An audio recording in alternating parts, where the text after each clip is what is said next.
your coffee and wake up with the Daily Tips, Michael Jenkins. I always stay away from the hot team in the offseason. Whenever you see everyone piling on praise, it just feels like a sucker bat. Can you dig it, sucker? And Chelsea Messenger. I don't want to lose to somebody dumber than me. Yes. When you're in an office pool with somebody playing fantasy football, and it's somebody who just puts it on autograph, like, I don't watch football, whatever. I don't want to lose to those people. The who? The her. For the best wagertainment here on the BetMGM Network. Hey, Dad, don't forget about me, the dogster. Sponsored by BetMGM. Make it Legend? Wait for it. Dairy. Download the app today. Please gamble responsibly. Another edition of the Daily Tip on the BetMGM Network. Good morning. We are live across the country from 6 a.m. to 9 a.m. in the East. I'm Michael Jenkins. She is Chelsea Messenger. Coming up on this midweek edition, we begin with opening night in the NBA with the defending champs welcoming in Kevin Durant and the Rockets. In 20 minutes, we ride one more time with Russell Wilson and what he has to say, his response to his former head coach, Sean Payton. Then we'll take a dip into my streaming corner at 6:40 and tell you what you should be watching. Chelsea, it looks like, based on what you're wearing, you are the biggest NBA fan on the planet. Welcome back to the association. Oh, hell yeah. Nah, this was another clearance bin find. I think I've told you the story. Like, this was in the clearance section at Marshall's, where it was like $9, NBA crop hoodie sweatshirt. You're like, yeah, I'll take that.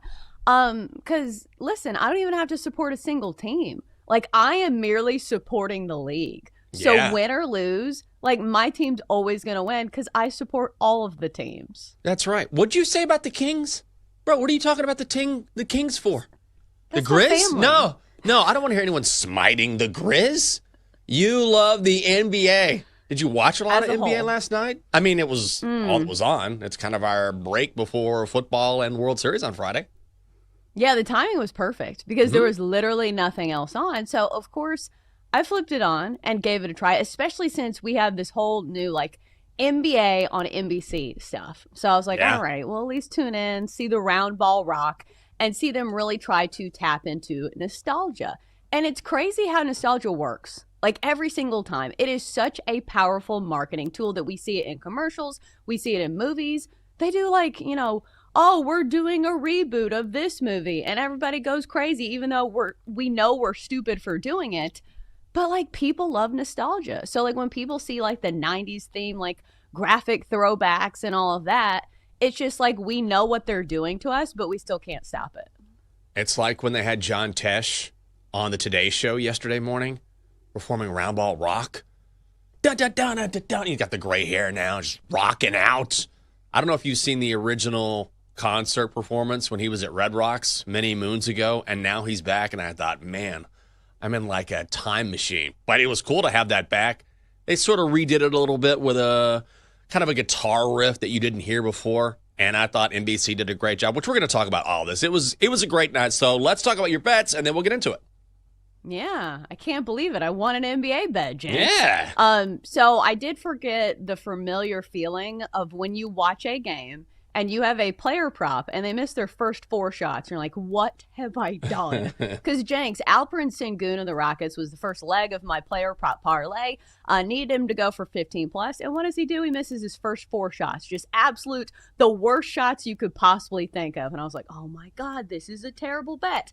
But he did finish with 39 points in this game. 2 overtimes certainly helped in the Rockets and Thunder game. Then had Luka Doncic 25 plus points. He had 43 for the Lakers, so that was a dub for me. My first player prop parlay in the NBA is a win. I think I should retire after this. You should. One and done. Well, you got that out of the way. That first NBA bet is always huge. No wonder you're wearing the hoodie today. I would too. I had a couple bets last night. Took an L with the Stars. Come on.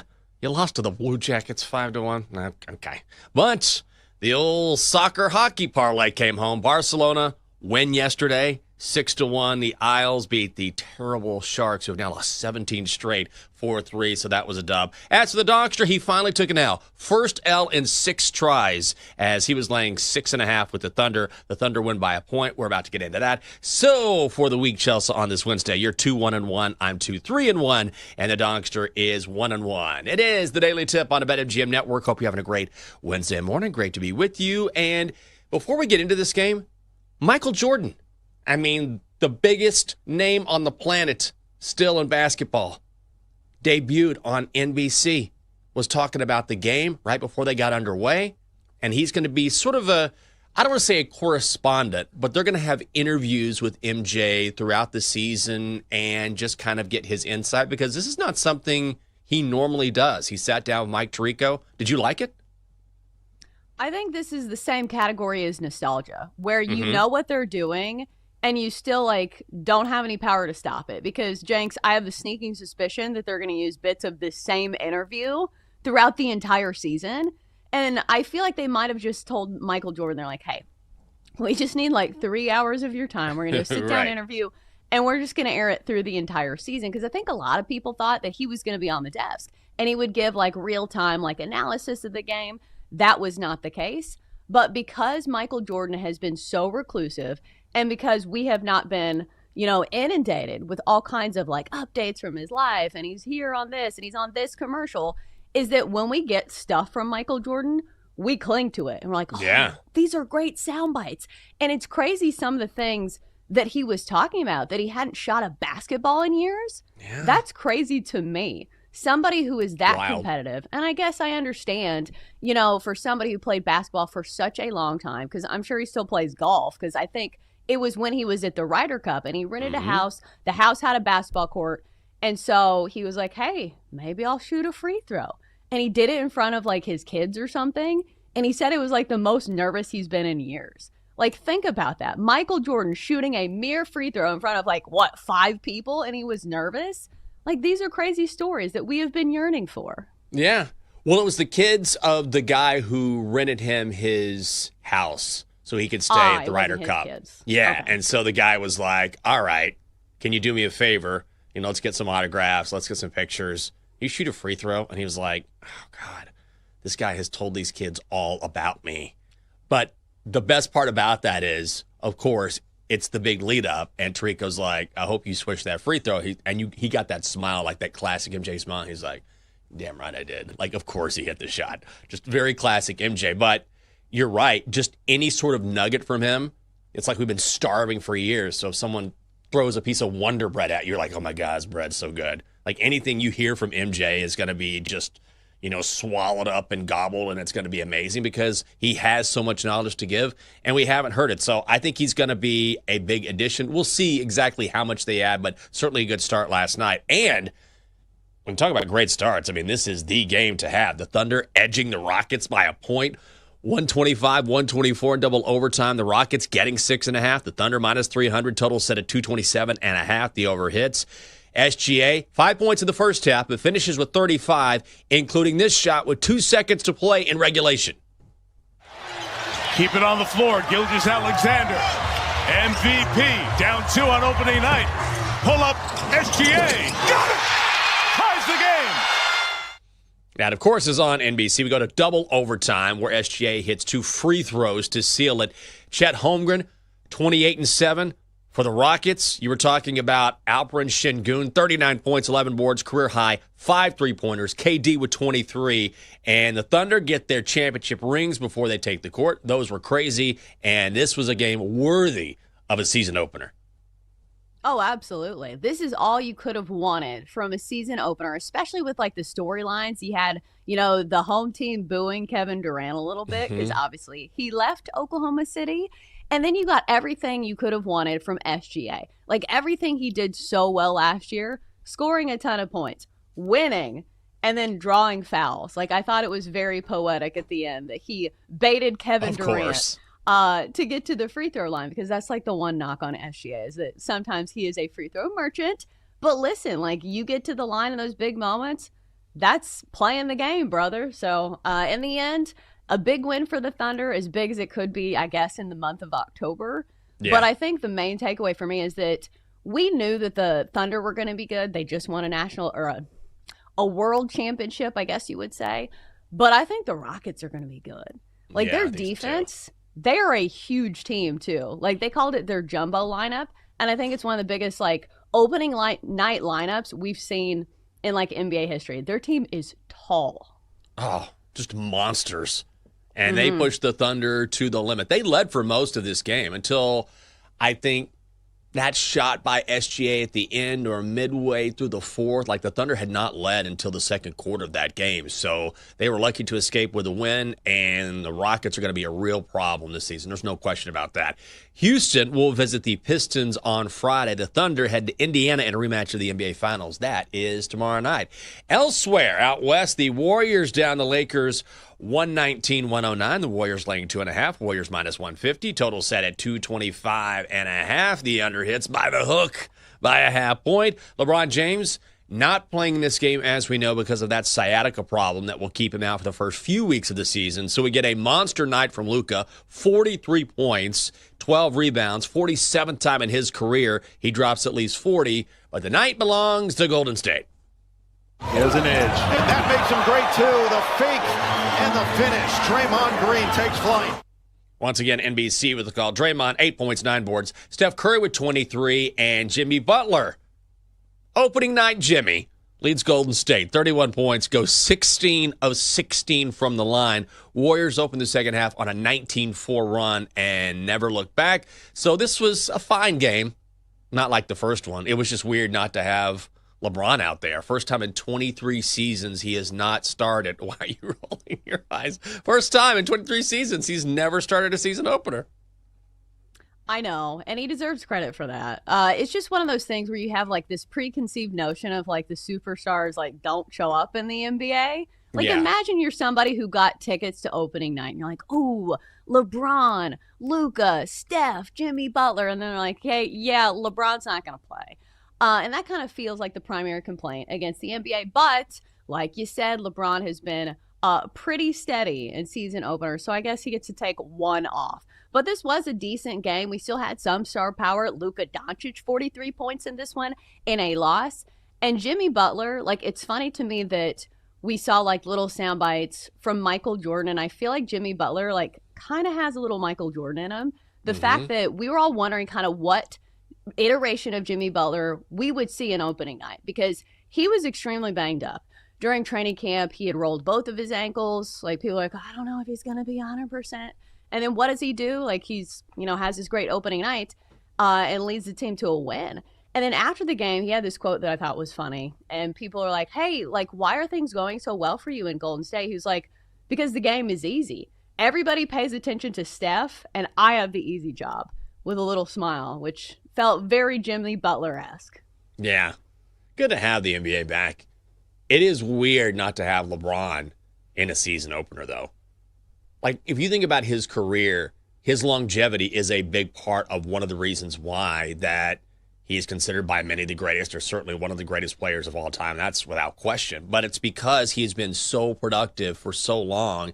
And BetMGM posted this last night on X. The last time the NBA had an opening night without LeBron, USB flash drives didn't exist.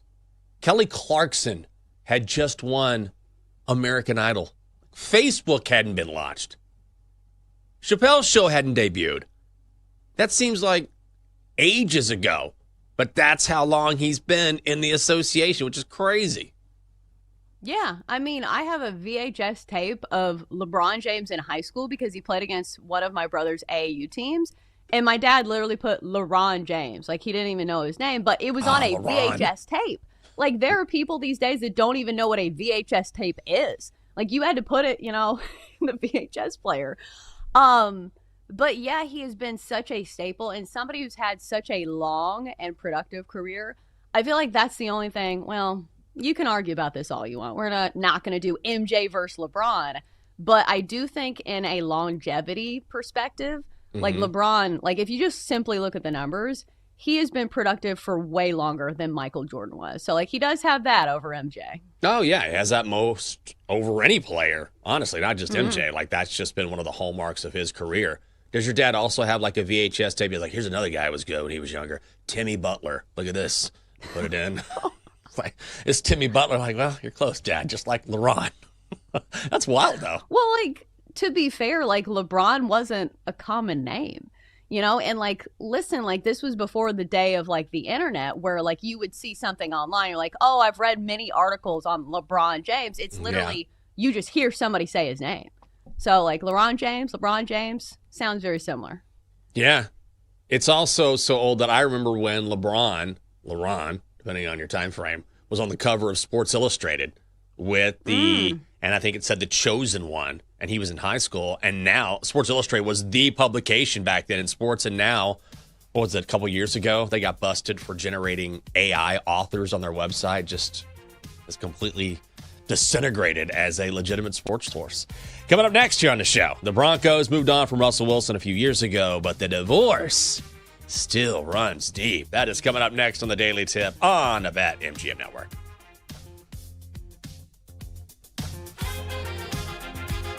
Chelsea and Jenks will be right back on the Daily Tip on the BetMGM Network. Make it legendary. Download the app today. Please gamble responsibly.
Welcome back to the Daily Tip with Michael Jenkins and Chelsea Messenger on the BetMGM Network.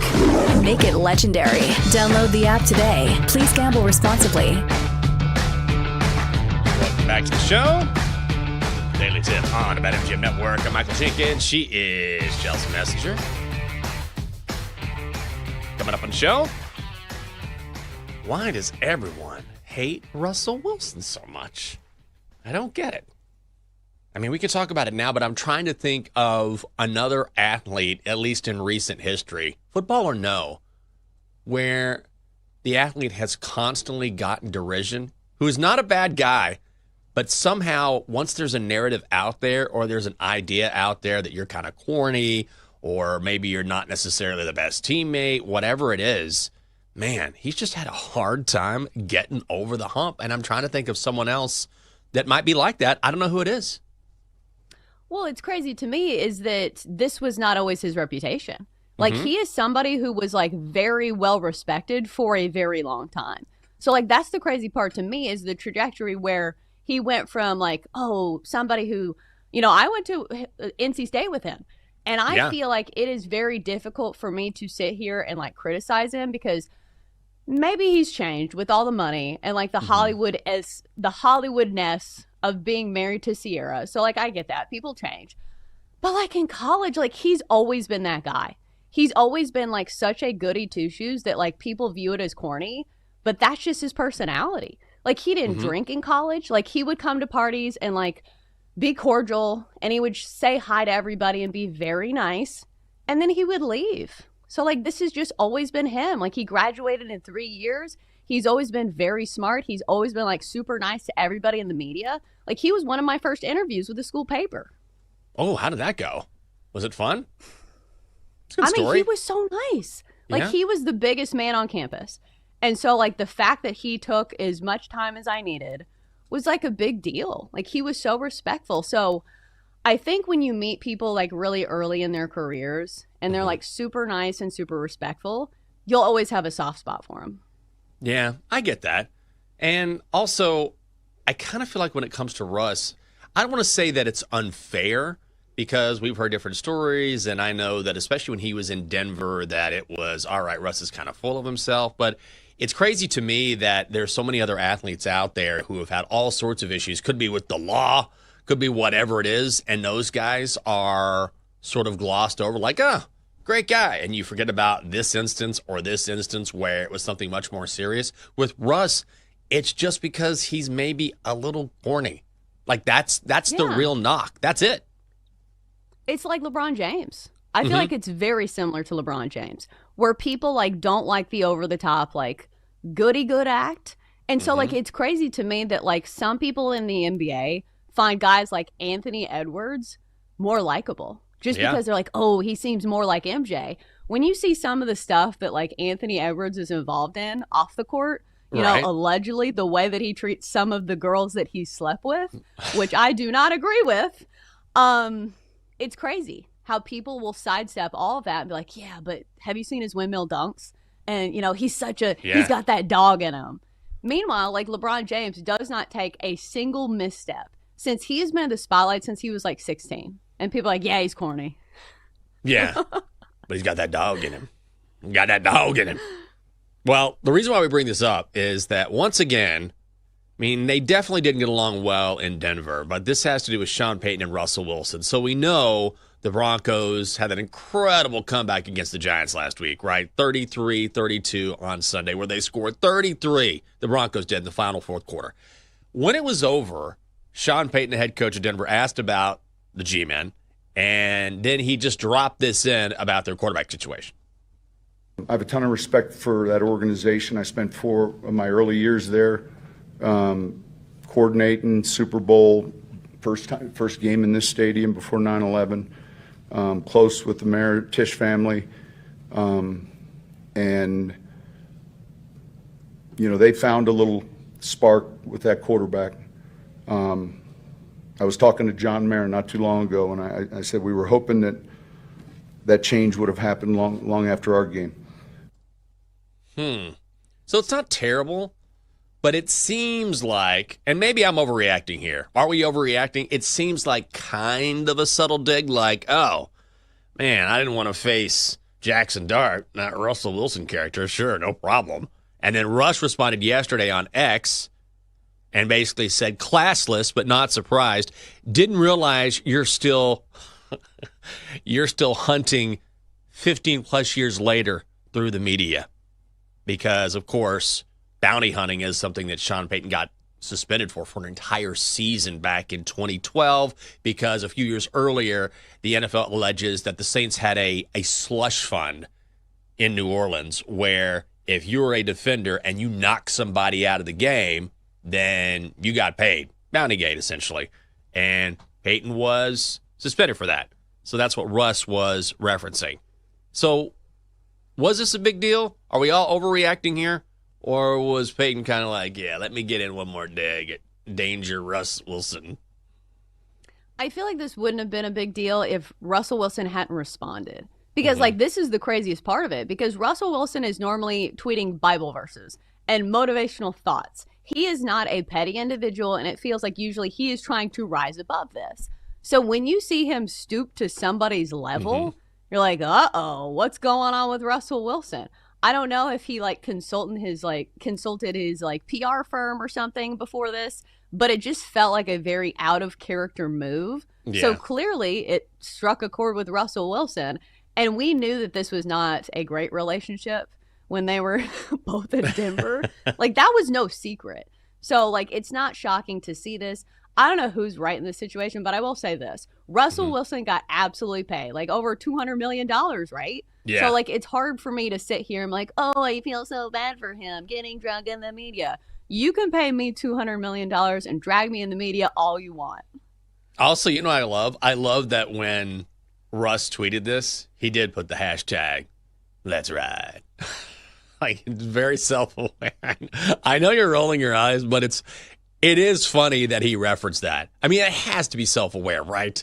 If not, if he's still dropping, let's ride after all this time, then somebody needs to get in his ear and be like, hey, man, that you got to stop saying that. But I think he absolutely did it on purpose. There was a smiley face emoji and a sunglass emoji. I'm probably saying them wrong now. They probably have new meanings. But clearly he was laughing about it, so I think he knows what he was doing here. But it's not like him. It really is. You're right about that. Normally, Russ just does not go in on anybody. Right. So it was very out of character. I don't know if this is a new Russell Wilson that we're going to see from here on out. But it'll be strange to see what his next step will be. Because I do think that he still has a lot that he could teach young quarterbacks. And I'm really interested to know how he is with some of the younger guys on the roster. Because we've seen this with older quarterbacks sometimes that when they are afraid of losing their job, they don't really give too much insight or information to the young guys. But some guys, look out for the greater good of the team. They're like, hey, listen, this is what I've learned in all my years. I do think Russell Wilson would be great in that role. For me, as somebody who is a Titans fan, I would love to have somebody like Russell Wilson on the team so Cam Ward would have somebody to learn from. So I do think there is a role for Russell Wilson in the NFL. I don't know if it's starter anymore, and I'm sure he wants to continue to make $30 million or whatever. But a lot of it will be his pride. How much of his pride is he willing to move to the side in order to give back?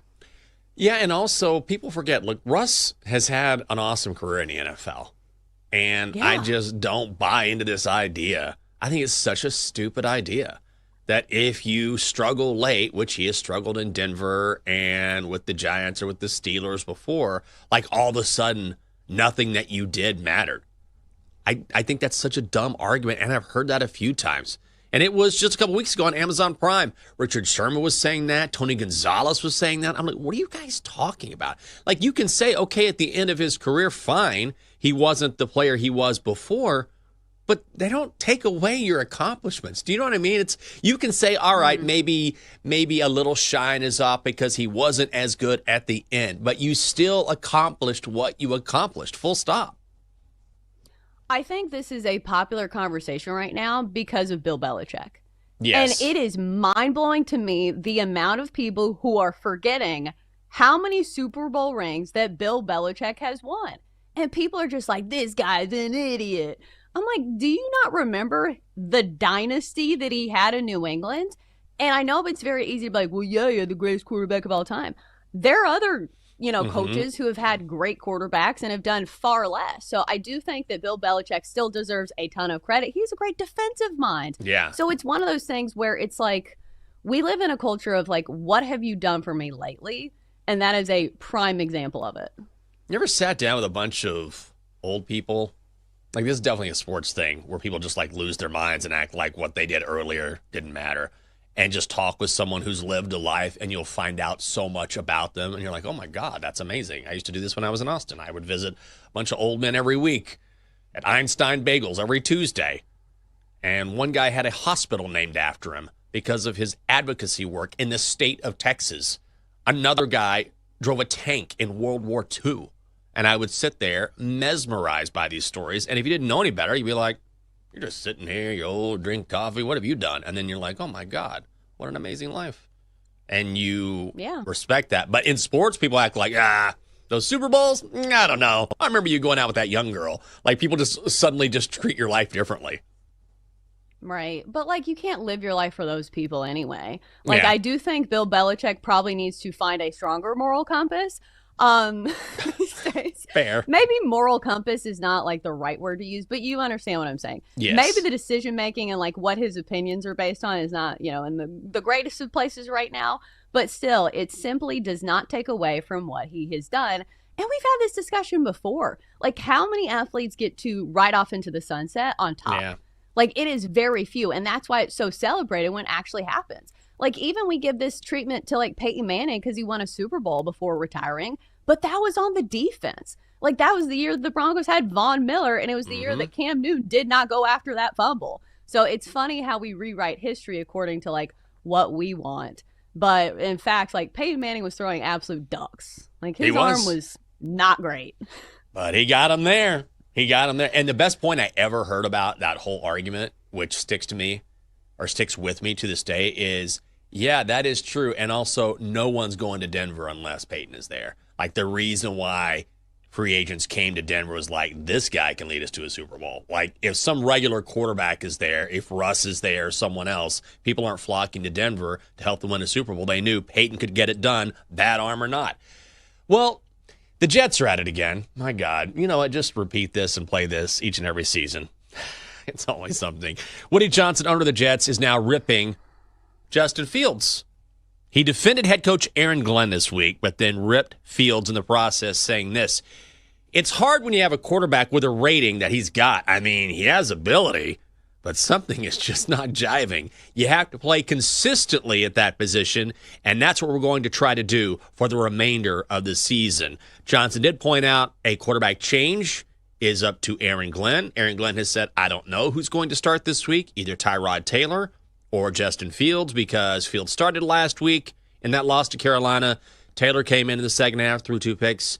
The Jets signed Fields to a 2-year, $40 million contract this offseason, $30 million in guarantees, and it is not working out.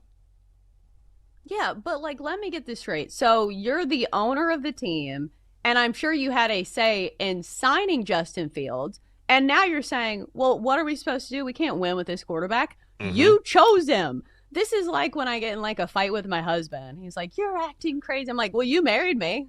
So this is on you. Fair point. Well, and the crazy thing is, too, if you're Aaron Glenn, what an awkward position that puts you in. Like, hey, you know, this Justin Fields guy, I would not go with him. Like, he's not good. But I'll let coach make that call. Well, if you're Aaron Glenn, you haven't won a game, wouldn't you be like, I guess I better go with Tyrod Taylor here?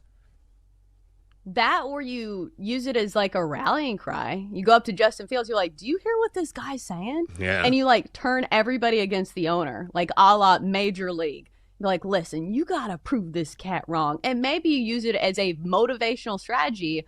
But again, like, I don't know if motivation's enough for the Jets. Like, they can be super motivated. They're just not a good team. They're so bad. Fields has a career low QBR of 32.1. That is 31st. Out of 33 qualified quarterbacks, the Jets win total now sitting at 3.5. Chelsea, juice to the under. You know what? Go under 2. We can go under 1 at plus money. They're just such a mess. And that division is tough. You know, maybe they can win against the Dolphins. Maybe. Because, I mean, maybe it'll be a competition to see, like, who's the bigger dumpster fire at the end of the year. Because, like, what Mike McDaniel's been saying, oh, my gosh. I don't know if you've heard some of his sound bites. Me and Jake think he is actively trying to get fired. He can't even complete his sentence. He just can't. It's... yeah. Dolphins, Jets. That's going to be a battle. Coming up next to the show, before we get into week 8 of the NFL, we'll tell you what we've been streaming and if you like our recommendations or not. It's Chelsea Messenger, big NBA fan, Michael Jenkins. It's coming up next on the Daily Tip. It is right here on the BetMGM Network.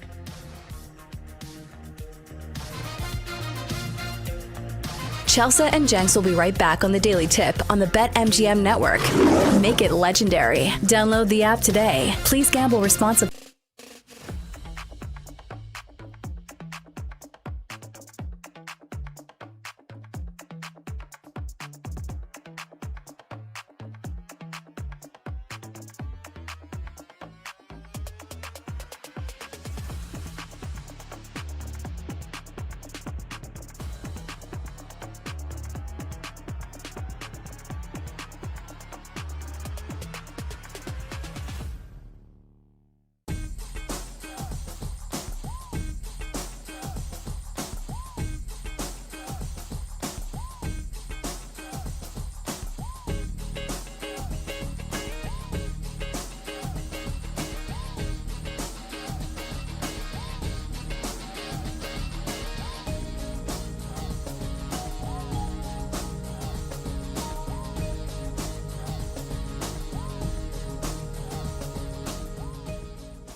Let's get back to the Daily Tip with Chelsea Messenger and Michael Jenkins on the BetMGM Network. Make it legendary. Download the app today. Please gamble responsibly. Welcome back. The Daily Tip on the BetMGM Network. It's Wednesday. Coming up on the show, to stream or not to stream? That is the question we will try and answer. We're talking about the Dolphins head coach, Mike McDaniel, and how he's just kind of losing his mind. Like, his quotes coming out right now, and you were telling me about one of these, are just wild. Like, him explaining a loss, he can't even articulate it. Or maybe he can, and I wonder if he's trying. It'll literally be something like, yeah, you try, and then you go, and yeah, it's tough, but you're out there, and you put a lot into it, and then, it works, but then it doesn't. We're doing what we can. It's the NFL. And I'm like, that's your quote? Takes him, and he drags it out for 45 seconds. And then you were saying that he said something about Tua Tagovailoa because the Dolphins might go with Quinn Ewers this week. Yeah. So somebody asked him, they're like, okay, so who's taking the reps this week? And he said, all right, so Tua's going to take the snaps this week. He's going to be our starter this week. And my expectation is that we don't throw 10 picks. So Tua has 10 picks. So that was a direct shot at Tua Tagovailoa, who is his starting quarterback. Now, if you think about this logically, why would you want to break down like your starting quarterback who has had all kinds of issues with confidence and like staying on the field? But Mike McDaniel just is appearing as somebody who just doesn't handle adversity very well. Yeah. And in fact, like it feels like he makes jokes because he was saying this very sarcastically and even like laughed a little bit. Mm-hmm. It's like those people when like they go to like a funeral or something and it's like they can't handle it. So they make like inappropriate jokes. Do you know the type of person that I'm thinking of? I feel like I've seen this in like the movies or like TV shows where you're like, that was really off base. Like, maybe you shouldn't be joking right now. But in fact, it's not that they're trying to be like mean or whatever.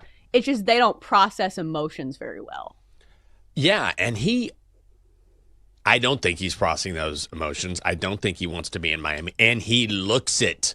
Like, you can see it. I'm not trying to knock him and his appearance, but I mean, but body the language. facts. Yeah, but if you look at his body language, if you look at how visually how he appears compared to, 2 or 3 years ago, he looks like a dude that has been just totally beaten down and is downtrodden. Absolutely. And I think it's one of those prime examples of, like, for a while we had this trend of, like, young head coaches in the NFL that were really smart and great at the X's and O's. And it was like a departure from like the old football guy, like head coach, that's like more of a motivational presence, somebody who's like big, physical, strong, former player. And we saw that with like Sean McVay. We saw it with like Kyle Shanahan. I don't know Kyle Shanahan's background, but it feels like Matt LaFleur kind of fits that mold as well. And so I think people saw Mike McDaniel. They're like, hey, here's another really smart guy who can lead a team. But I think it goes to show that like leadership is a huge part of the equation as well. And, like, this is the exact opposite of, like, what we see from, like, Mike Vrabel, who's very good at that aspect, but maybe not the best X's and O's person. But I think in the NFL, you have to be a presence that people listen to. Like, remember, like, the guys that you're commanding respect from. Like, these are huge individuals. These are huge dudes, big personalities, people who have their own legacy. So sometimes I feel like he does not have control of the team in that regard. And it feels like people just don't respect him.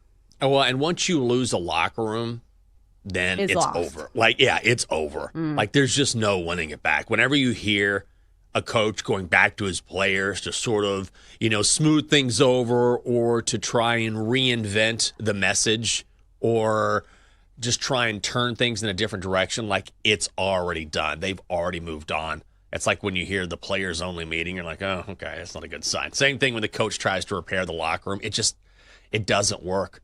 And I just don't think he wants to be there. And frankly, I don't blame him. Well, when he gets, and I say when because it's coming, when he gets the axe, guess what? He's going to have some stuff to stream, and we are here to help. What are you watching? We enter Jenks Streaming Corner, where Jenks and Chelsea tell you what should and should not be streaming here on the Daily Tip. What are you watching? I like that this is elevated. The streaming corner. Like we're watching regional Shakespeare plays, and instead we're just sitting on the couch. At least I am. Like, yeah, let's see what's on Prime today. I haven't watched that in a while. The Perfect Neighbor on Netflix. That's what we streamed the other night. Oh, man, what a tough watch, I'm going to say. I think it's number 1 or number 2 on Netflix right now.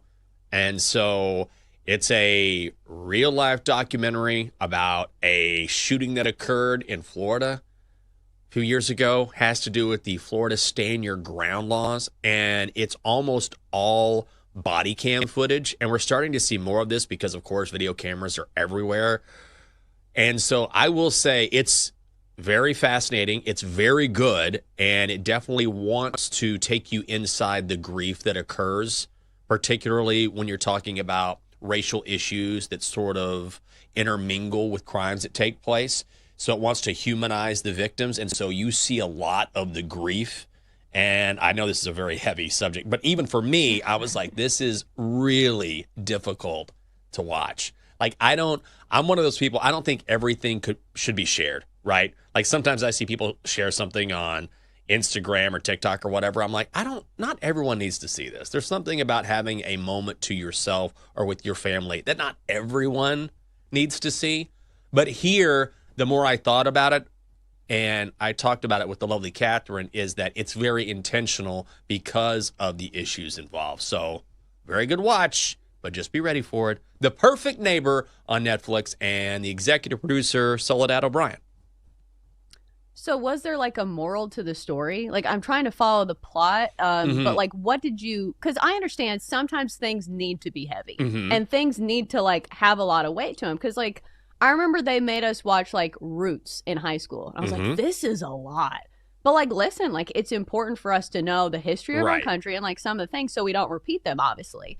So like, was there a moral of this? Like, were you supposed to learn something from it? I think the issue was, and it also depends who you are as a person, right? So if you look at stand your ground laws in the state of Florida in particular, there is definitely a skew towards people of color who are victims of these laws, not necessarily getting the justice that people who aren't of color get, right? So it sort of wants to take you inside the grief and show you real world and real time emotion so that you humanize and don't dehumanize the people involved, and you don't just split it up by race and you say, no, regardless of race, these are real people being impacted, and here's how they're being impacted.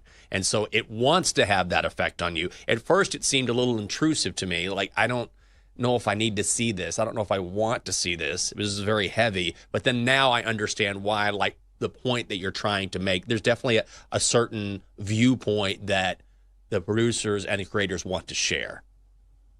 Well, at least people are watching it. Yes. Like, didn't you say it was number 1 on Netflix? So, like, I will say that is the good thing about our culture now is that I think people are more open to learning and, like, having, well, I don't know. Maybe I'm giving people too much credit. Because then you, like, see what people comment online. You're like, no, we're not progressing as a society. But that is a lot. Like, I think it depends on, like, what stage of life you're in. Like, if you have a lot going on, like, in your own life, I feel like it's really tough for me to watch stuff like that. Because, Jenks, you know what I'm watching. Like, the lightest stuff you can possibly imagine. Like, all I watch is reruns of shows that I've already watched. Like, I don't even have the mental bandwidth to watch a new show. I'm rewatching The Office again. And I do think that I have, like, some takeaways there that, like, the final season was just, like, sad and too much. And it's wild how, like, the perspective of, like, Jim and Pam's relationship, you're like, wow, Jim's not the greatest guy. And it's funny how just because somebody is, like, attractive, we view them as, like, the protagonist. Because, like, I think my takeaway is that, like, I think the character that has actually the best life in that is Phyllis Vance, who's married to Bob Vance Refrigeration. Like, their relationship is the best, but because she's not young and attractive, that we're like, oh no, it's Jim and Pam. Like, no, that's the love story we should have been following. Phyllis over there. Yeah, Hey, the Jim and Pam killing thing it. has evolved over time, but Bob and Phyllis, man, forget about it. Also, I was watching it was an interview with, was it Rainn Wilson? And he was saying that, who of course played Dwight, and he was saying that during the time he was so miserable during The Office because Really? yeah, he was saying now he's so grateful looking back because it's an amazing experience and everyone still keeps in touch. Like there's text threads, like everyone is still very close after all this time. But he said that when it was happening, because The Office was just such a fireball of attention and everybody, it was just the hottest thing on TV, he was almost upset and miserable that he wasn't getting like movie roles and more attention, like it didn't lead to something bigger. And so at the time, he didn't understand that, and he was miserable, wondering why that wasn't happening, and he had been typecast a little bit. And then he said, but now I look back and think, oh, I'm grateful. I should have maybe enjoyed that even more because of how special it was. Well, and like that's a role of a lifetime. And like after Michael left, and it was like it felt like it was Dwight carrying the show. Yeah. So like he was. I know a lot of people think that like Michael Scott is the main character, but honestly, after rewatching it, I feel like Dwight makes the show. I think it's the chemistry between the two is, and even with Jim Well, too. obviously they're each. Yes. Yeah. Right. They but all it's play that the role. Yes, exactly. But the give and take there is, I mean, it's just brilliant TV that really, I don't want to say hasn't done before or since or hasn't been done, but it's close. I mean, it's one of just a few rare examples, which is what made that show so incredible. I wonder if they knew that in the moment. Because, like, there's even a quote in The Office. It's like, Yeah. I wish that we would have known that this was the good old days before it was the good old days. Because, like, think as an actor. Like, if you will, like, because obviously Steve Carell has reached, like, other levels of success. But, like, for a lot of people, that's, like, their crowning glory. Oh, yeah. But that was one of the greatest shows, like, of that decade. So No it is question. something to hang your hat on. Yeah, there's a story about the producers taking out the cast of Friends right before the show aired. And the producer says to everyone at the table, I want you to remember this moment because you're never going to be able to go out in public again after tonight. That's it. Ooh. Yeah. Come Call up your next on the shot. Daily Yeah, it is Wednesday. We're going to hand out first impression roses next, right here.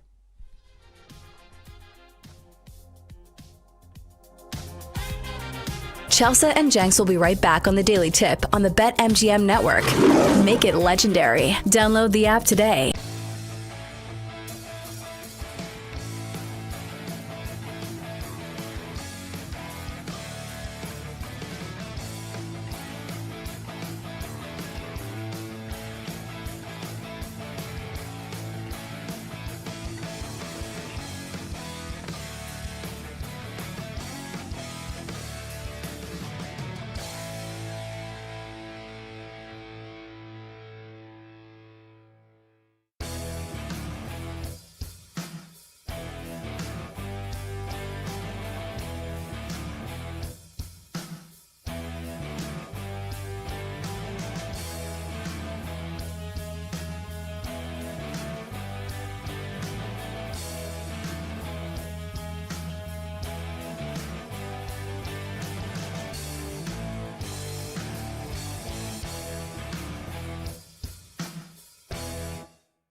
grab your coffee and wake up with the Daily Tips, Michael Jenkins. I always stay away from the hot team in the offseason.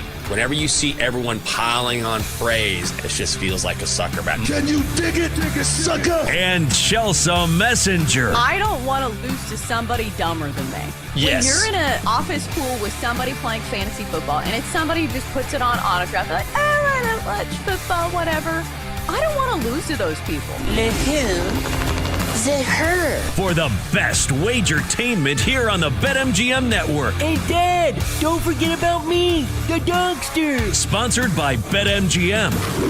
Make it Legend? Wait for it. Dairy. Download the app today. Please gamble responsibly. Hour 2 starts right now here on the BetMGM Network. This is the Daily Tip. It is Wednesday, October 22nd. We're going to start off this hour by giving out our first impression roses. And what that means is we looked at the NFL slate, and these are the games that caught our attention from the very first glance. At 7:20, we go on to the NBA. It's officially back, and we get more than just 2 games tonight, a full card in the NBA. We'll tell you what we're betting on because we do have to bet on something tonight. All coming up next here in the next hour on the Daily Tip presented by BetMGM. All right, Jenks. So we were just laughing about this story. I'm not sure what's going on with the Ravens, but we know it's not been great things. The Ravens stand at 1-5, and then this story surfaced yesterday from the Baltimore Sun. So in an act to try to clean up things for the Ravens have removed the players' ping pong table, video game consoles, basketball hoop, and cornhole boards from the locker room. Now, I understand that sometimes, like, losing your job or losing games in the NFL, cementing your legacy, maybe that's not enough. But when you take ping pong out of the equation, maybe this is what's going to take for the Ravens to finally win some football games. I would say maybe you play a little bit better defense. That would be Who's be me. Or I don't know, maybe you get healthy. They need to get healthy. Maybe you get Lamar Jackson back at quarterback. What's going to help you more? Getting your former most valuable player back at quarterback or not playing as much ping pong? This just reeks of desperation to me. Like, I'll tell you what'll fix this. Getting rid of the vending machines and the ping pong. Like, I guess. Also, it could have the opposite effect. Like, because sometimes this feels like such an upper management decision. Like, you guys don't play the game. Do you really think we're in here playing ping pong instead of getting ready? Maybe it sends a message. It can have the opposite effect where it just help things sort of crumble. Yeah, I don't think this is going to change anything. Like, in the NFL, like, there are plenty of guys who, like, want it. And I think this is a perspective of people who, like, aren't in the game or close to the game where they think that players need to be thinking about football 24/7. Like, it's okay to have other thoughts. It's okay to sit by your locker 3 hours before the game. And since you have been cramming and looking at film all week, maybe you want to relax for a second before you, like, go get in a car wreck of the game and, absolutely punish your body. But, like, listen, Jenks, the Ravens are 6.5-point favorites this week. So either Lamar Jackson is playing in this game or the odds makers are like, whoa, no more ping pong. The Ravens are going to absolutely roll. He's got to be playing this week. It looks, the odds are telling you he's going to play, right? He has to.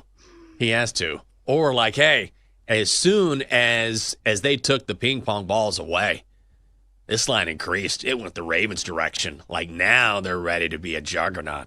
It went from 5.5 to 6.5 as soon as they cleaned up this locker room. Like, no impact. But Lamar absolutely is playing this game. Doesn't this seem like way too many points? Absolutely. Like, if you're the Bears, do you put out another story and be like, listen, we took away our ping pong table and we've taken away the carpet. It is just cement floors in our locker room. So you beat us in that regard. And maybe this line will move.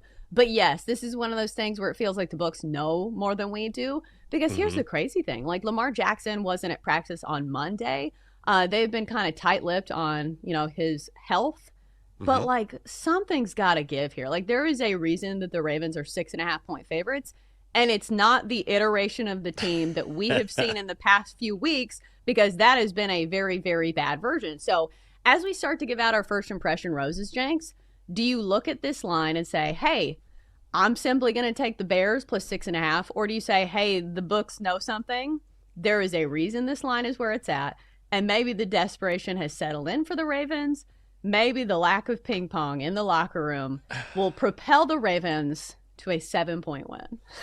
Yeah, that's... I sort of feel like when you look at this line, it screams Bears, and I'm like, wait a second. And wasn't this at 7.5 yesterday? I feel like yesterday this was Ravens 7.5, so we have seen some Chicago money come in. But I'll tell you one thing, I am not grabbing the 6.5 with Bears. Also, I will say that off a bye week, the Ravens are coming off a bye week, Lamar Jackson's healthy. Mm-hmm. John Harbaugh has been really good historically against the numbers, so...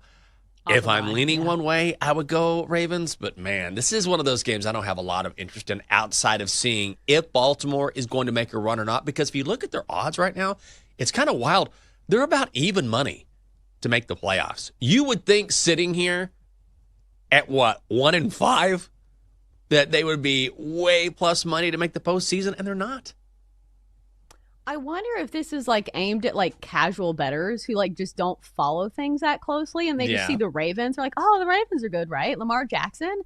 So I don't know if this is for people who have not been watching the NFL for the past 3 weeks, but it does seem very strange. And usually in my experience, these are the games you don't touch with a 10-foot pole because something's fishy. So maybe you just don't bet on it at all. But the Ravens did have a bye week, and in that bye week, Marlon Humphrey has been supremely locked in by tweeting this. Should I do a glizzy taste tour around the country one day? 50 states, 50 glizzies, which if you don't know what a glizzy is, it is a hot dog. So, Jenks, I know some people are thinking about the lack of a ping pong table. Marlon Humphrey is thinking about hot dogs. Oh, man. Yeah. Well, now that he doesn't have a ping pong table, it's more hot dog talk. That's a hell of a goal, though. A hot dog in every state? I mean, hot dogs can be made in a lot of different ways. I love a good hot dog. Like a hot dog is, you're making that face. A good glizzy is a good glizzy. I'll say it right now. It is. I mean, different styles of hot dogs. But I don't want to know how it's made. Well, yeah, I don't know if I want to go into the factory and be like, put the casing on for me. Let me watch this take place. Do it again. No. But you can dress up hot dogs in myriad ways, so I get that. I would like to do a regional taste test of all the different styles of hot dogs because I know in different states, they do it a little different.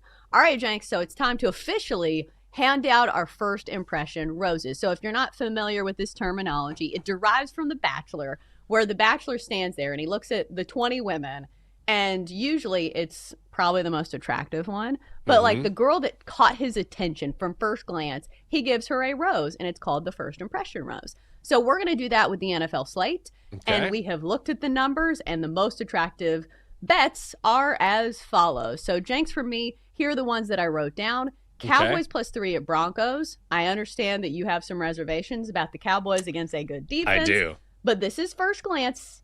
And then we go Niners plus 1.5 at the Texans. Are we sure the Texans are good?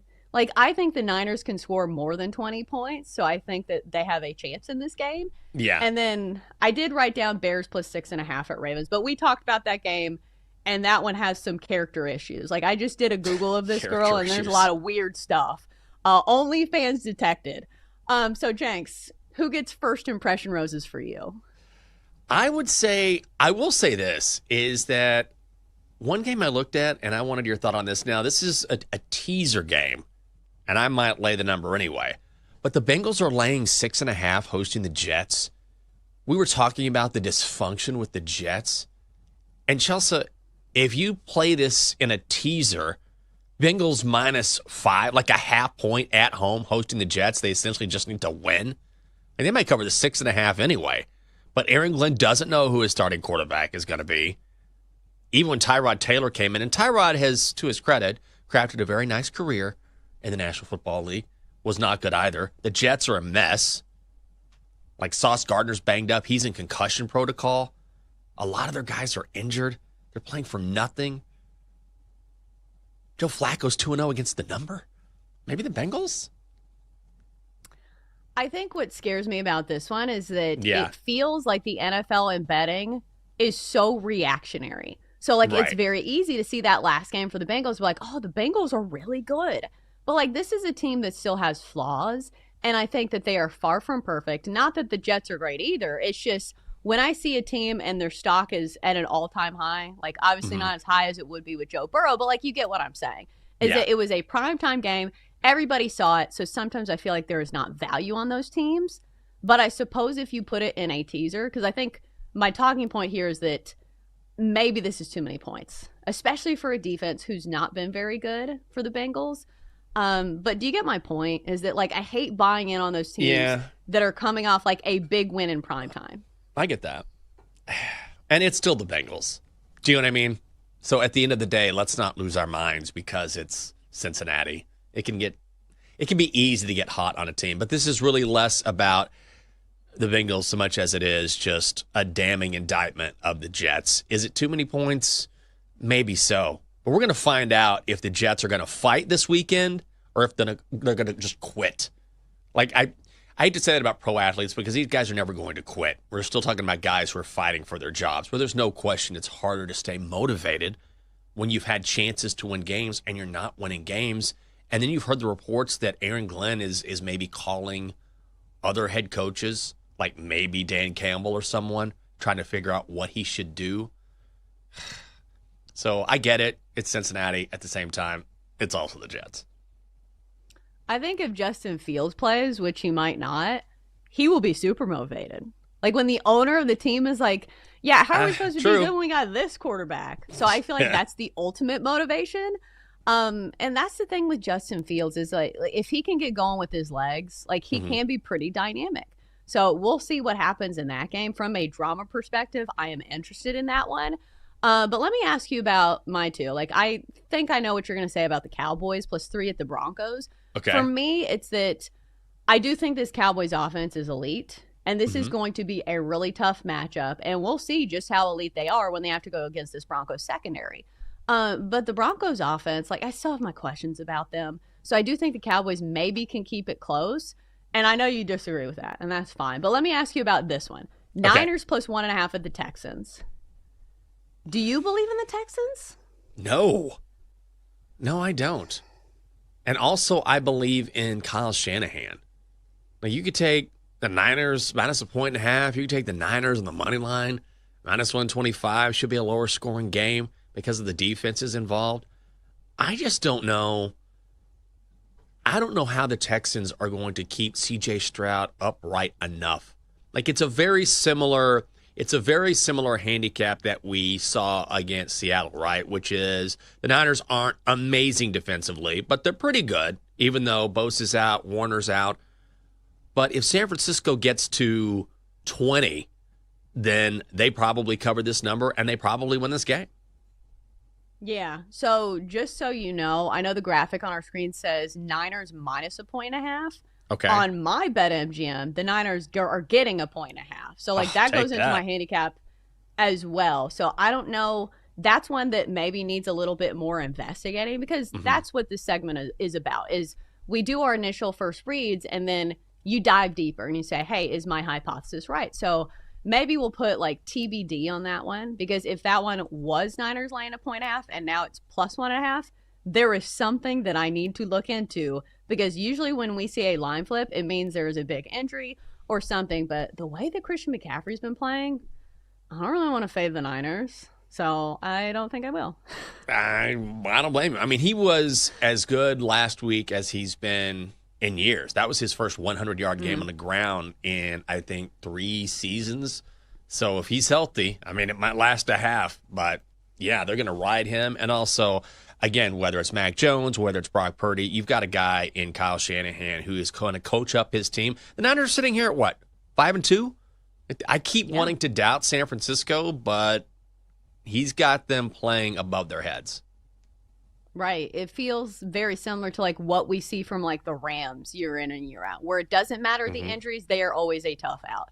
The one that seems almost too obvious to me this week, and it makes me a little nervous, Patriots laying 7 at home against the Browns. What's the sabotage factor there? I guess the Browns defense. I kind of like the Patriots. Like in a big way. They're a wagon. They're a wagon. Drake May's playing out of his mind. And think about Dylan Gabriel against this Mike Vrabel defense. Like, it's gone up from 6 and a hook. And I know it's a big number because there is a possibility the Browns make this kind of a slog, right? Because their defense is no joke. But are they going to score enough here against Mike Vrabel's defense with Dylan Gabriel at quarterback? I don't know. The Patriots are really good. Like, this is a team that's only going to get better, and is only going to get better. We're watching it happen right in front of us. Yeah, you could have said Dylan Gabriel against any defense. And I'm like, fair. In I practice. don't really trust him a ton. Right. All right. Next segment, we got to get to the NBA. It's officially back, and we have a big old slate tonight. We'll tell you what we're betting on. It's next.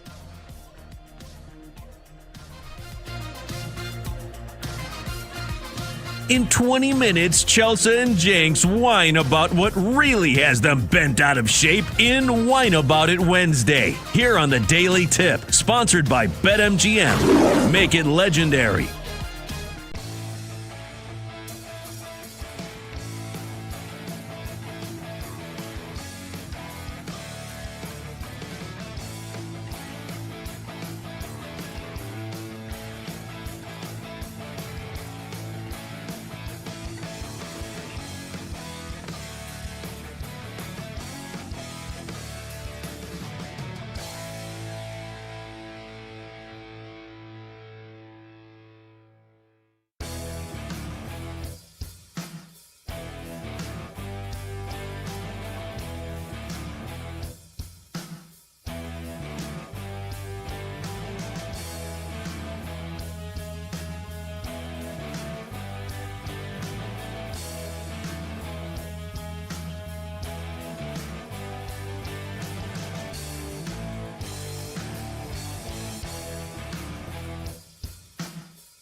Welcome back to the Daily Tip with Michael Jenkins and Chelsea Messenger on the BetMGM Network. Make it legendary. Download the app today. Please gamble responsibly. Welcome back on a Wednesday, and an NBA Wednesday at that. I know it's been some time, and we have not wagered on basketball, but that ends this week. We bet on basketball last night, and we're going to do it again tonight because, Jenks, I will not be betting on hockey. So NBA is my only option. All right, so rate this conspiracy theory, courtesy of my husband. So we're watching the NBA, and that commercial comes on where I think it's like, is it Wayfair or something, where Victor Wembanyama is like trimming some hedges? Yeah. And you see his wingspan. You're like, I can't believe that's the same species of human as us. Like, I can't believe that's a human. And so Jake is like, I don't believe that he is a human. I think he's actually an alien. And I was like, all right, I'll listen. He was like, listen, I was watching this game, and he literally rolled both of his ankles, and his ankle literally touched the floor, and he walks off. And you're like, that should have derailed somebody. That should have derailed a human, and yet he just continued walking. Then you see his ankles, and you're like, how are his ankles so skinny on such a tall frame? And, like, you see this with a lot of NBA players. With Chet Holmgren, who was, like, electric last night. You see it with Kevin Durant. And it's just, like, I don't know where these people originated. But it's just, like, it doesn't feel like they're the same, like, I don't know, like, species as us. Like, Jake's like, yeah, he's definitely an alien. He's not from this earth. You know what's funny about that? I mean, this is a Longhorn story, but I remember years ago, the first time I watched something like this take place, it was during Texas's national championship season when Vince Young was at quarterback. But Vince Young was a freak, right? Like when he played. And I'll never forget, it was a game against Kansas State. And he was just run-of-the-mill play. And I remember his ankle turned almost all the way around, like 180 degrees on the play. Like, I remember seeing it and going like, oh, my God. And he, like, limped off for a second or something. And I was like, it's over. Like, his season's over. Like, our season is over. And then he, like, jogged back on the field, and he was totally fine. And I was like, what? That ankle's broken. Like, it's broken. He broke his ankle. And then it was just like and he kind of has that, like, long and lanky and crazy athletic, and we had never seen anything like him before. And I kind of think with some of these athletes that have these builds that are even amongst athletes different, right. Their bodies react differently. They look differently. They perform differently. And so as crazy as it sounds, it doesn't completely surprise me. If anyone's going to have a reaction that isn't normal, it's going to be a guy like Wemby. Yeah, if anybody's an alien, it's him. Right. And sometimes I feel bad for basketball players specifically because they can't go anywhere without anybody being like, do you play basketball? As opposed to, like, we talk about, like, body types for baseball players, where you look at some of them, you're like, that guy could be a plumber. Like, he doesn't look athletic at all, and he's, like, one of the most electric players in baseball, and it's, like, wild to think that. But, like, basketball players, like, I feel like everyday life is not convenient for them. Like, imagine trying to sit in a normal seat at somebody who's built like Wemby. Like, imagine getting on a plane, just doing anything. We had a guy in college who was 7'4". His name was Bart. He was from Poland. And literally all of his shirts had to be, like, specially made. He had to get a specially made car because he literally couldn't fit in the front seat, and he couldn't drive. God. So it's, like, more expensive to be tall. You hear that about a lot of guys. It sounds awesome in theory, but when you think about finding an airplane seat or a bed, like even just at a regular hotel, if you go to a regular hotel, you're going to be like, well, my knees are hanging off. You know what I mean? Or I've got to get a suit made. You can't just walk into Joseph A. Bank or something. You have to get those special, any clothes, really. Like, you can't just log on to a regular website and be like, oh, I'll get a large or an extra large. Like, no, my clothes have to be specially made. Nobody makes clothes for me except for tailors or whatever. So for all the cool things about it, there's got to be a lot of pains, or like in short spaces or small spaces, it has to drive you crazy. Yeah, like even like my dad, who's not even that tall. My dad's 6'5", and he would always like get really butthurt when my mom's like, yeah, you got to go to the husky section, like the big and husky section. Because like he's not fat, he's just really tall. So like he would have the dimensions that are not available in the normal sizes. So like there were special stores. It was like big and tall. So my dad would have to shop there. And my dad was like, I don't know, kind of like how Aaron Rodgers is about his height. Like, I don't know. Like, you say something like, Dad, we're just kidding. You're not husky. Yeah, so it's tough for NBA players, but at least they have found their calling, and their freak of nature body is actually equipped for making a lot of money in this sport. All right, so let's get to the NBA and some of these games. And listen, I have tried to drum up some excitement for some of these games, but Jenks, I'm looking at the injury reports, and it's wild to me. The complaint we had last year with the NBA, and we are a morning show, so it's even more tough for us, is that you never know who's playing. Like, some of these games, you're like, what the hell? Like, the season just started, and some of these guys are already sitting out. So let me just start by saying some of these feel like incomplete puzzles that I am trying to complete, but we will do our best. Let's start with the Cavs and the Knicks. A short spread in this one. The Cavs, 1.5-point road favorites, total of 227.5. So as I mentioned, you should be looking at the injury reports for some of these. So let's start with Cavs Knicks. Sorry, I was on the Celtics one. There's so many injuries, Jenks. So let's scroll down because we have all kinds of injuries in the NBA. So for the Knicks, Karl Anthony Towns, day-to-day and questionable for this game. OG Anunoby, probable. Mitchell Robinson, out for load management. God. Jenks, the season just started. Like, this makes me irrationally mad. Josh Hart is out with a back injury. So, like, starting there, it's already kind of tough. But I will say this. Yeah. From a prop standpoint, sometimes you can look at these injuries and be like, okay, well, somebody has to pick up the slack. Maybe it means this player is going to score more points. But from a handicapping angle, Jenks, is there anything worth betting on in this game? God, I don't know. I kind of like the Knicks as home dogs here, though. God, NBA's so tough early on. I know we're going to keep saying that. And I know people are going to be like, all right, I get it. But it really is tough. Like, and then Cat's questionable for this game. And he's got a quad. Darius Garland is out. And also. What are we supposed to do? And also, how much do you trust Mike Brown? Do you know what I mean? Like, not choice number one for the Knicks. All right. So I still, it's the guard, and you're getting points at home. I guess I'll go Knicks here. I think one thing that I noticed from last night's game is that maybe this is because the Thunder was sitting around for like an hour for that ring ceremony, but it felt like the guys were like kind of rusty in the first half. So I was thinking to myself, okay, what about first half unders in some of these? Like, maybe it's worth a look. But I will say this, like, in jogging my memory for betting on the NBA, it's really tough because they can just fire away from the three-point line at any time in the game. So I would lean towards a first half under in some of these. Like, if you like this play already, maybe that goes into your handicap as well. But maybe these guys are going to be rusty. But again, most of the guys who are like suffering ailments are not even playing. So again, I don't even know.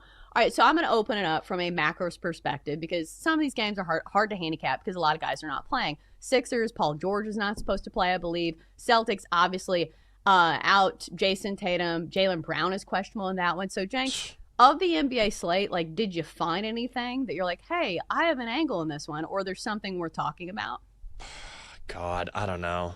Game one for, most of these teams. I will say this. The Grizzlies are laying 4.5, hosting the Pelicans. This number's gone up from 3 and a hook. And I feel like the Grizzlies at home, just a couple years ago, we have to throw last year out the window, but a couple years ago, the Grizz were absolute just wagons when playing in Memphis. And I don't know how much I trust the Pelicans and Zion. Like, okay, Zion will probably play for 10 games and then he'll sit out or something. But ultimately, the Grizz have won the last 4 matchups, right?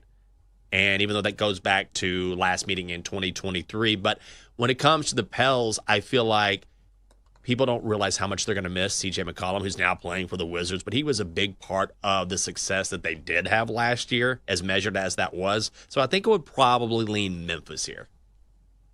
Yeah, I can see that. And plus, I do like playing the teams that kind of have something to prove, like the teams that did not end the season on a high note. Because, like, the Grizzlies had a really disappointing season last year. So I think that there is, a logic there in picking the Grizzlies. I will say, back to my original talking point of Victor Wembanyama, I don't know if you've seen some of his highlights from the preseason. Mm-hmm. It looks like he has gained a little bit of weight, or at least he is playing more physically. I think he's going to be a real force this year. Like, I cannot wait to see his next progression because, you know, even from the jump, he has just been so talented. He has such touch for a big man. And I do think I have seen people talk about, like, possibly putting an MVP bet on him. But first game of the season, like, maybe one of the learning points that we had from the first 2 games yesterday is that the stars shone especially bright. And I understand it took 2 overtimes for SGA to get his points prop. But still, like, it's wild to me how quick these games started. And these games, I guess, do mean something because, you know, that's part of the handicap sometimes is that you say, okay, it's the regular season, it's October, these guys don't care. But, like, I think we saw that last night is that some of these superstars really took this spotlight seriously and they wanted to prove a point. So for me, I'm going to look at Wemby tonight. I'm going to look at his rebounds because he's been better in the paint. Like, it does feel like he has gained a little bit of weight. He's playing more physical. So his rebounding prop tonight is set at 11.5 plus money for the over at plus 105. You could also do a player prop parlay where you go 10 plus and combine it with something else. His points, I'm a little hesitant to take simply because it's 24.5. And I just think he's one of those players that fills out the stat sheet more where it's going to be points, it's going to be rebounds, it's going to be assists. So if you want to do some combo stat bets as well, I think that is a very good look. Should be noted that in this game, we also will see the debut of Cooper Flagg. And it does feel like there is a similar handicap for Cooper Flagg in that sometimes it's not just about the scoring. Like, obviously he can score at will, but I feel like he kind of fills out the stat sheet in other ways to where his points prop is 16.5. I feel like he can go under that and still have a great game. So I'm not going to be taking the over there, probably not hitting the under. But what do you expect from Cooper Flagg in his first game as a Mav? First game, always dicey because I feel like even if you're awesome, you might have a little bit of nerves. It's only natural. You're playing your first game in the NBA. But I think it's a good point about Cooper Flagg is that, yes, he can score. And when you think of great players, that's immediately what you think of, right? Can they score? Can they score? But he is a great all-around player. He has great vision. So he could have 16 points, 8 rebounds, 7 assists, and have a great all-around debut. So I don't know if I'd touch his prop, and I feel like that's going to be a popular prop as well. I will also say, have you seen his New Balance shoes? Did you see when those were going around? His signature shoe? I did not. They're very mundane.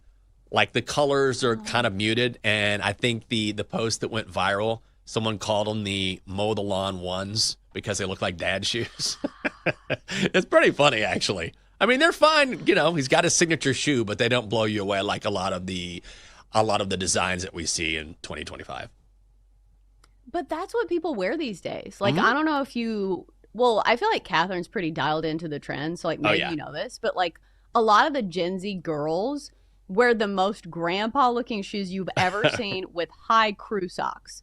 And you're like, what? Everything that I have learned in this life thus far feels like it is being thrown in the garbage can. Where you see these shoes that are so ugly and white and, you know, geriatric looking, but like that's what's popular. So maybe it makes sense. No, I mean, look, a trend is a trend, right? So for me, I'm like, these look like, you know, I'm going to go on a walk and grab the paper this morning. And maybe I'll pick up after my dog and grab a cup of coffee or something. But if that's what the style is, you got to go with that. And I'm sure that, of course, there's all of these knee-jerk reactions when something like this comes out. I just think it's interesting that he's with New Balance and not Nike. Yeah, it would be. It feels like it would be more fitting that he would be with Nike. But like New Balance has got some players. Like I will say, this is one of my daughter's favorite commercials. Is the one with Ohtani and New Balance. Hey, hey, hey. She loves that one. She's a big Ohtani girl just because of that commercial. Not because of what he does on the baseball field, but she really likes that commercial. And Cameron Brink, because she looks like, you know, Elsa. She's tall, blonde, has the braid. Blake's a big Cameron Brink fan. All right. Very good. You know, you bring her along slowly. Is she going to watch the World Series? She excited about Friday night since she's an Ohtani girl? Well, she is forced to watch sports with us all the time. At least with baseball, she plays softball, so I think she gets the premise of what's going on. She definitely does not love football. She just like, why do they keep getting hurt? I'm like, well, that's just football. Well, why don't they just put a Band-Aid on it, get back out there? Well, that's because he tore 3 ligaments in his knee, Blake. What does that mean? Right. Yeah, well, let's put on that baseball again. Yeah, it's a spinal cord injury. Oh, so God. that's a big one. He's not going to come back from that one. All right, coming up next, time to complain. It's a Whine About It Wednesday. You won't want to miss it. This is one of our talents. It's next on the Daily Tip.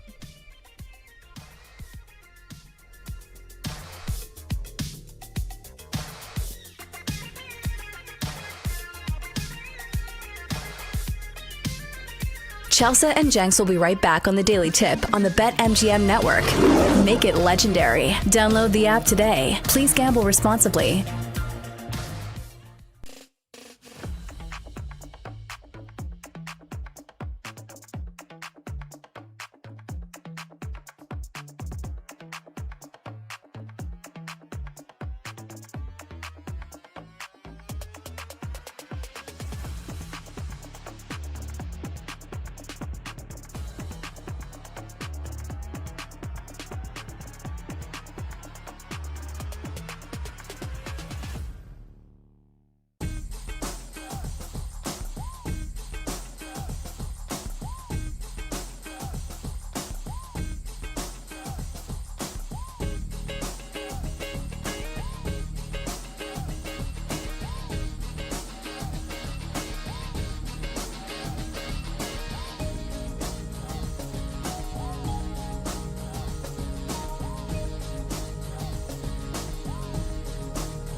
Let's get back to the Daily Tip with Chelsea Messenger and Michael Jenkins on the BetMGM Network. Make it legendary. Download the app today. Please gamble responsibly. All right, we're back on a Wednesday, October the 22nd. And because it's Wednesday, it means it's a whine about it Wednesday. So every Wednesday, we fire up what's grinding our gears and we unload, because sometimes you just need to vent, Jenks. Like, I think this is a common complaint for women, is that sometimes we just need to talk about our problems. We do not need insight. We do not need solutions. We just need somebody to sit there, listen, and say, yeah, you're right. That absolutely sucks. Because, like, sometimes you're not looking for solutions. Like, I complain to my dad about things, and he gives me, like, a logical solution. I'm like, no, I just want to hate this girl. She sucks. That was the correct answer. You know what? That's a very insightful thing to say, because I was reading about the difference between men and women and relationships, right? Like, how do you communicate better? And so a lot of times when a woman, for example, presents a problem or a complaint, like, this is frustrating to me, men are natural problem solvers. And so they say, well, here's what you need to do. Like, this is what you need to do to solve this. And the woman, that's not what she's looking for. It's like, no, I'm just looking for a sympathetic ear. I want someone to understand where I'm coming from and be a good sounding board for that. I don't need you to figure it out for me. I just need you to be there. And so that's actually very simple advice, because I'll catch myself like, you need to do this. And I'll be like, no, there's nothing to solve here. Just be there. And it's true. Right. And then, like, talk trash about whoever you can to make your wife or her nose is big. Better. It's very big. She's I don't like her gained hair some weight either. It's since high definitely school, hasn't she colors it. All right. Well, I can complain about a lot of things, and I try to temper myself, because I will say this. Like, I think as a young person, especially early on in a relationship, you see people who have been married and you're like, I'm never going to be that nagging wife. And then fast forward 10 years later, and you're like, wow, I'm that nagging wife. So, like, I try to let some things slide. So, like, I will lose some battles as long as I can still fight some more. So I save some ammo for later. But I do complain a lot. So I do think it's one of my talents. And that's why we have Whine About It Wednesday here on the show. Why talk about it when you can whine about it? Whine, whine, whine. Here on Whining Wednesday. Do you want to hear whining? On the Daily Tip. All right, it's time to whine about it on a Wednesday. And Jenks, I think it's funny how back-to-back segments we're now complaining, because most of last segment we were complaining about the NBA and how everybody's questionable and people are already on load management, which is a complaint in itself, which I think is very valid. But what else is grinding your gears this week? Have you been to the DMV? Have you had some type of phone call where you had to talk to an automated operator? Main menu. Operator, talk to a person. What is bothering you this week? I'm trying to decide. I think it's, you know what it is? It's the increasing fees of everything, especially when it comes to streaming. Like, it was, 2-3 years ago when you cut the cord and you're like, awesome. All right, I'm saving money. I got rid of all that nonsense. I don't have to deal with Xfinity anymore, right? And so now every stream, if you want anything, it's a subscription, it's streaming, and the prices keep going up. I got an email yesterday. HBO Max, guess what?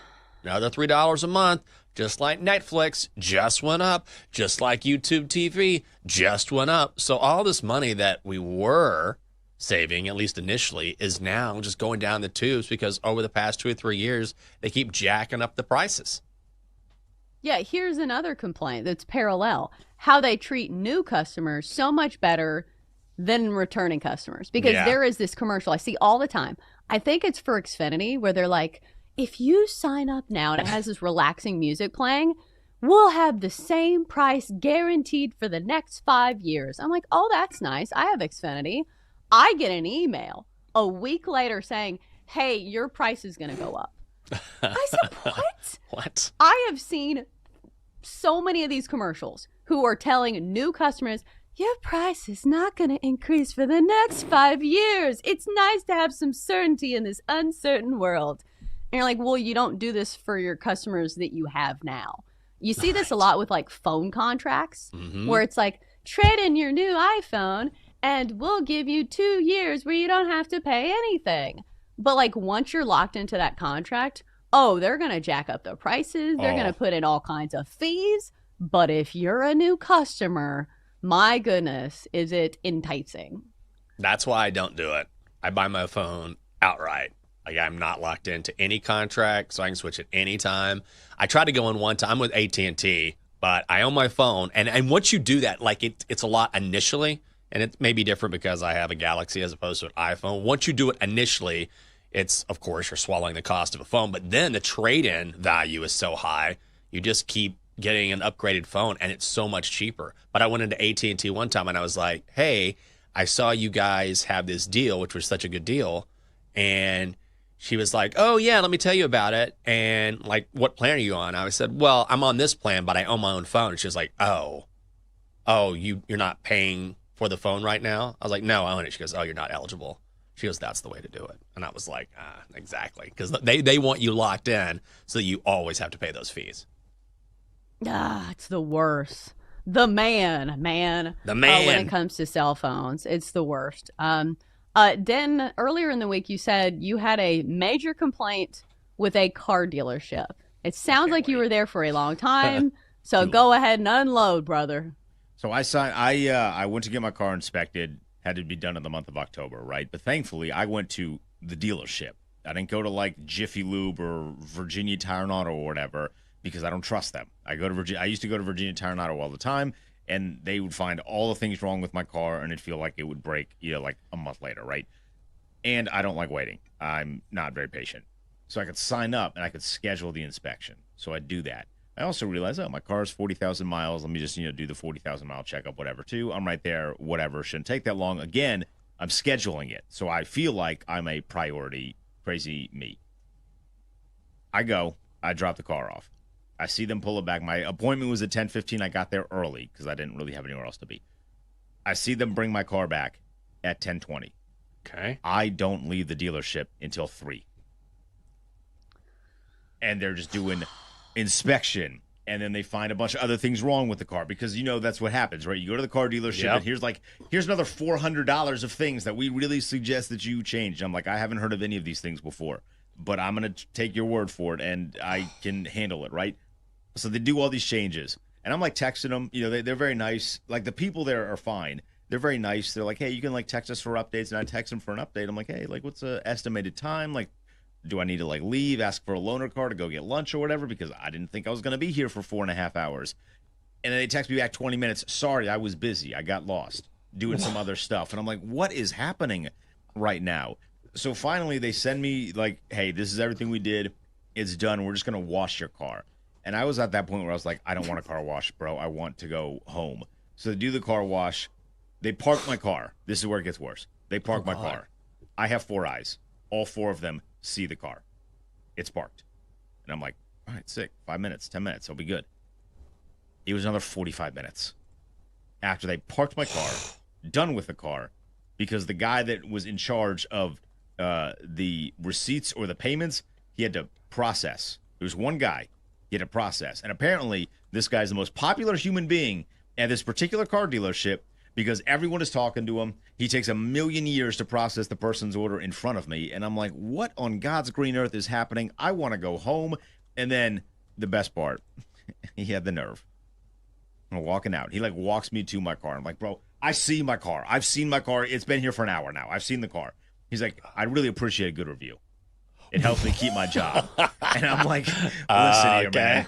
I'm a good person. I'm not like a yeller or a screamer. I'm not causing a scene. My biggest fear in life is being on the wrong end of like a crash out TikTok where someone just happens to see like, hey, he's like just important enough for this to mean something. So I'm not crashing out or nothing, but I'm like, there's no way that I just saw my car parked there for 45 minutes and you're like, give me 10 stars. First of all, 5 stars is the general view. Like, what do we add another 5 stars to this process for? But then you're asking for 10 after I've been here for 4.5 hours. I didn't get a review. I did not. Do you think they're trolling you? Do you think they just have no self-awareness? I think that's the worst part is when people waste your time and you have been sitting there for so long that you're like, is there any level of urgency? Because I think in this day and age where everything is so instantaneous, where you can sign up for stuff online, like you can do things so quick, that when somebody steals your time, it hurts more. Because you're like, I should not be waiting for this long. Like, we have scheduled an appointment. Like, this was the time that we both agreed on. And this is the set thing that you're supposed to do. And it doesn't need to take 4 hours. That is extremely maddening. Like, you add in the money, obviously that hurts as well. But, like, I went to the doctor yesterday, and you schedule an appointment. It's like, hey, I'm going to be here at 2:30. Can we get things going close to 2:30? No. You're going to wait for 45 minutes in the waiting room. You'll see the nurse, and then you wait another 20 minutes for the doctor. What happened? This is the time we scheduled. It's always like that at doctor's offices. Like, I haven't been much. Jenks, I don't know what your, like, experience has been, but, like, I feel like they're just, like, laughing behind the scenes. Like, I feel like they're just doing crossword puzzles. I'm like, that idiot. I'm very lucky. The one thing I do well, like the one thing, is that I'm able to choose like good doctors. I don't know why. I think it's because I do this meticulous research. I'm like, if I go to the doctor, if you're gonna mess with me, then you're gonna be really good at what you do, like exceptional. So I've been able to do that. But I also get that where they're hell bent on you getting there at a certain time, and if you don't, and if you're late, you lose your appointment. It's like, all right, I'm here, right, and now I get to wait 45 minutes. Awesome. Or when they gaslight you and say, no, you haven't filled out all these forms online. We need you to handwrite these. You're like, the forms that I just filled out online? Right. I have to do this again? What's your name? You don't know my name by now? Right. What? Or when you punch in like your date of birth on the phone for a customer service rep, and then they get you on the phone, they go, can we get your date of birth? I'm like, why did I punch it in? I just punched this in. I totally get that. See, I told you, like, the things I can complain about are endless. The limit does not exist. All right, so we'll wrap up our complaining and we'll talk some good things about the great games in the NBA last night coming up next here on the Daily Tip.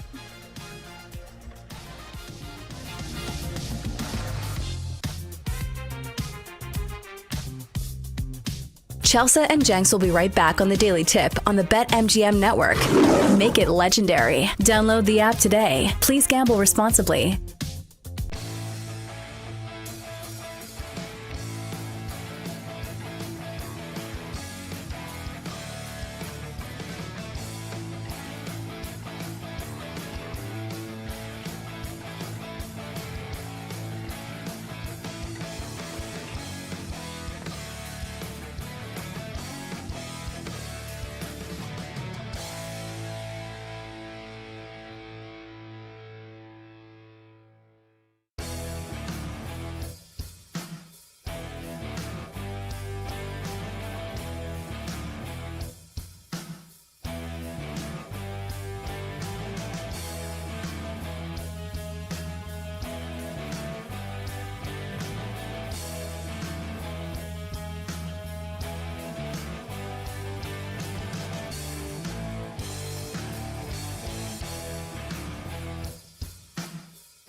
Grab your coffee and wake up with the Daily Tips Michael Jenkins. I always stay away from the hot team in the offseason. Whenever you see everyone piling on praise, it just feels like a sucker match. Can you dig it, sucker? And Chelsea Messenger. I don't want to lose to somebody dumber than me. Yes. When you're in an office pool with somebody playing fantasy football and it's somebody who just puts it on autograph, they're like, oh, I don't watch football, whatever.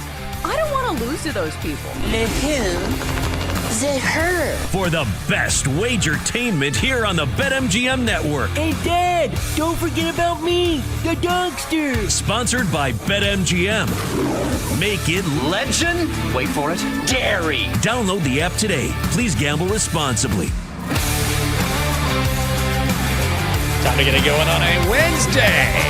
Good energy on the BetMGM Network. Thanks for being with us as we are live across the country from 6 a.m. to 9 a.m. in the East. Coming up in our final hour opening night in the NBA, KD and the Rockets visiting his former team, the Thunder, who got crowned world champions officially with their rings last night, raising the banner. In 20 minutes, we'll get you ready for a weekend in college football with Adam Rittenberg from ESPN. Then we have our favorite bets of the day, along with the Chalk Donkey at 8:40. I'm Michael Jenkins. She is Chelsea Messenger. We are streaming our final hour on Stadium, so welcome to our audience there. Also on X, if you're joining us online. If you want to stream us on Stadium, you can do so. BallySportsLive.com and the Bally Sports Live app. Chelsea, before we talk about the two games that we saw last night, the greatest basketball player to ever play the game was on NBC. NBC debuting the NBA on NBC. And Michael Jordan is going to be sort of a correspondent, not in the traditional role, but they're going to sit down with MJ and have different snippets of conversations with him throughout the season. He's not going to be on the desk or anything. But last night he sat down with Mike Tirico as part of the debut on NBC, and I thought he was great. He sat down and talked about how he hasn't touched a basketball in forever. When he did, it was at the Ryder Cup, and that he misses the game. He loves the game. And I think part of the appeal is, A, it's MJ, obviously, but B, it's that we don't hear from him a lot. We hear from a ton of former players on various networks and their takes or whatever. When MJ speaks, it's like, oh my God, Michael Jordan's going to say something, so you want to hear what he has to say. Absolutely, especially in a day and age where it feels like we see a lot of people and even celebrities because of social media, where we're just constantly hit in the face with what they're doing every single day of their life. Meanwhile, you see Michael Jordan, who is very reclusive, and you just don't hear from him that much. So it feels like no matter what he says in these interviews, people are going to be hanging on every word. So, like, honestly, his performance as an analyst or whatever this is, it doesn't even matter. Because people are intrigued just at the sight of him. And it did feel like the whole night as a whole was just a big ball of like 90s nostalgia. Because like that's what the NBA on NBC was kind of playing off, is like the 90s and the round ball rock.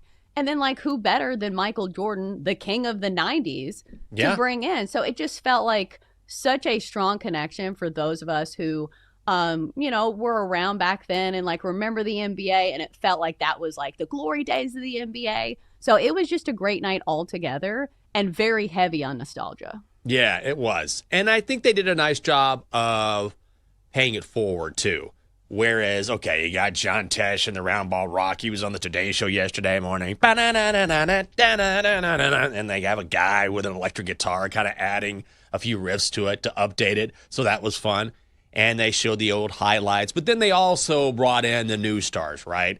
And showed new highlights. Because at the end of the day, as much as I love 90s basketball, as much as I love MJ from back in the day, it is about now and the stars of today and who we're going to be watching each and every week. So I thought they did a good job of saying, okay, here's the foundation, but now let's talk about today's NBA and what we can expect tonight. Right. And I do think NBC did a great job of like really highlighting the game, because somebody made this point, and I thought it was a good one, that when the NBA was on TNT, it was almost all centered on inside the NBA, and it was focused on like the analysts and like the post-game comments.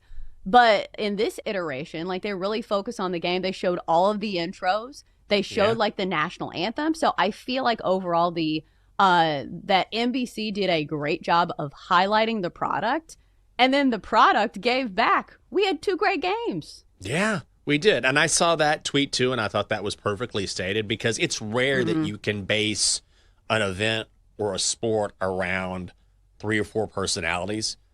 Those are the one group of guys you can do that with, right? The inside the NBA crew. With everyone else, you just can't. It's not strong enough. So you have to let the game carry the load. It did last night. And, man, what a payoff we got. Starting with the Thunder edging the Rockets 125-124 in double overtime.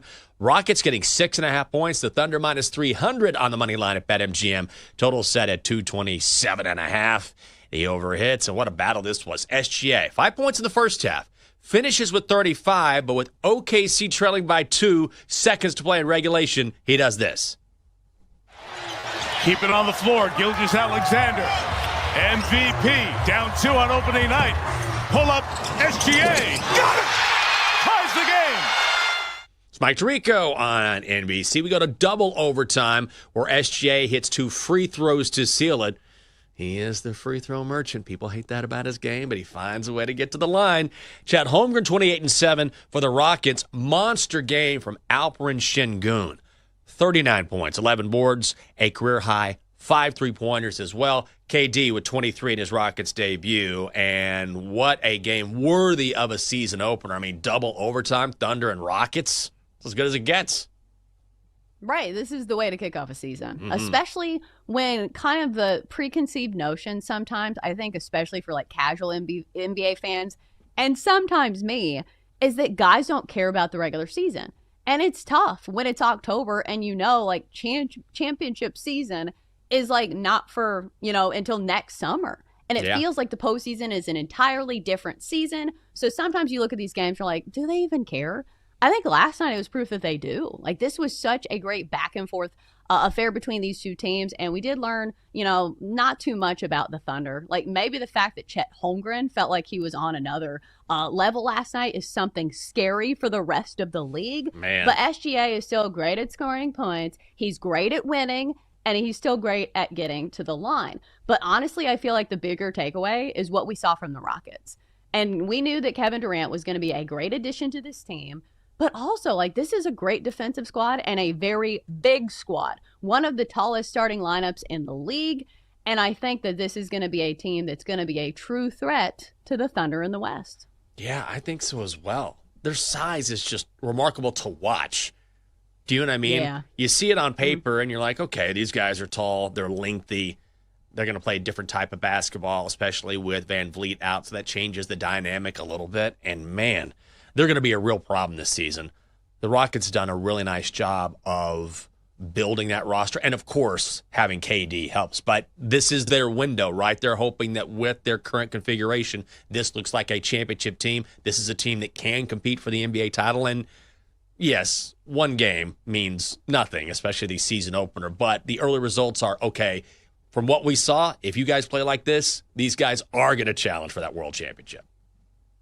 Absolutely. And I think that's what we want. Like, I know people like dynasties and stuff, but I think we want to see competitiveness. And so the more teams that can kind of rise, and plus, it's always exciting to see kind of new blood because it's been a while since the Rockets have been super relevant. Like last year, they were really good on defense, but it felt like they were too young and maybe a year away. Now they've added a veteran presence in Kevin Durant, who I think is going to be a great teacher for some of the young guys on the team. So it's just going to be interesting, just from a watching perspective.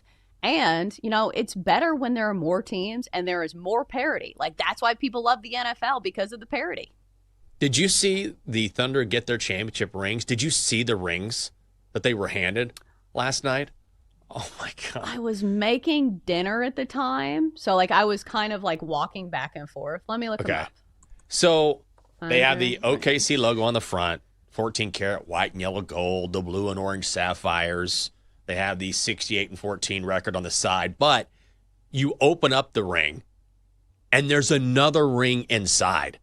So you take off the top, and then there's a band inside that you can pull out and wear. These rings are getting ridiculous. It's really cool, though.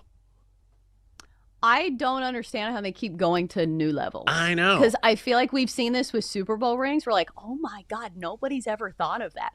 how can they possibly top this? And then they top it. So, like, I don't know, like, what these ring designers are doing, but bravo. Yeah. It's like 4 or 5 years from now, you open up the top of the ring. There's a small child inside. You're a father. Congratulations. You're a world champ. There's a small baby right there. Right. It's like, I don't know what they're doing, but it's crazy. If you look at the old rings, the old championship rings, like they're very basic. It's like, look at this gold ring and a big old diamond in the middle. And now they're just out of control. Yeah, but it is cool. Like, this is where we use technology in the right way. Yes. Like, I am still mad that we don't have flying cars, but at least the rings are cool. They are. What's the one that the Bucks had? And I always wonder if the website's going to go down where I think there's a QR code inside and you can scan it and then it goes to the highlights from the season. I'm like, well, I hope that website never goes down or that QR code's just going to be a waste. Last night out west, Warriors down the Lakers 119-109. Warriors laying 2.5. The Warriors minus 150. Total set at 225.5. The under hits by the hook. That half point. LBJ does not play in this game. That sciatica problem will keep him out for the first few weeks of the season, at the very least. So we get a monster night for Luka. 43 points, 12 rebounds, 9 assists. It is the 47th time in his NBA career he's dropped at least 40 points in a game, but this one belongs to the Warriors. Here's an edge. And that makes him great, too. The fake and the finish. Draymond Green takes flight. Once again, call courtesy of NBC. Draymond, 8 points, 9 boards. Steph Curry with 23. And Jimmy Butler, healthy, ready to go, leads Golden State with 31 points. And he goes 16 of 16 from the line. Golden State opens the second half on a 19-4 run, and they never look back. Classic Warriors. I feel like I've been saying that for 3 or 4 years, but they just keep plugging along. Yeah, and it keeps feeling like Jimmy Butler like reinvents himself even when people like doubt him, because during the preseason he battled a lot of injuries. I think he sprained both of his ankles, so people were wondering, hey, what's he going to look like the first game of the season? But he certainly rose to the occasion. I feel like Jimmy Butler kind of thrives in these type of environments where he wants to take down the Lakers and Luka, because we know he's not somebody who's lacking in confidence, and he kind of loves that spotlight. But I did read some of his quotes after the game, and I thought they were pretty interesting. The fact that, like, somebody was like, hey, why do you fit in so well in Golden State? He was like, yeah, because everybody's focused on Steph Curry. I get to just relax and have fun. So it's nice to see him, like, give some credit, obviously, to Steph Curry, who was decent in this game. 23 points, but it was the Jimmy Butler show for most of the time. And obviously somebody who fills out the stat sheet as well. He's somebody who hustles, who gets the rebounds, who dials out the assists. So it was a great game from Jimmy Butler. And once again, it feels like this is like the story of Luka Doncic's career, where he scores a bunch of points, but they lose. So, he needs LeBron James back. And it was weird having a season opener without LeBron. Yeah. D-Day put this in the rundown, which is just crazy to me. But again, first time in 23 years that LeBron has missed a season opener in the National Basketball Association. The last time the NBA had an opening night without LeBron, Facebook was not a thing, had not been launched. USB flash drives did not exist. And Kelly Clarkson had just won American Idol. Here she is now. Look at her now. Advertising for Wayfair. She's got her own talk show. She was just a young pup singing her lungs out. Ryan Seacrest, the debut of American Idol. I mean, that feels like a trillion lifetimes ago. Yeah, she was just waiting for a moment like this. Yeah, but it's so funny how mean we are to LeBron, because like when I first saw this, I rolled my eyes like, LeBron, ugh, he's not even going to play. But like he has played in so many of these, maybe we need to give him credit. Like maybe he can take one off after he's had this like amazing stretch of being like pretty healthy for most of his career. And I understand like it was a night for Michael Jordan. And LeBron didn't play, but like it feels like one of the few things that LeBron does have over MJ is the fact that his longevity and the fact that he has been so effective for so long. Like he felt like he was very close to his prime just last year. Oh, it's amazing. If he's slowing down, I mean, he is, but it's just a touch. It's just a touch. Right. So when you look back at his career, almost every other, and I mean every other player who has ever suited up in the NBA, near the tail end of that player's career, you see, okay, yeah, not nearly as effective. And LeBron, what is he, 40 now? He has to be. 40, 41? Yeah. He's right there. He's 40. He's 40 and still playing at an incredibly high, truly an all-star level. So I hope he comes back and he's healthy. But that's absolutely one of the big legacies of his career. Next up, Warriors host the Nuggets tomorrow night. Lakers host the T-Wolves on Friday. Coming up, who is Penn State going to hire? And can anyone challenge the Buckeyes? We're going to ask Adam Rittenberg from ESPN next on the Daily Tip on the BetMGM Network. Chelsea and Jenks will be right back on the Daily Tip on the BetMGM Network. Make it legendary. Download the app today. Please gamble responsibly.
on the BetMGM network. Make it legendary. Download the app today. Please gamble responsibly. Welcome back. Daily Tip on the BetMGM network. Coming up on the show, time to talk some college football with Adam Rittenberg from ESPN. I'm going to ask him specifically, how good is Indiana really? Can the Hoosiers really win the national title? Chelsea, I have given up on my Longhorns before we get to Adam very quickly. Like, we're so bad. We're so bad. Ugh, that offense. Tough watch. I haven't checked on NC State. Not to put you in a bad mood as well, but how are the Wolfpack doing? Well, I'm not in a bad mood because I'm already dead inside. So, I didn't expect much from NC State. So, my, thought process when somebody's like, I think NC State can cover the number. And you're like, we'll see about that. So I feel like I never have high expectations for NC State. But I feel like that's why it's so disappointing for Texas, just because the expectations were so high. And even if they are a mediocre team this year, it's just like the sky was supposed to be the limit. Arch Manning was supposed to be like the number 1 overall pick. He was supposed to win the Heisman. Texas was supposed to win the national championship.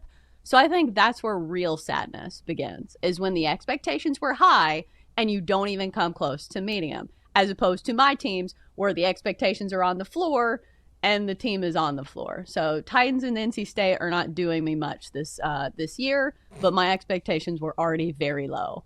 Yeah, remember when at the beginning of the season I was like, you're not going to believe it, I found a hotel room in Miami for the national championship game potentially, and I can cancel it just in time. I was so excited. Now those were the days. Yeah, those were the days. Now I'm going to Gaithersburg to go bowling or something like that. Definitely not going to Miami for the national title game. Let's bring in Adam Rittenberg and talk about it, the senior college football writer for ESPN. You can also hear him on SiriusXM College Sports Radio as well. So, Adam, as promised, how good is Indiana? It's so strange to see the Hoosiers in football, but they look like the real deal. They are the real deal. I think you look at their performances, you look at their personnel.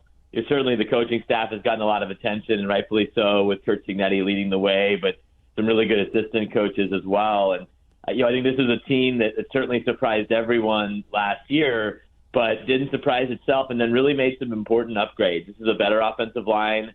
Their defense, which I didn't think could be a whole lot better than last year, has improved. Lewis Moore, who actually started his career at Indiana and then came back and then fought for an extra year of eligibility from the NCAA, has been a tremendous addition. Isaiah Jones is playing at an All-America caliber level, and you just look at up and down that defense. They've been outstanding, and then again supplementing their offense. Last year it was really Elijah Surratt, and he's having a great year again at receiver. But Omar Cooper Jr., 7 touchdown catches, averaging nearly 16 yards of reception, and then Fernando Mendoza, just an upgrade at quarterback. Curtis Rourke was a great player. Had been a tremendous player in the MAC, but Fernando's a guy that should hear his name called very early in the NFL draft. And so when you have that level of quarterback and you have a team with really no obvious weakness that's operating at a very high level, and then goes out to Eugene and really controls that game, you can put limits on them if you want. Historically, I'm not. This is a team that absolutely can win the national championship. That's where we are in college football in 2025. Do you think it makes it more impressive, the fact that they're doing this in the NIL era? Because when all this first came about, I think people were clamoring and saying, this is going to make the gaps wider for the blue blood schools and the smaller schools. But you see Indiana, to a lesser extent, you see what Vanderbilt's doing this year. Does that make those coaching jobs that, we've seen from Kurt Cignetti, from Clark Lee at Vanderbilt, does it make it that much more impressive? Well, I think your point is taken. I just think we probably misread it, right? That, we thought, okay, this is going to make all the schools that had the resources and the reputations, they were going to just pull away even more so. But it's really been the opposite. I think what was a little bit unknown at that time was how capable certain schools were if activated. And by activated, I just mean playing well, having a chance, giving their alumni hope. One thing, I stood on the sideline for a couple of his Indiana games, late in the game with Indiana Athletic Director Scott Dolson and their president Pamela Witten, And they always remind me that Indiana has the largest alumni base in the country. You wouldn't think that, but it's true. And, you know, when you have that and you have Mark Cuban and some of these other people that are notable, you know, you have to give them a reason. And they gave them a reason last year, and now they're all in, and it's allowing Indiana to at least give itself a chance to keep this going. Are they going to make the playoff every year? I don't think so. But they're going to make a playoff again after this season. I fully believe that. While Curt Cignetti is their head coach, and they certainly were proactive in trying to secure his future in a very active coaching cycle that we're in right now. So, you know, whether it's Indiana, whether it's Vanderbilt, I think it's important to sort of Texas Tech diagnose the DNA of the program. Do they have the super boosters? Do they have a deep booster base? How big is their alumni? How engaged is their university administration? And if a lot of the answers to that are yes, I think you can have programs that pull away and or at least shorten that gap between the traditional strongholds in the sport. We're talking with Adam Rittenberg, senior college football writer for ESPN. So since we are talking about head coaches, is Matt Rule going to be the guy at Penn State, and should he be? He might be. I think that there's a lot of connections there, given where he grew up, where he played at Penn State. He and Pat Kraft, the athletic director, are extremely close. If I were to rank, coach athletic director relationships in the sport, they would be very, very high on that list in terms of just how comfortable they are with each other. You can certainly debate whether Matt's done enough. And, his team has lost 2 games at Nebraska with a very manageable schedule so far. The schedule the rest of the way is still somewhat manageable, but they have, a Northwestern team this week that's playing really well. They've got USC, they've got Iowa, which has given them all sorts of problems over the years. And so, it might depend on how they finish the season, because Penn State still has to sell this hire to its constituents that this is the guy to get us to a national championship. James Franklin wasn't, but Matt Rule is. One thing that's been pointed out, and that's fair, is that Matt Rule doesn't have a lot of wins against the top 25. I mean, if you want to hire a coach who wins the big game, Matt Rule isn't really it. Jeff Brom is it. Brent Key is it. Like there's a couple other guys out there that maybe you could look at. So it certainly could end up being Matt Rule, but I think there's still a lot that needs to happen between now and that press conference where they're introducing their next coach. It's fascinating to me that we have like some high profile jobs opening during the season, and you can hear these like coaches that are current head coaches, and they ask the coaches about it, and it feels like they like tense up. Like nobody knows how to answer the questions, because we see this all the time where coaches will go to a better job. And that's, another conversation. But who do you think is the next man in charge at Florida? Because that is another high profile job, a program with a lot of pedigree, but it is in the SEC, and I feel like wins are hard to come by. Well, right. I think, again, that's a place where if everything is rolling, the wins should be a little easier than they were during Billy Napier's tenure. But it is a challenge, certainly, in that conference. Everything that I've been told about the Florida search, and it's not a big surprise, is that it's not going to be like a robust search. Like if they're talking to, 7 or 8 candidates, there probably is a problem. So who's at the very top? Lane Kiffin at Ole Miss is who a lot of Florida fans and people around that program want to be the next coach. He's probably the closest thing we have in the sport to Steve Spurrier in terms of, his background as an offensive play caller, what he says, how much fun he sort of has digging his opponents and all that. So, I think Lane Kiffin is your first call there. And then who else is on that list? I think, Eli Drinkwitz at Missouri is a guy that has done enough to potentially make a move within the conference or somewhere else to what I would say is a tier 1 program, a place that you can compete consistently for national championships like Florida, even though they haven't even made the college football playoff. And it's been a while since they were in the top 10. But I think Eli Drinkwitz is someone who Florida could certainly look at. And then I think Rhett Lashley at SMU is another guy who has spent time in the SEC at Auburn, played at Arkansas, has coached in the state of Florida. He was Miami's offensive coordinator there. So I think Rhett's a guy that, could be on the list for several of the SEC jobs this year and possibly Florida. And then after those 3, it gets maybe interesting. I know there's been some chatter about Marcus Freeman at Notre Dame. I'd be surprised if he makes that move. I think if Marcus leaves Notre Dame, it will be to one college job, which is where he played at Ohio State, or most likely to the NFL, which has significant interest in him and looking at him as a candidate. So I really think it's going to be Kiffin, Drinkwitz, Lashley, and then beyond that, if they're at that point, maybe something's gone wrong with the search. Adam, I don't want to focus on all the rumors and all of the things that have come out, but objectively, is Bill Belichick going to last more than a season at Carolina? Yeah, it's certainly a fair question, right? Given how it's gone, I think there's certainly determination to do better and to not have one miserable season with all this dysfunction that's been reported and then move on. It's hard to predict, just what he ends up doing when this thing is over here in a few weeks. But there's certainly it's looking like he wants to build this thing and again, to be fair, go through a full off season and have the chance to upgrade the roster. I mean, this isn't a very good roster right now, and perhaps with true support and a fully engaged Bill Belichick and everyone around him, they can at least add some talent that gives them a chance to be a better team next year. It just again, does he want to do it? Does North Carolina feel like they can kind of go through another year? I mean, there's been they're a 2-4 team, 2-5 team. There's just so much drama around a team that isn't very good. Do they want to go through that again? Who do you think is the most underrated team in college football? And I will say this year, more than other years, it does feel like, I don't want to say it's wide open, but it does feel like, the pool to draw from has several teams. It doesn't feel like there is maybe one clear outside of Ohio State. Who's a team that could be a dark horse this year?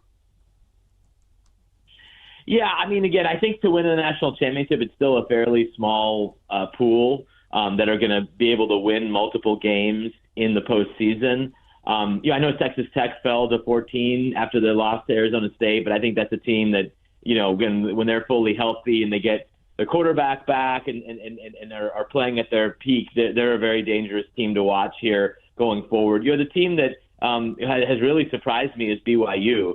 BYU lost its quarterback over the summer, and it's starting a freshman in Bear Bachmeier who only got there in the spring, and they're 7-0. And I don't know how long they can keep this going, but that's a program that's had a lot of success under Kalani Sitake. They were a really good team last year, kind of until the end of the season, and I know they have some tough games coming up this week at Iowa State, next week at Texas Tech, so we'll find out a little bit more about BYU here over the next few weeks, but November 8th, at Texas Tech. So, but I would certainly watch those two teams in the Big 12.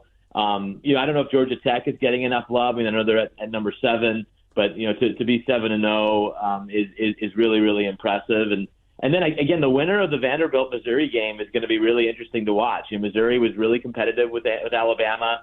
That was a single score game. If they can go into Nashville and win, I know they have some big games coming up with Texas A&M coming to Columbia, going to Oklahoma later in the year. But Missouri would be in really good position to make its first college football playoff appearance. And then you guys mentioned it earlier, Vanderbilt and what they've done. Anyone who watched them against LSU, shouldn't really be surprised with their performance. And yes, it's Diego Pavia, but it's a lot of really other good players around him. Their tight end Eli Stowers is outstanding. So they've got Missouri this week at home, then they go to Texas next week, and then they go to Tennessee at the end of the year, which could be a super exciting in-state game in the SEC. So a lot of teams that are sort of on that fringe. But if you're going to ask me who's really capable of winning the national championship, it's Ohio State, it's Indiana, it's Alabama. Maybe it's Miami, but I don't really trust them anymore. So it's not a huge group of teams at the end of the day. Generally is the usual suspects. You can check him out as the senior college football writer for ESPN. Also on SiriusXM College Sports Radio, it is Adam Rittenberg. Adam, thank you so much for the time. Great insight as usual. Okay, great, guys. Thanks for having me. You bet. How much Vandy have you watched? I'm sure I've asked you this before, but I know you're right there in Nashville, and they have to be kind of a hot ticket right now. Yeah, I definitely follow Vandy. Mm-hmm. I feel like I've followed them for quite a while just because they are the local team. Like, we do have a lot of Tennessee fans, but the University of Tennessee is in Knoxville, which is 3 hours away. So Vandy is the local team.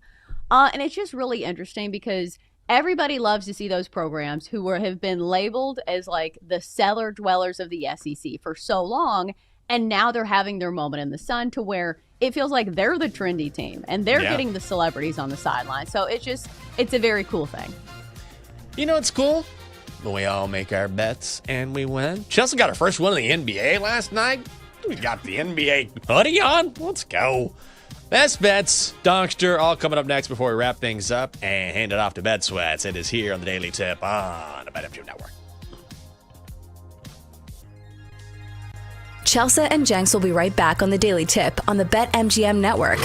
Make it legendary. Download the app today. Please gamble responsibly.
Let's get back to the Daily Tip with Chelsea Messenger and Michael Jenkins on the BetMGM Network.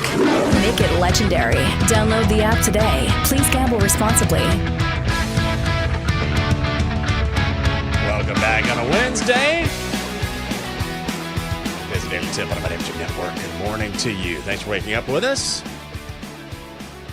Michael Jenkins, she's Chelsea Messenger. Come on, Double D, just a little something. No? No? There we go. That's what I'm talking about. Best bets on the way. We will hear from the Donkster as well. Chelsea, what are you doing today? I have no idea what I'm doing.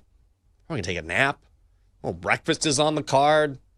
Maybe a walk. Maybe a good walk will do me good. It's nice and brisk outside. A little fall weather. You love the fall weather. What about you? You and Blake going to watch something crazy? Or is it just going to be, let's build something made out of Play-Doh today?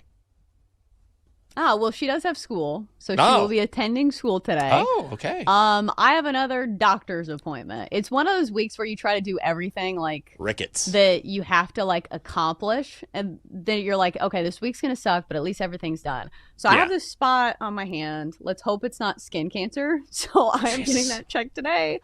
So fingers crossed. If I lose my bet tonight, that's fine, as long as I get some good luck on that test. Oh God, yeah, good luck. I went to the chiropractor yesterday because I fell over the weekend. That was fun.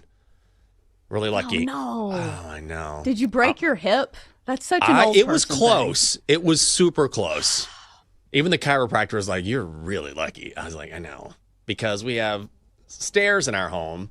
You know, the stairs go upstairs to the bedroom and the deck, and they're pretty steep. And so over the weekend, I was coming down, and I just stepped down too early. Like, instead of stepping down from the bottom step, I stepped down from the second to last step.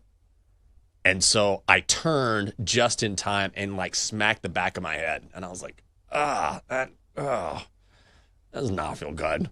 So then Catherine comes rushing down. She's like, oh my God, are you okay? Okay. I'm like, yeah, I think. So I just like, like test your body. Like, well, hold on. I think, all right, I'm okay. So went to the chiropractor yesterday, and he's like, yeah, you know, gave me an adjustment. He goes, you needed that, but also you're really lucky. This happened to my wife, and she broke her arm. She goes, you have to be careful. I was like, I know. When you get older, man, I feel like it's a rite of passage. When am I going to fall and break my hip? Take the minus money on that, because it's going to happen. It's time to invest in Life Alert. You know, those buttons that you wear around your neck? It is. But I feel like this is a crazy thought that I have. Okay. It feels to me that like luck is finite, to where like I have a certain amount of luck that I can use in a day. And it's like, if you like have a lot of lucky occurrences, it's like, okay, my luck is bound to run out sometimes. Do you feel that way? Like, it's not logical. Or if you've had a really bad luck day and you're like, all right, luck's got to turn soon. Like, I'm going to hit this green light or something. But do you ever feel that way? I'm trying to think. The way I look at it is, I feel like this is what I always think. I always think when things turn my way, like I have days where just everything is coming up aces. And then I think I need to go gamble. Like, this is when I need to hit the casino because I'm not far. Like, it's a quick ride to MGM National Harbor. You know, like you lose something, but then you find it immediately in kind of a crazy place. You're like, oh my God, it's right here. How lucky is that?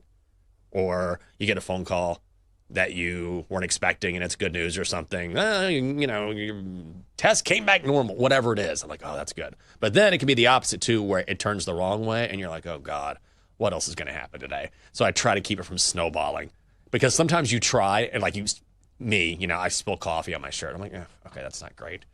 And then I get a lift and it's like, all right, your lift's 15 minutes away. I'm okay. Like, we have to turn this around like quick. Like, what is happening? So I just try to, if it's a good streak, I ride it out. If it's a bad luck streak, I'm like, I got to turn this around quick. I will say one thing. Worrying about things never helps anything. So like, if you're like looking your day, you're like, oh my God, how could it get worse? Like, thinking about that, like, isn't going to change anything. So, like, you might as well be like, listen, whatever is going to happen is going to happen. All I can do is try to prepare my best, because there's some quote about luck where it's like, preparation meets opportunity. I'm like, well, how's that supposed to, like, help with me being clumsy? You know, sometimes you just have bad luck. And I do believe in luck. But I do think that in like life situations in your career, that preparation can help a lot of things. 1,000%. And I know that you put in the prep to win a bet today. So we're going to get to that in mere moments. Also, coming up next on Bet Sweats, Joe O, Sammy P.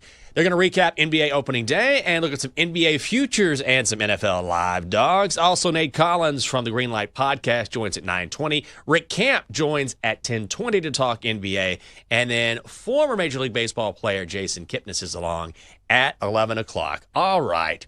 Chelsea Messenger, first dub of the season in the NBA. I see your bet tonight. Let's keep it going and tell you who we have the most faith in today.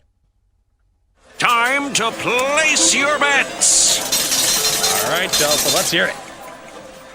All right, best bet of the night. And listen, I am not coming into this cocky and say, oh, look at me with my one win in a row betting on the NBA. I am the NBA betting master. No, like we're going to try another one of these player prop parlays, but it's still the first of the season. So like out of 5, this is still a 2-star rating. So like tail cautiously. But my best bet of the night is kind of banking on a theory that I have for this year, is that I think Victor Wembanyama is going to be an absolute powerhouse. I don't know if you've seen some of the highlights of him coming out of the preseason. It looks like he is playing more physically. He's been working with Kevin Garnett, who has said that Wemby looks like a combination of KD and Shaq. I don't know how much better of a comparison you could get. So it feels like he has been better in the paint, and he has been not thrown around as much as he used to because he's putting on weight and he's playing more physically. So I'm going to parlay that into what I'm playing tonight. I'm going to go 10 plus rebounds, 20 plus points. You combine those together and it's minus 140. So he averaged well over both of these numbers last season. If you look at his preseason games this year, which I understand they're preseason games, but in only like 24 minutes in his last 2 preseason games, he got 11 rebounds at least in each of those, 17 points and 27 points. So now it's the real deal. This is the regular season. Big matchup against the Mavericks and Cooper Flagg tonight. I understand the Mavericks have a pretty big front court, but still, Wemby just feels like a cheat code. Have you seen this story where it sounds like he is getting taller? They said now he's 7'7". So it just feels like he is one of those aliens that is matchup proof. So let's go for him to score 20 points and pull down 10 rebounds. I cannot wait to watch Wemby this season. Oh, man, he's going to be awesome. I'm telling you, Wemby 11-1 to win MVP. Maybe worth a shot. All right. I threw this in yesterday. We only have 2 or 3 games on the hockey slate tonight. I think just 2. Let's go Habs Flames over 5.5. It's minus 132. This has come up from 5.5 to 6 in a lot of spots. We'll play it over 5.5. So it would be easy to fade the Flames here. And if you want to do it at a short price, I don't blame you. Calgary won its opening game of the season. Since then, they've lost 6 straight. Not in good form. So we got Montreal and Sam Montembeault in net. He's given up 8 goals in his last 2 outings. Save percentage of just .857. Dustin Wolf going for the Flames. 19 goals in his last 5 outings. I think these teams are definitely closer than their ratings or records may indicate. But I think we see a ton of goals tonight. And if you go back to last season, Calgary's hit the over in 9 of its last 12. So let's go over 5.5 tonight. Habs and the Flames. There you go. I'm not going to lie. I had to look up who the Habs were. So they're the Canadians. Yes. And I was like, how do you get Habs from Canadians? And apparently it's like a French word. Les and habitants. then this conversation got way too Canadian for me. And I was like, all right, enough hockey, enough French. We need to move on. We need to talk about Mountain Dew, monster trucks, freedom, Eagles. Yeah. Let's get back to America. Yeah, didn't tell that car story again, bro. That sucks. How many hours were you there? 3. Dude, don't give it. You know what? I'm getting online right now. I'm going to trash that guy on Yelp. That's the American way. Okay, let's get to the doctor, then we'll find Where's out what's the coming. Jinx Tough picture? Yeah. What happened to Jinx we Tough? can't play it now. The Jinx Soft. Jinx Tough. Oh, There look at that it guy. is. Look at that bear in the back seat with my kids. Look at me there. Hello. Come right in my ram. Oh. Dogster, come on in. What's going on?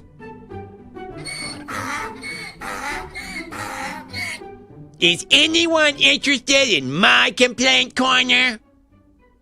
No. Not really. Go ahead, I guess. Why do we always have to accept cookies on every website? Yeah, that's a good one. It's annoying. OnlyFans, cookies. RedTube, cookies. XNXX, cookies. Okay, Donkster. Come on. What are you doing here? You have a bet. Hockey, Flames, Moneyline, hosting Les Abattoirs. Oh. Not Nailed quite. it. That nailed it. But you know what? Hockey bet. We'll take it. Good job, Donkster.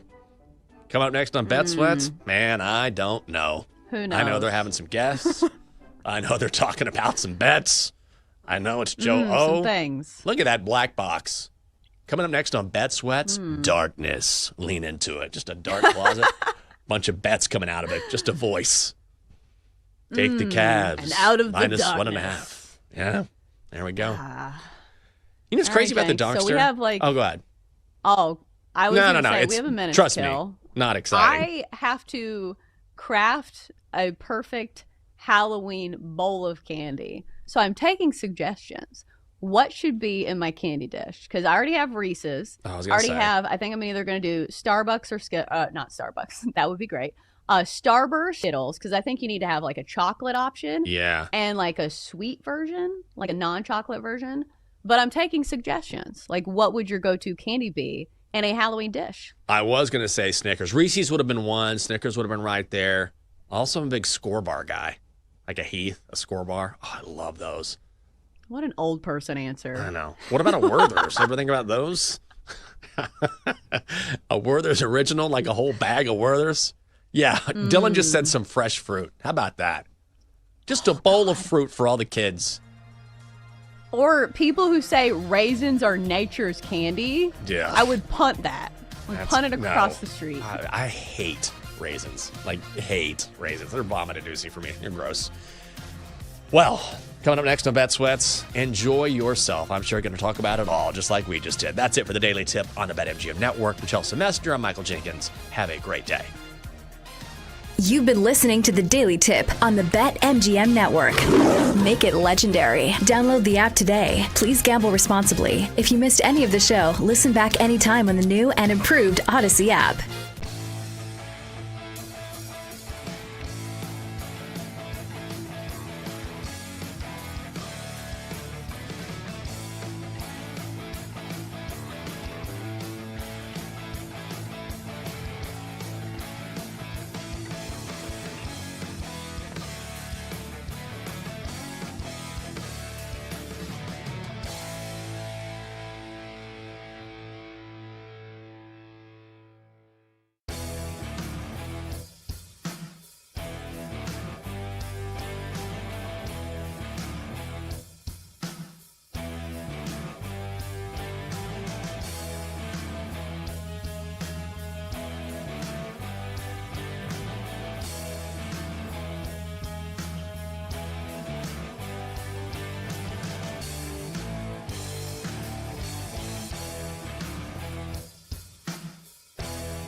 He's good. They're looking at him as being a guy that's going to be one of the dudes for the next 30 to 40 years. So if I were a network, I would want to scoop him up too.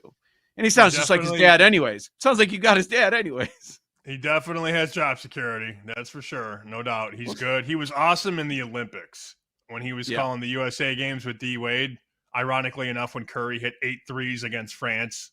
Very good. I still want you to hear the aliens call, and then we can move on. I need to hear it. We will hear it.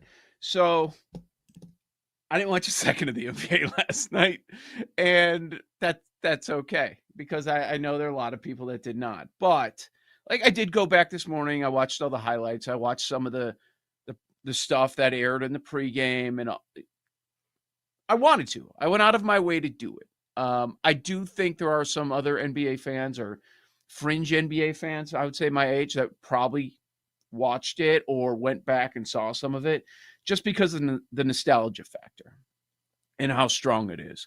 So you're younger than me, but how old were you 90s prime Jordan years? When Jordan won his 6th title, I was 9. I was born in 89. So like sports then around that time and years after that, it's like everything to you. Especially if we choose to go into this business, it's everything. So we grew up in Chicago. Jordan's it. Jordan's everything. We didn't miss a thing. The NBA and NBC, everything that they had. So like last night, and you know, I would randomly run into it, and if I would hear it, I would not stop Round Ball Rock. You know, you see Tesh. If you've ever seen it on YouTube, the performance that the live performance that he's had there. You think back like all those NBA shows, waking up Saturday morning and knowing that there would be a big NBA game. Nostalgia's powerful, man. And like it had me thinking about in the last few years, there's been so much stuff related to the 90s that's come out, like documentaries and stuff. Man, does it draw you in? And then during COVID, when there was no new content of anything, any kind of show, any kind of entertainment, like what did we get?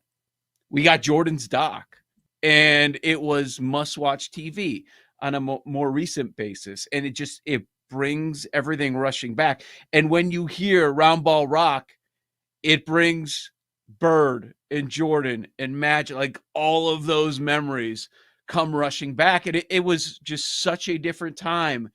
And we understand why it's not the same. Just they were talking about it last night too, just the rivalries and why we growing up in that time think that was the best era for basketball. But I think anybody would say that when they were a kid, that was the best era for basketball. They did do a splicing of current NBA stars to the 90s theme. So they come out, they do the laser, the NBC I saw laser. That was and cool. then they play the music, and then they ask current players what 90s basketball meant to them. And SGA's like, I got nothing. He's like, I don't even know when he was born. I'm going to guess SGA was born in 1998 without even looking this up. Okay. Did you see July Wemby's 12th, reaction? 1998. No, I did not. What did Wemby He's like, say? are you serious? It's like, what? Are you serious? Yeah, these kids don't know. How are they supposed to know? He was born in 1998. Yeah. LeBron had something, though. I don't know if he was being honest with it all, but, you know, he's been around so long. Of course. But, yeah, like, just certain memories. Oh, what a spectacular move. It is like, you know, like, oh, man, Marv Albert back in the day was the best. The czar of a telestrator, Mike Fratello. And just everything was larger than life. Maybe I'm wrong. Maybe it's just because we're adults now and we're in the business. It doesn't feel that way. But, of course, you know, we were kids back then. It does feel pretty cool, even though the reality is it on NBC a lot? No. The games will be on Peacock for the most part. We're not going to see it. I was surprised that they decided to take the NBC lineup and push it to the side last night to air those 2 NBA games. But it is cool because, you know, for us, it's when NBA was its best, was its biggest. A lot of people would agree with that, even if they weren't kids in the 90s. But it was pretty cool. So did you watch the sit down with Jordan that he did with Mike Tirico? Yeah, the 2-minute, 30-second 3-minute clip that they're going to splice, and they're going to basically share throughout the season, I guess. Okay. So that's what that is? They're going to do like so. 3 minutes every week? I think they just dumb. want to give you a little taste, just a little taste every chance they get. And then it will all come together over, I don't know if it's the whole season. I can't imagine they break that interview with Tirico down and share it throughout the season, but they didn't want to give you the whole thing yesterday. You got 2.5, 245. It was fine. Jordan at 60 plus, Jordan's like, I wish I could throw my shorts out and get out there. Like he still wants to play. So yeah, I mean, I've got a soft spot for Jordan. And one more thing on your point on the NBA on NBC, I could still to this day hear Marv Albert in the back of my mind. The Bulls, the Knicks, next on NBC. Like I can still hear it.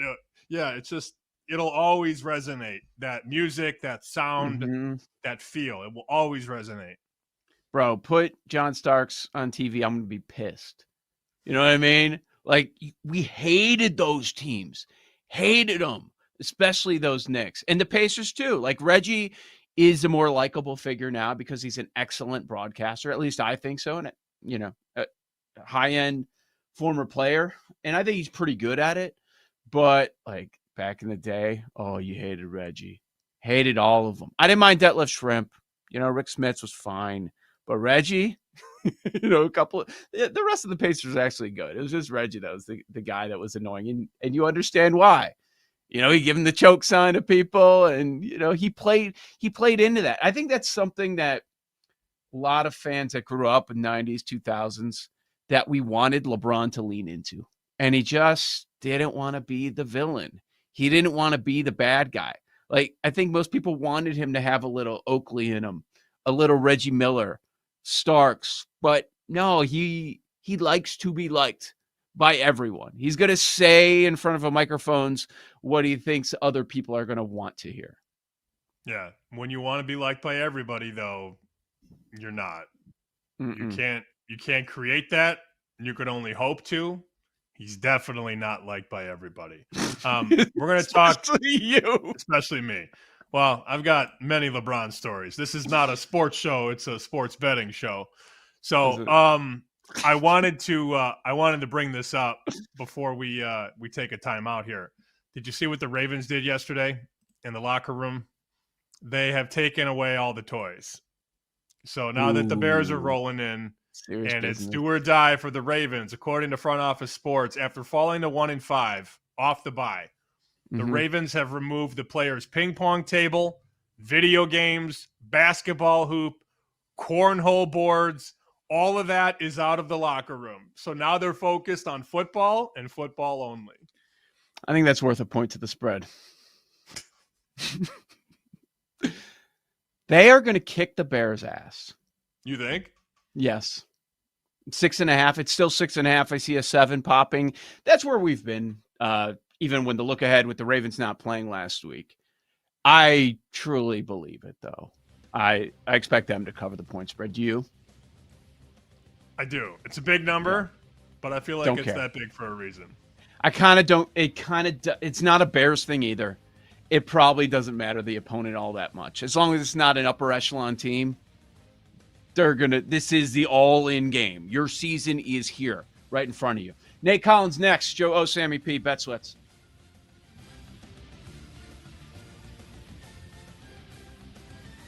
You're listening to Bet Sweats with Joe O and Sammy P on the BetMGM Network.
Welcome back to Bet Sweats with Joe Ostrowski and Sam Paniotovich on the BetMGM Network.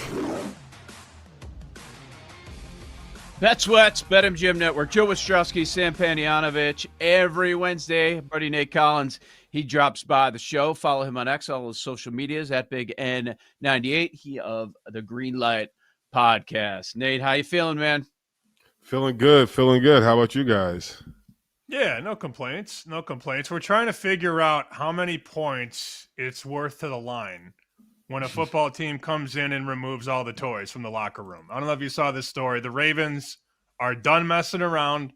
They're taking out the ping pong table, the video games, the basketball hoop, the bean bags. Everything is out of the locker room. They mean business now against the Bears.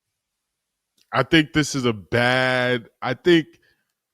if you ever been a part of a team and this happens, and I have been, like, honestly, all it does, it ruins kind of like the team morale in the locker room. Like, there's no camaraderie. Like, playing those games and doing that is time for guys to kind of like to build camaraderie, to kind of talk about, hey, like, how bad things are going. Hey, how can we make it better? It just makes it a lot easier to do that in that type of setting rather than just sitting in your lockers all moping or looking at the ground or just figuring out like, hey, we suck right now. Like, what are we going to do to turn it around? Like ping pong and the foosball table, that's not why you're losing. And I just feel like coaches sometimes they overreact and they kind of want to try to change the culture of what's going on. And I just feel like if you're doing this now, it means that it's already been a bad culture inside, and in the past you guys have been winning, so all this stuff hasn't been addressed, and now you're trying to address it when you guys have a record like you have now. And I just feel like it doesn't really do anything for me. It doesn't make me feel like they're going to come out and play better than they have been, because they might be pissed. Yeah, that's interesting. Well, what happened? Give us the situation. Please tell me it was the Bears. When did this sort of thing happen with you? Yeah, did Trust I don't know your apple slices or what happened? I think it was the Bears, and it was just like, also too, it's one of those things where guys could be in there arguing or betting or being upset heading into practice, and that can also make a coach be like, hey, you guys are worried about losing video games rather than winning real games. So, and if Lamar is going to be back, which I think he is, obviously they're going to play better and they're going to play different. So if they win, it's one of those things where I don't know if next week we hear, oh, they got the ping pong table back, but it's not going to be because of that. It's going to be because Lamar Jackson played well and because Derrick Henry played well if they win. I do remember that first training camp. That was one of my first years around the Bears, 2013. That was your last year in Chicago, and they brought in Tressman. And he's like, we're going to go to the pool and sing Kumbaya and eat orange slices. And I'm like, this ain't going to work. Like, I just like that. I know it works in the CFL maybe, but that had to be a culture change for you guys, right?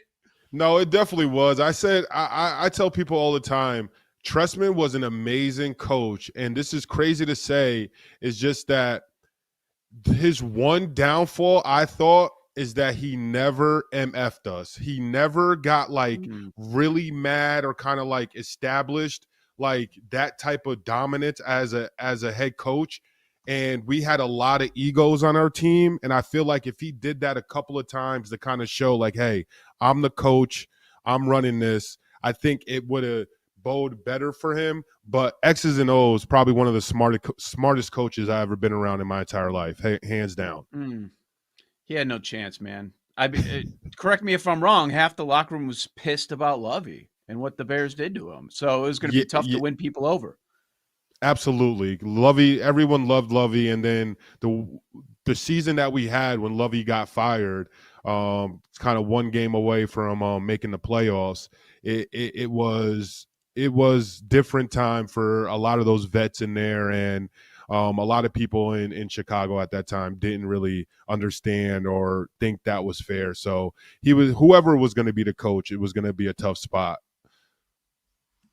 Let's turn the page and let's talk about football this weekend as opposed to football from 12 years ago. That's my fault. I took us there. It's my fault. No, I love those. Hey, man, it's nostalgia day. Last night, everybody's watching NBA on NBC, thinking about Jordan, Bird, Patrick Ewing. Like, it's fine. People love it.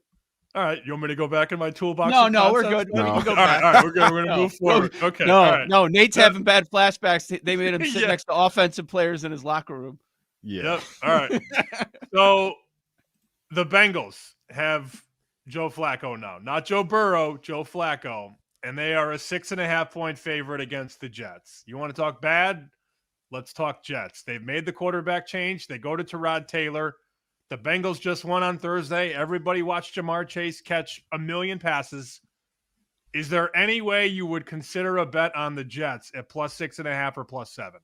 I can't do it this week. I can't. I just feel like every week we're going to see Joe Flacco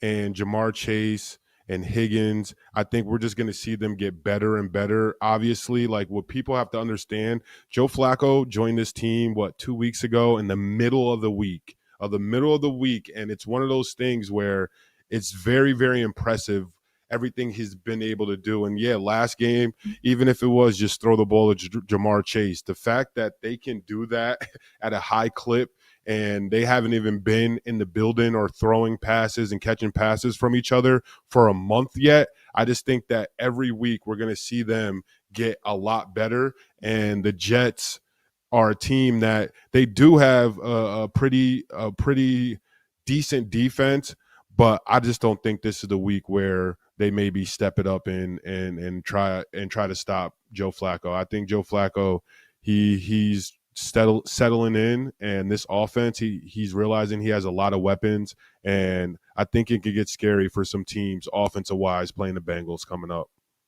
With Nate Collins, Greenlight Pod, I'm sure you're hearing it from Eagles fans this week. They got to feel pretty good about how Hurts looked, how that deep ball was rolling against an excellent defense in Minnesota. They just played the Giants. So what do you think about this spot? It's a revenge spot. They lose to the Giants by a couple of scores. Now they get the Giants in their building before they go on bye. What do you think about the 5-2 Eagles against the G-Men this weekend? Eagles are so hard. They're so hard to try to understand sometimes, and I feel like the Giants as well. Like they're coming off a terrible loss. So I don't know if that means this week, even though it's Eagle week, I don't know if it gets coached that much harder this week, and maybe that defense and those guys really try to rise to the challenge, and Dable can get those guys focused and thinking about it being a divisional game and how we just beat them and we have the recipe, and if they can do it again. I just feel like the Giants are playing good football. It's a bad loss. Hopefully they can get over it and keep it moving. But I like the +7. I kind of like that number if you're going to take a bet on that game. But if the Eagles come out and they continue to do – if Jalen Hurts plays the way he did, it's going to be hard for teams to beat the Eagles, if I'm being honest. I told Joe the story on Monday. I was having a cookout at the house on Sunday, and I had a buddy here who took all of his Survivor entries and put them on Denver. And he was not happy for 3 quarters. If you could have seen him, though, in the 4th quarter, just watch the game when Denver scores 33 in the 4th. He was having the most fun of his entire life at my house in the 4th quarter, man. our producer Reed is a big Broncos fan, so he of course was loving that game. And if any Broncos fans out there, like I just feel bad for the people. If you were at the game, you're a Broncos fan and you left early, like golly, did you leave? Did you pick a wrong game to leave early on? And it was a crazy one because that many points in the fourth quarter is absolutely absurd. So Sam's been having fun with you with your Super Bowl prediction. And on the AFC side, you're looking smart. Like the Patriots haven't played tough teams. They got a tough defense this week, though, but they just keep going out, getting the job done. Drake May has now entered the MVP conversation. But I want to talk about the other side. They do win again. I'm talking about Green Bay, your Green Bay pick.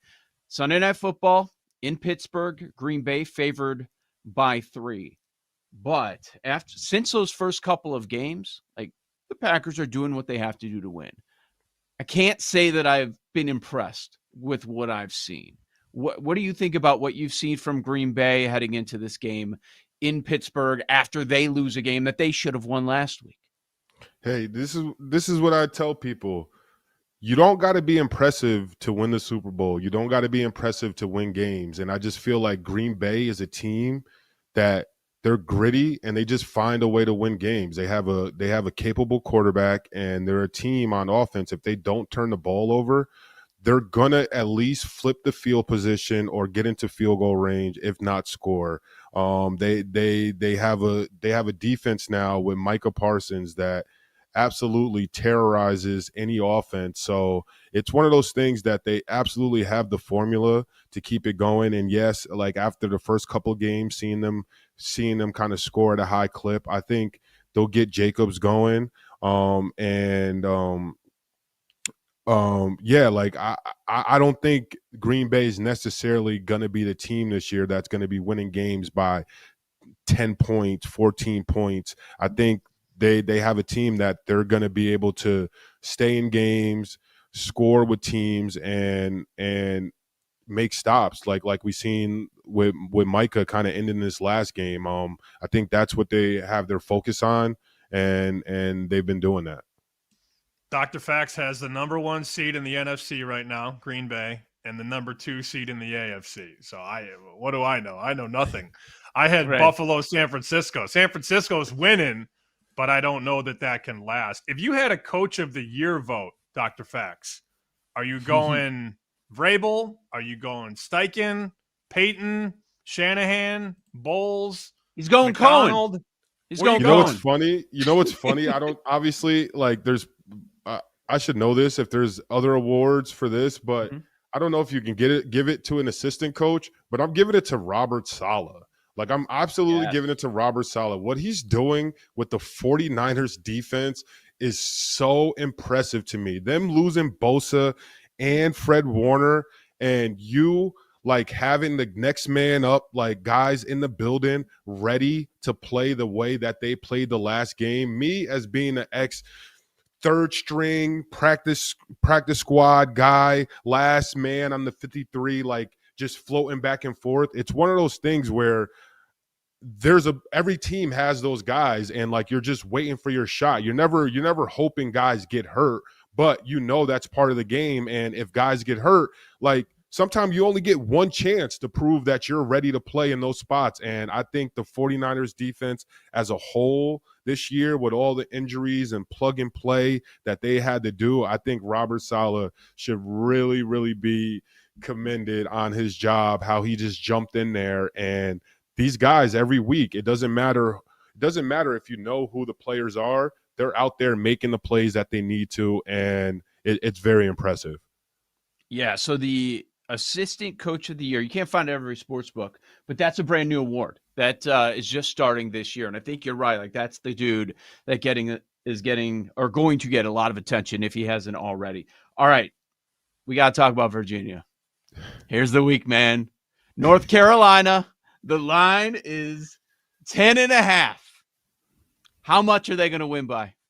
Bro, I think we're going to blow the doors off. I think we have to. I think we have to start thinking about these voters and all this stuff later on in the year, these just in case, like we had a close one last game. I mean, to win a game on a safety homecoming weekend is absolutely crazy. I'm not going to lie. It's a game that towards the end of it, I was like, golly, if we lose this game like this is going to be crazy. And we got a gift. I don't know why that offer Turner called a fair catch like he did, but that game, just watching it and us winning it, I was so grateful. But I think that Virginia now, we have to start thinking about putting our foot on these teams' throats, trying to run the score up in these games and getting ready for the postseason. Top 12, the college football playoffs. I'm loving it. I'm loving the way the Who's are going right now. And it looks like if we keep playing the way we do,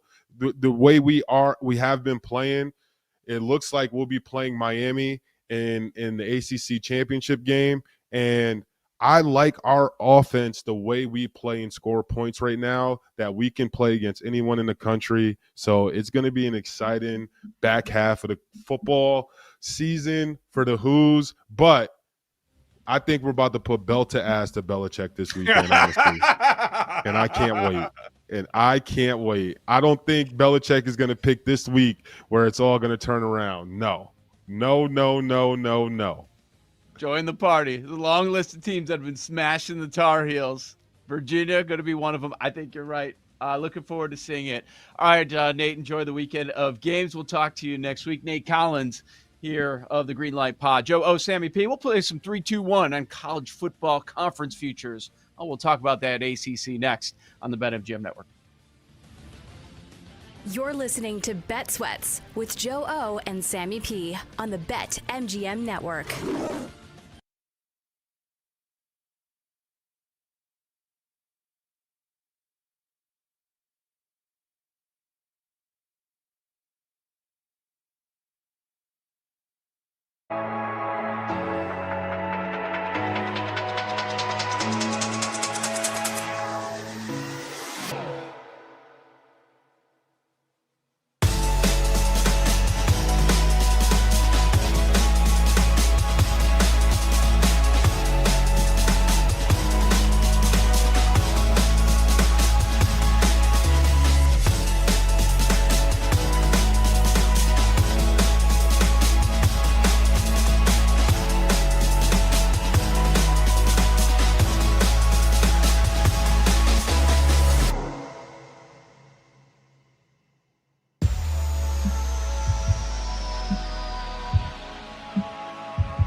Welcome back to Bet Sweats with Joe Ostrowski and Sam Paniotovich on the BetMGM Network.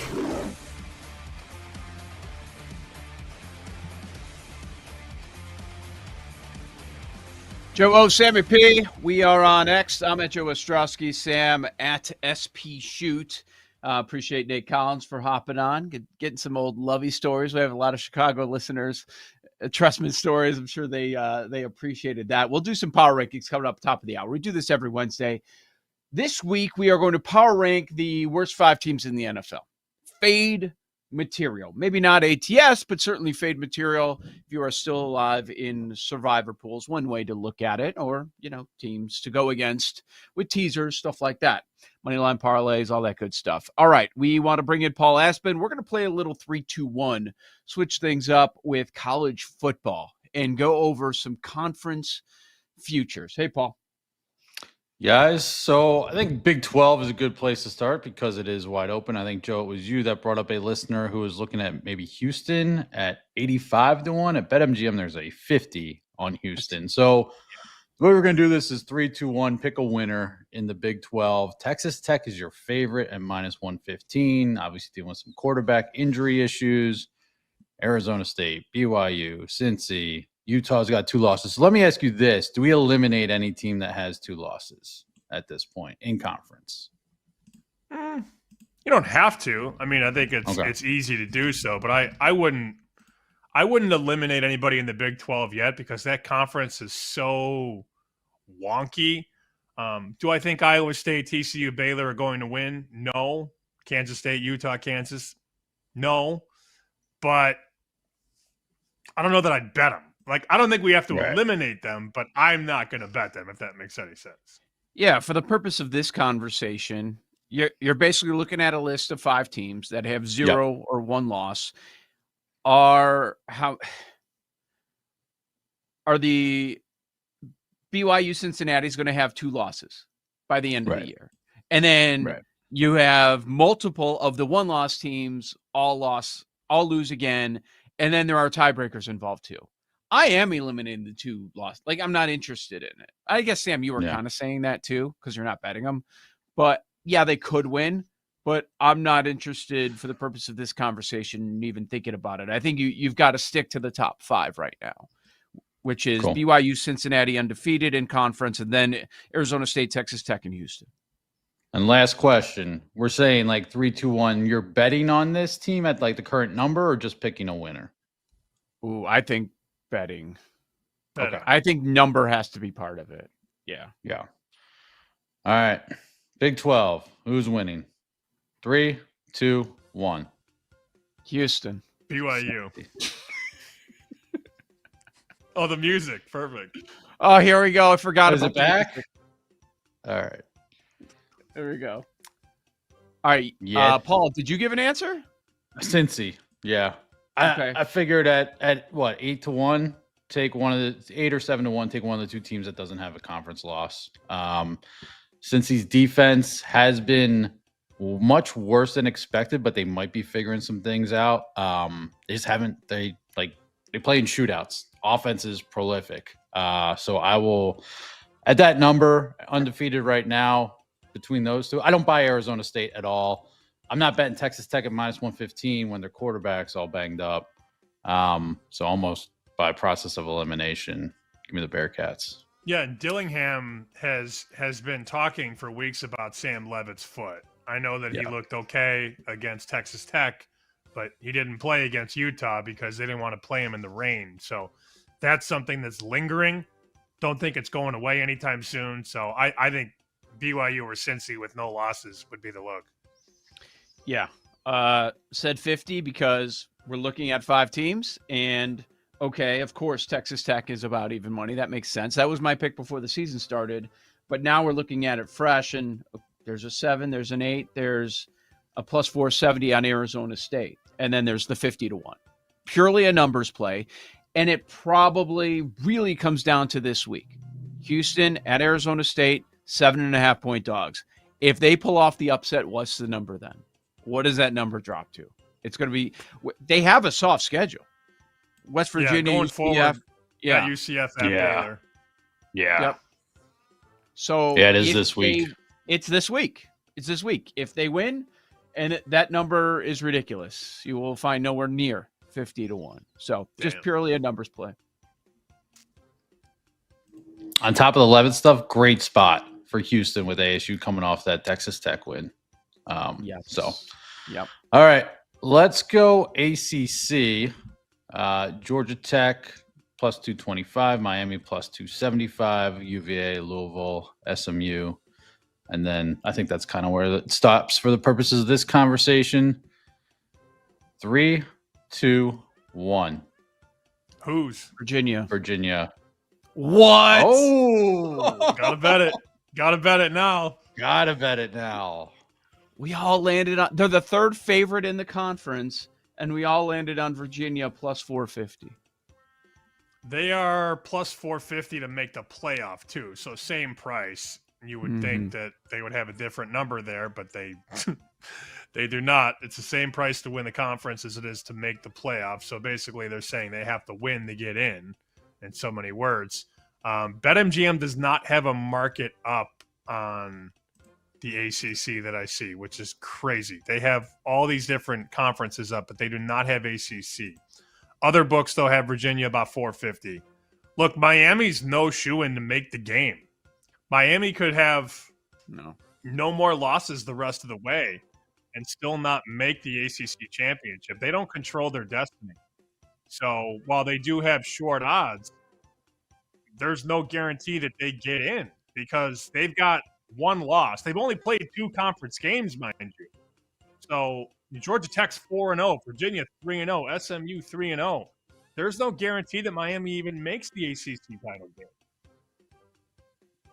Yeah, my first reaction was to look at the Miami number. And then as you look at the situation and the standings and how Georgia Tech 4-0, Virginia 3-0, like, wait a second. I know people are naturally going to gravitate themselves to Miami and think, okay, maybe there's a little bit of value coming off that loss, but there's no guarantee at all. And Virginia has the easiest schedule. Of everybody in the conference, they have the easiest schedule moving forward. That's going to be a part of this. I did think it was funny, like Nate, like, didn't you? Georgia Tech, not even on his mind, not worried, not even thinking about SMU. It's like us and Miami. But yeah, Virginia, perfect 5-0 at home. I think that's the play as the third favorite in the ACC. Last Friday, boy, dude, you don't need me to tell you, Sam, that changed so many markets. That result. Yeah, including the Heisman. Yep. All right, let's go SEC. So Texas A&M still undefeated in conference. Bama's your favorite at plus 125. Georgia, Texas, probably stop there. But if you want to go elsewhere down the board, obviously feel free. 3, 2, 1. Georgia. Bama. Now, for me, I already have Bama at I think it's a 4-1. So I'm kind of biased by that. I looked at A&M. I didn't pull the trigger, but I looked at A&M. I think it was a couple weeks ago at 10-1, and they keep winning. So obviously that number's shorter. I don't know if it's this week. I just think they slip up. That run defense could be a problem against Missouri. We saw Notre Dame run all over them. I just don't know if I buy it. Kind of like Caroline Fenton was telling us. She's like, I do this every year, and they let me down on Texas A&M. I think they slip up. I understand the Georgia look, though. I understand the Georgia price. I think, if we asked Joe to just pick the winner, I don't know that he would say Georgia. But you did say price. We're gonna take a bad number on Bama. Remember after they lost to Florida State, they went out to 8-1 to win the SEC, and you're like, well, wait, that's not an SEC game that they lost. But they got jacked up because they lost as a 14-point favorite. It's crazy how people overreact after one result. I would argue after week 1, they've been the best team in the country. Given who they've played and what they've done. I know Ohio State has a higher ranking. Indiana maybe has a better win. But who they've beaten, the totality of their schedule after week 1 has been damn impressive at Bama. Moving forward, Georgia has 4 of their last 5 games at home. Florida, Mississippi State, Texas, the tough one, Charlotte, and then you close the season with Georgia Tech, a non-conference game, of course. But yeah, Alabama's the best team in the SEC. But Georgia, I'm just going on the price and of all the one-loss teams here moving forward. Like you look at Oklahoma, their schedule's impossible. You eliminate them. You know, a few others with games down the road you eliminate. I wish I liked Ole Miss more because that 17-1 with one loss is enticing, but I just can't get there with all these other teams. I think we're going to get Bama Georgia in the game. So if you have Georgia in your pocket at 425 going into a game that's going to be lined at what? 3, maybe? You're going to be in a good spot. And just to back up Sam's point about Bama after that first loss, Ty Simpson went out to 50-1 for Heisman. Because I was holding a 20 and I did not double down. Your current favorite. Yeah, current favorite. All right, last one. Couple minutes left. Big Ten, Ohio State, the favorite -160. Indiana, Oregon could go down the board to like a Michigan or a USC. 3, 2, 1.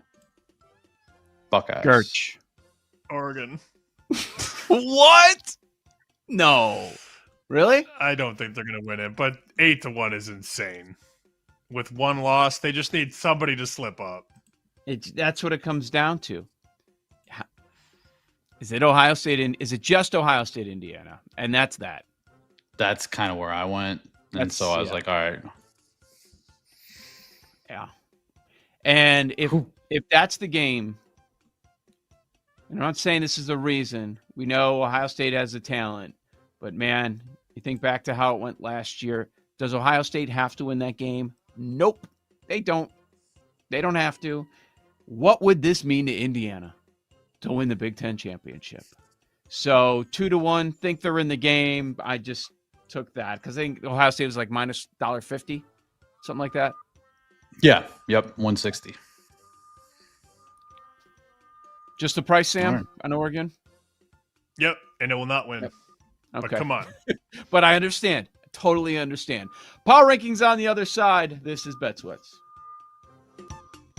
You're listening to Bet Sweats with Joe O and Sammy P on the BetMGM network.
which means it's time for this week's Power Rankings. They could be good, they could be bad, but everything is on the table on Bet Sweats on the BetMGM network. Make it legendary. We are live on X this hour. Joe Ostrowski, Sam Panayotovich. We thank you for checking out Bet Sweats every weekday, 9 a.m. to noon Eastern. Joe Ostrowski on X at SB Shoot for Sam over there. All right, we're going to power rank. We do this every Wednesday, but we're going to do top 5 worst NFL teams and try to explain why just a little bit. I mean, it's funny. We're separating the bad. Like, what makes this team a little bit worse than the other one when the list of awful NFL teams is, unfortunately, it feels like it's getting longer and longer, especially as the quarterback injuries seem to be piling up across the league. So, Sam, we'll start with 5th worst, working our way up to the worst team. But why don't you start us off? Your 5th worst team in the NFL. What you got? So my worst team is actually not my lowest power rated team, but how do you not have a certain team on line 1? I think we're going to have the same number 1, but we shall see. I feel like these lists will be pretty similar, but I'm curious to see how we stack 1 through 5. So number 5, I went to the Las Vegas Raiders. You can move from Oakland to Vegas. It doesn't matter. You're still the Raiders. You're still a joke. You still don't know how to draft. You have so many holes, so you take a running back in the first round. It's very funny. Oh, I have an idea. Let's hire Pete Carroll to be the head coach. It's more of an organizational thing, I think, than a roster thing, but they're still very bad. And now Max Crosby potentially on the block. That defense could get a ton worse. So I went the Raiders as the 5th worst team in the league. Number 4, but maybe on an upswing, I don't think the Saints are as bad as a lot of people thought coming into the season. I remember reading a bunch of summer predictions or previews where the Saints were the worst roster in football. No, they're not. They're bad, but they're not the worst. And I think from a coaching standpoint, you're starting to see some flashes. Now, when you turn the ball over like you did against the Bears, you're not going to win many games. But Kellen Moore has found a couple of things offensively. And on defense, they still have some warm bodies. They're not the worst team in the league. Most people would have said they were 31 or 32 in August. They're not that bad. They're bad, but not that bad. Number 3, here's a team that we were talking about last year as a sneaky AFC championship contender. And they stunk last year, and they're worse this year. And now the quarterback is calling out the receivers, and the coach is still wearing capri pants, and the defense can't tackle. This Miami thing is a mess right now. And it's wild because I have Kenny White's NFL numbers up here. He's got Miami 21st out of 32. Get out, Kenny. Standpoint. You're out for lunch. I think, well, it's not that much high. I mean, like the gap between 21 and 32 is not big. It's a few points. It's very hard to put Miami, Carolina, Arizona, Vegas in order. I'll give them that. Yeah. But I have Miami as the 3rd worst team because to me, it's about effort. And it just doesn't look like they give a damn anymore. And while you do have more talented players than the Saints and the Raiders, if you don't try, it doesn't matter. And when you turn on each other, that's the great equalizer. You can have talent. They got a bunch of guys. But when you don't come together as one, you got no shot. And they have no shot. And the coach is probably on the way out, I would think, at least at the end of the season. Number 2 for me, I wanted to put this team number 1, but they have a win. How can you dock them and put them as the worst team when the Tennessee Titans actually have a win? They won a game this year in hilarious fashion with the catch, the fumble, how they scored on that touchdown. I still don't know. And only to be outdone by the DeMercado, the running back, letting go of the ball at the goal line. But they did win the game. They're a mess, but they fired the coach. And I think that naturally moves them off of line 1 because organizationally they realized that Brian Callahan had to go and they made a move. So firing the coach moved them from 1 to 2 in my book. And the worst team in the league is the team that was still starting Justin Fields last week. 3 games, 3 games this year where he didn't crack 50 yards passing, and they still were rolling him out there. And I think, you know what? I think they thought about it heading into this week, but we did see the news earlier this week. Tyrod Taylor's going to start. Good luck. The coach has got to go. You can already tell after 7 weeks, the coach has got to go. Again, maybe more organizationally driven than roster driven, but they're just incompetent. And they continue to make the wrong decisions and get the wrong quarterbacks and bring in the wrong coaches and draft the wrong guys. And it's the same thing. What's insanity? The same thing over and over and over again. And that's all we do with the Jets. They are the worst team to me in the NFL. Okay. Jets worst, Titans second worst, Dolphins third, Saints fourth, Raiders fifth. Some agreement, some disagreement with my list. Starting at number 5, the Saints suck. Yes, we can talk ourselves into the idea that Rattler's a little bit better, and I was hearing that all week against the Bears, and I bought into some of it. Then he had 4 turnovers. Like, yeah, Rattler's not that bad. They got a puncher's chance. Do you see all that game day money? You were on the air. You saw all that game day money lining up on the Saints, right? 3.5. It's 5.5 much of the week, closes 3.5. All that late money on the Saints, never had a chance. All losers there. The Saints stink. They are number 5. Number 4, Dolphins are dumb. That's my number 4 worst team in the NFL. You mentioned teams not turning on each other yet, or maybe they will soon.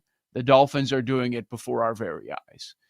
It started with the injuries, and now it's just gone downhill. Tua's calling teammates out at the podium last week. Now this week, the head coach is calling out the quarterback. This is not good. I'm shocked the head coach still has a job. Shocked. But the Dolphins, just because of their dysfunction, a lot of D's there, they've got to be in this list. You put them at number 3. I put them at number 4 worst teams. This might surprise you order-wise. Not that the team is placed, of course, in the top 3, but just the order. And I'm going with the winless Jets as the 3rd worst team. Look at their games. They're not that awful. Teams are not scoring a ton on them. I'm not here to tell you that they have a great defense. But when you go over the roster, there actually are some players that I think a lot of teams would like to add, right? They have talent in places. It's just a dysfunctional organization, which starts at the very top with ownership. They have no quarterback. I saw Woody Johnson the other day. He's basically blaming everything on Justin Fields and his quarterback rating. That's why they're bad. Just because we don't have a quarterback next year. Oh, that's got to make the quarterbacks feel great. The owner's out there telling the media we don't have a quarterback on the roster, and that's why we stink. It's all your fault. No, Woody, that's not the entire story. I think it has something to do with you. But because of that, because of the close games, because they do have talent, I decided to put the Jets at number 3 because there's a couple organizations that I think are in a worse spot right now. Number 2, you had them at 5. I'm putting them at number 2, even though they have 2 wins, and that's the Vegas Raiders. The Raiders are repulsive. And all this chatter about they finally got a quarterback. And Geno Smith is arguably the worst quarterback in the NFL now. He goes from flying high in Seattle, looking good, having weapons. All right, you got paid. You're going to the Raiders. You stink again. It's like New York all over again. The Raiders can never do anything right. They always get the coach wrong. They think they get the quarterback, and they get that wrong again, whether it's via the draft or free agency. It does not matter. They are the Raiders. They stink. Oh, it would suck to be a Raiders fan. Raiders number 2. Number 1, worst team in the NFL. Titans are trash. They were the worst team last year. They're the worst team this year. I don't care that they have a win. It is a disaster. And I just wonder if Cam Ward is going to ever recover. We are seeing quarterbacks this year that really struggled in awful organizations to start their career, maybe a couple of different spots. That was the case. And they turned things around eventually. I hope that's it for Cam Ward. Things do not look good by far the worst team in the NFL. They were the first team to fire a coach for good reason, and it did not matter. They got no new coach bump with McCoy last week. Not that he was going to save anything. So, yeah, Titans won. So I've got Titans 1, Raiders 2, Jets 3, Dolphins 4, Saints 5. Sam, we have the exact same 5 teams, just in a different order. I can't believe you have the Jets on line 3. 3? Titans are worse. They're worse team. I'll give you Titans. But Okay. the Raiders? Yeah, the Raiders are worse. Yeah, they thought they got a quarterback. I don't know. The Jets stink. None of these teams are any good, right? They're all fade material every single week. But if you look at like point differential, the Jets aren't even in the bottom 5 in the NFL. They are somehow keeping these games close. They just can't get into the end zone. Back-to-back weeks without a touchdown. But yeah, I'm not saying they're good. I'm saying they're 30th in the league. I think the hard thing to quantify is hope. That's for me, the Jets have no hope. I mean, they're going to Tyrod Taylor in 2025. Tyrod Taylor's been for 7 years in this league.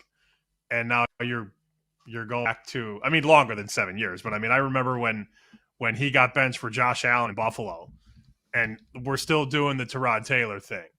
Yeah. He's 36 years old, man. Like, that's your answer. That, to me, that's the definition of no hope. You know what's going to happen there. He's been in the league since 2011. I wanted to correct myself there. 6th round pick, 2011. He's been in the league a long, long time. But, man, like, you know what you're getting there. And I saw some fodder yesterday on social media like, oh, he's 100 times better than Justin Fields. No, he's not. Stop. That was such an old that argument was around like 7-8 years ago, right? How long's this dude been in the league? 2011. 2011. Okay. So, I mean, yeah, that argument was going around a decade ago. And I understood what people were saying. And to the point spread, okay, that makes sense. A replaceable guy for a couple of weeks. But no, not in 2025, man. That ain't happening.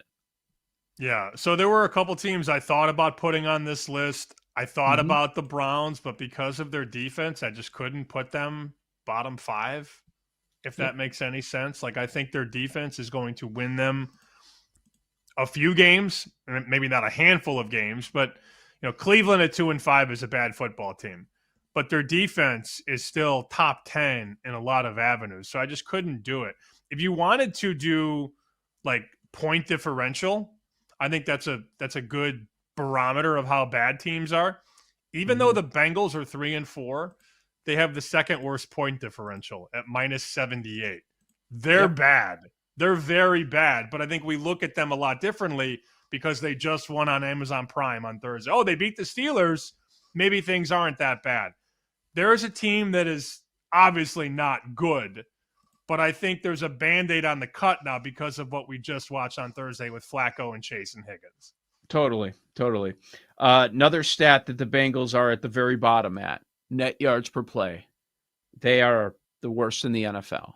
But I view it as different now. Like a lot of those numbers, I think you have to eliminate them. Because would those be the numbers if it was Flacco under center instead of Browning for those weeks? I don't think so. Not saying they'd be as good as last week when they won, but they would be much better. They wouldn't be the worst in the league. So, yeah, same thought process. I'm with you on the Browns. I couldn't go there because of their defense and how they play at home. And another team that I think some others would put in the bottom 5 in the league that neither of us did. And this is also a team that plays well at home. The team that has Andy Dalton as their quarterback now, Carolina.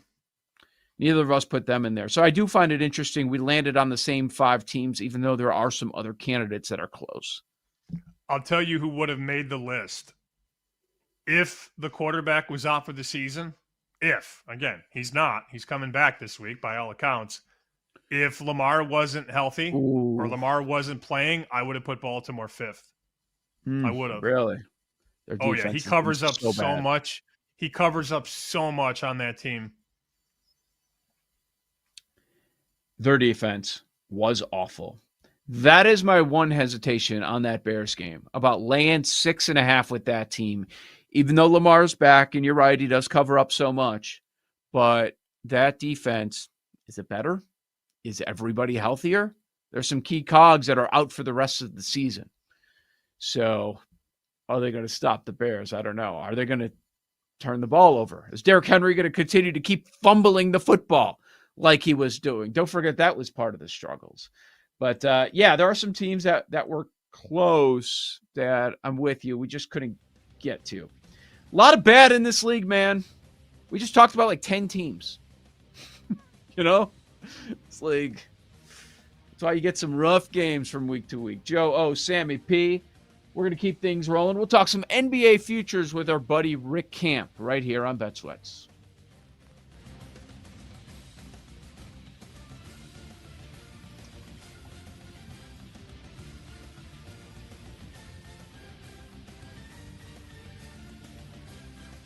You're listening to Bet Sweats with Joe O and Sammy P on the BetMGM Network.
back to Bet Sweats with Joe Ostrowski and Sam Panayotovich on the BetMGM Network.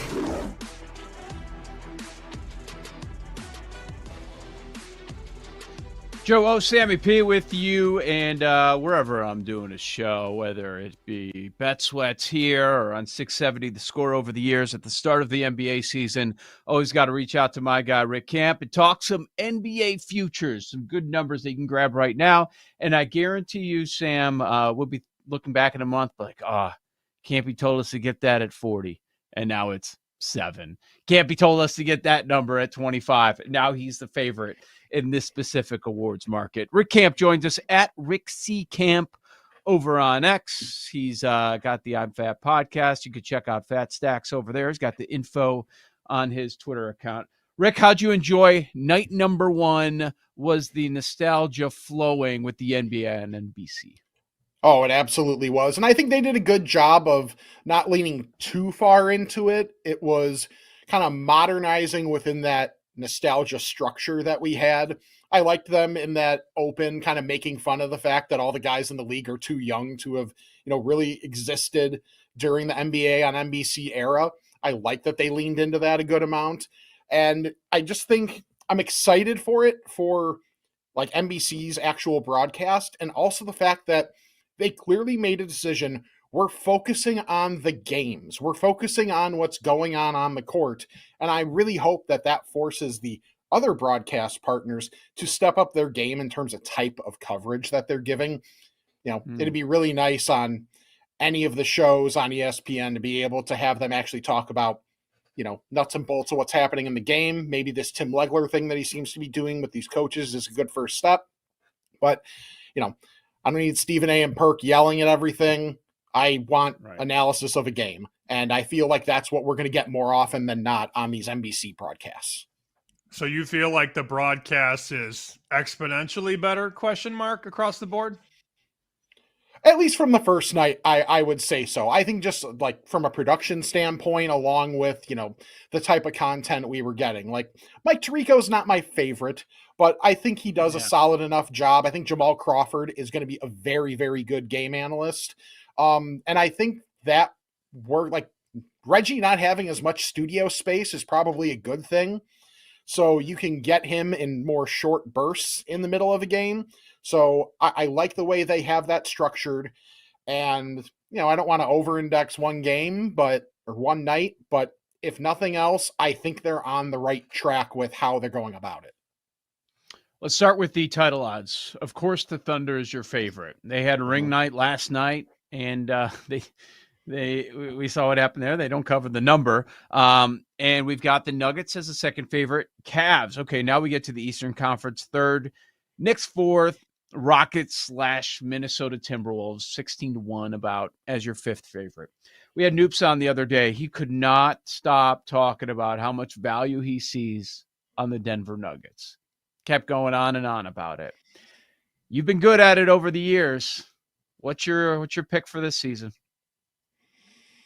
I was feeling so good about getting on the Nuggets early in the off season, and now everybody is on the Nuggets, and I'm worried because, now mind you, should the Thunder be the favorites?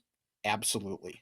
But I do like how the Nuggets have gone about trying to focus on depth a little bit more this off season.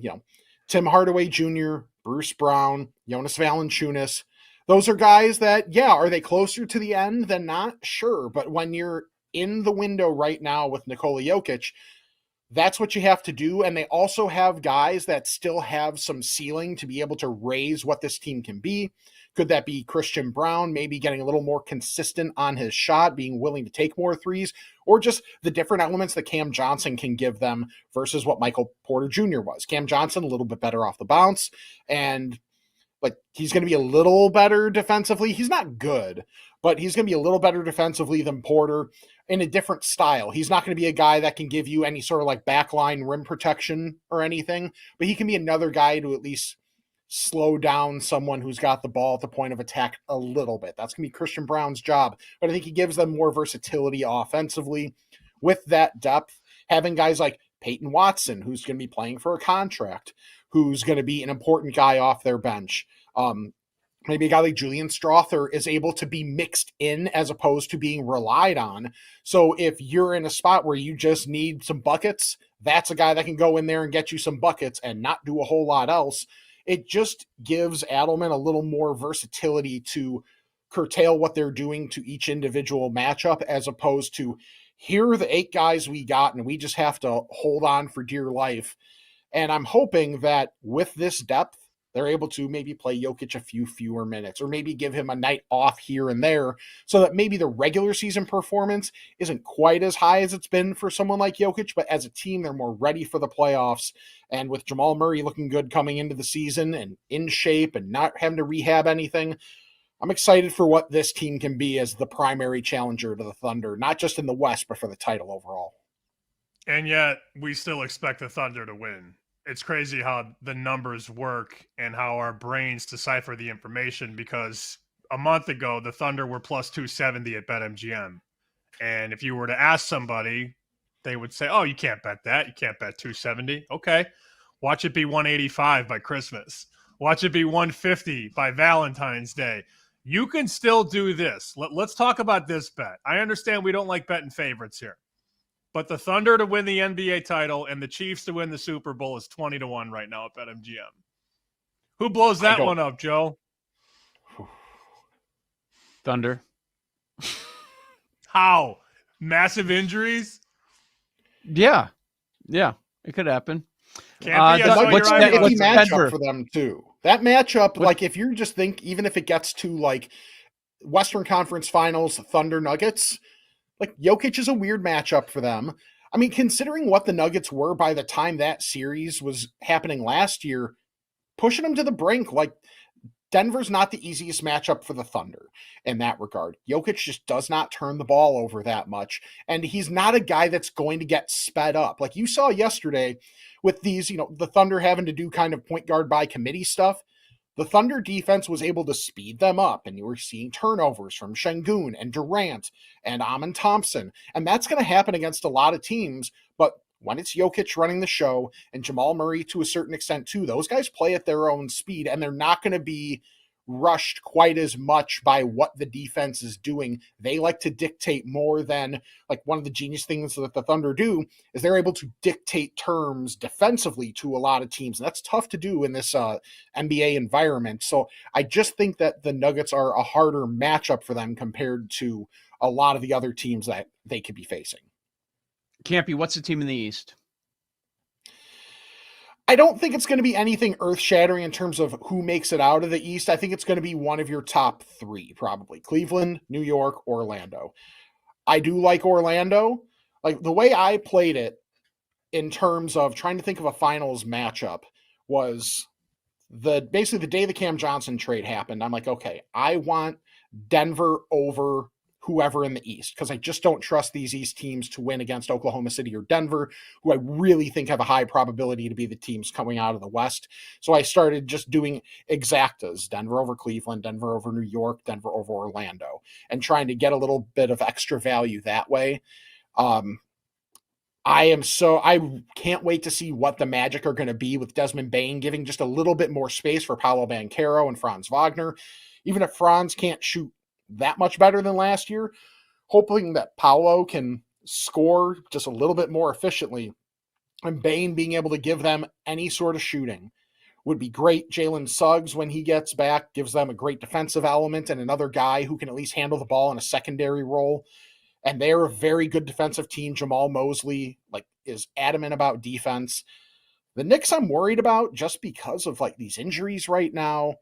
Mike Brown is a solid coach, but I'm kind of waiting to see with what they're going to end up being. And the Cavs, it's just they have injuries at this point. Evan Mobley, if he takes another step, it could just straight be the Cavs, assuming that they get healthy at some point this year.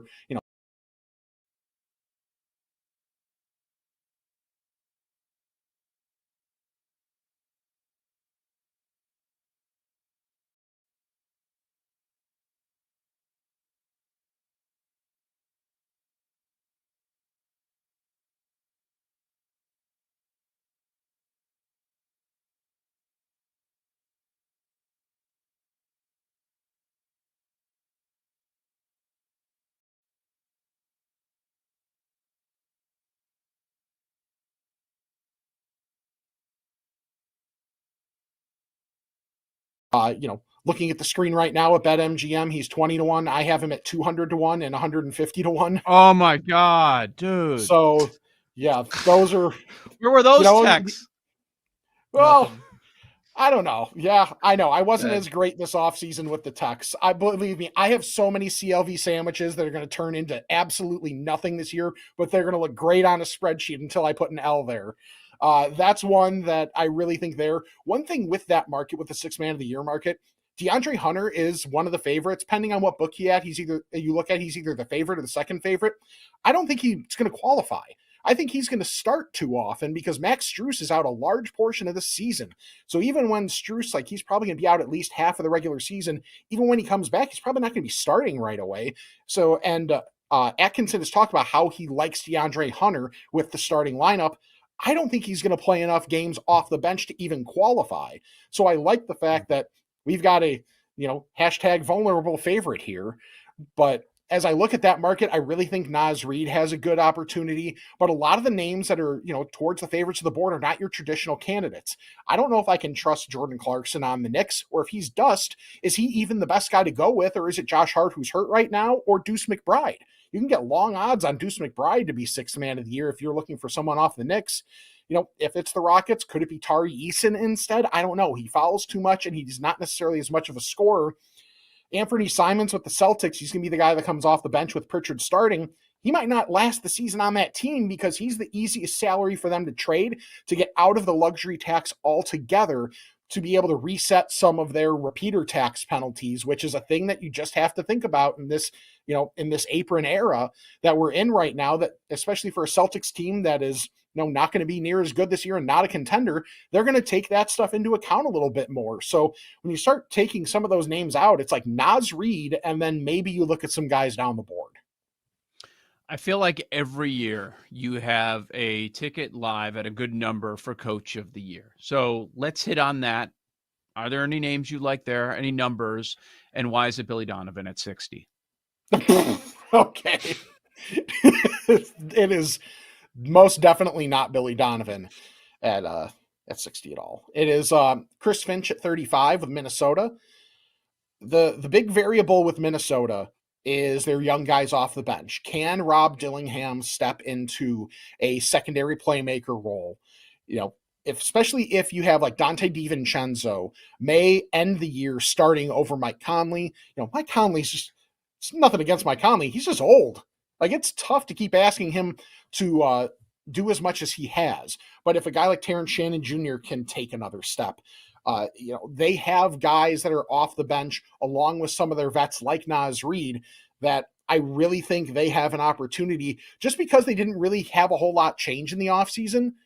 They're kind of a boring team and people don't want to think about them. And, nobody likes Rudy Gobert and people don't like Julius Randle. So they're not the most fun team to think about, but I think they're a team that could absolutely be, if you told me they were the 2 or 3 seed in the West, I would not be shocked at all.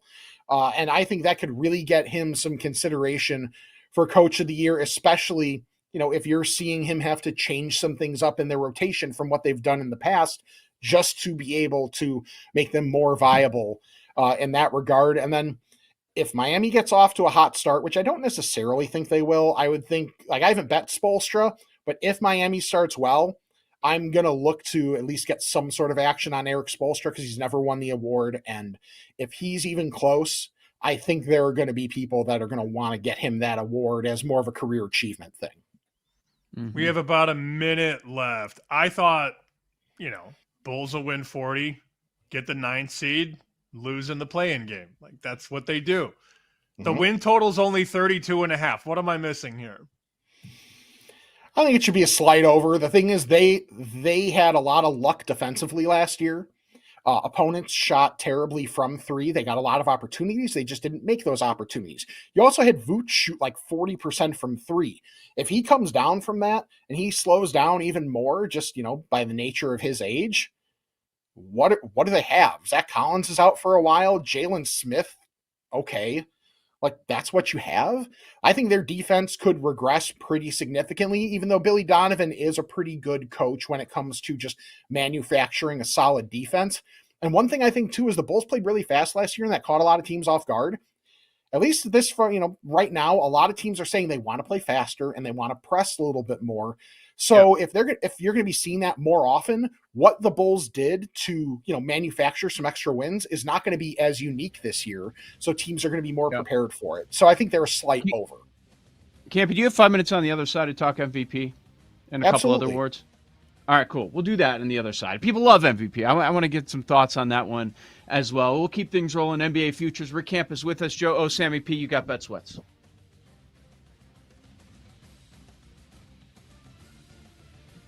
You're listening to Bet Sweats with Joe O and Sammy P on the BetMGM Network.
Welcome back to Bet Sweats with Joe Ostrowski and Sam Paniotovich on the BetMGM Network.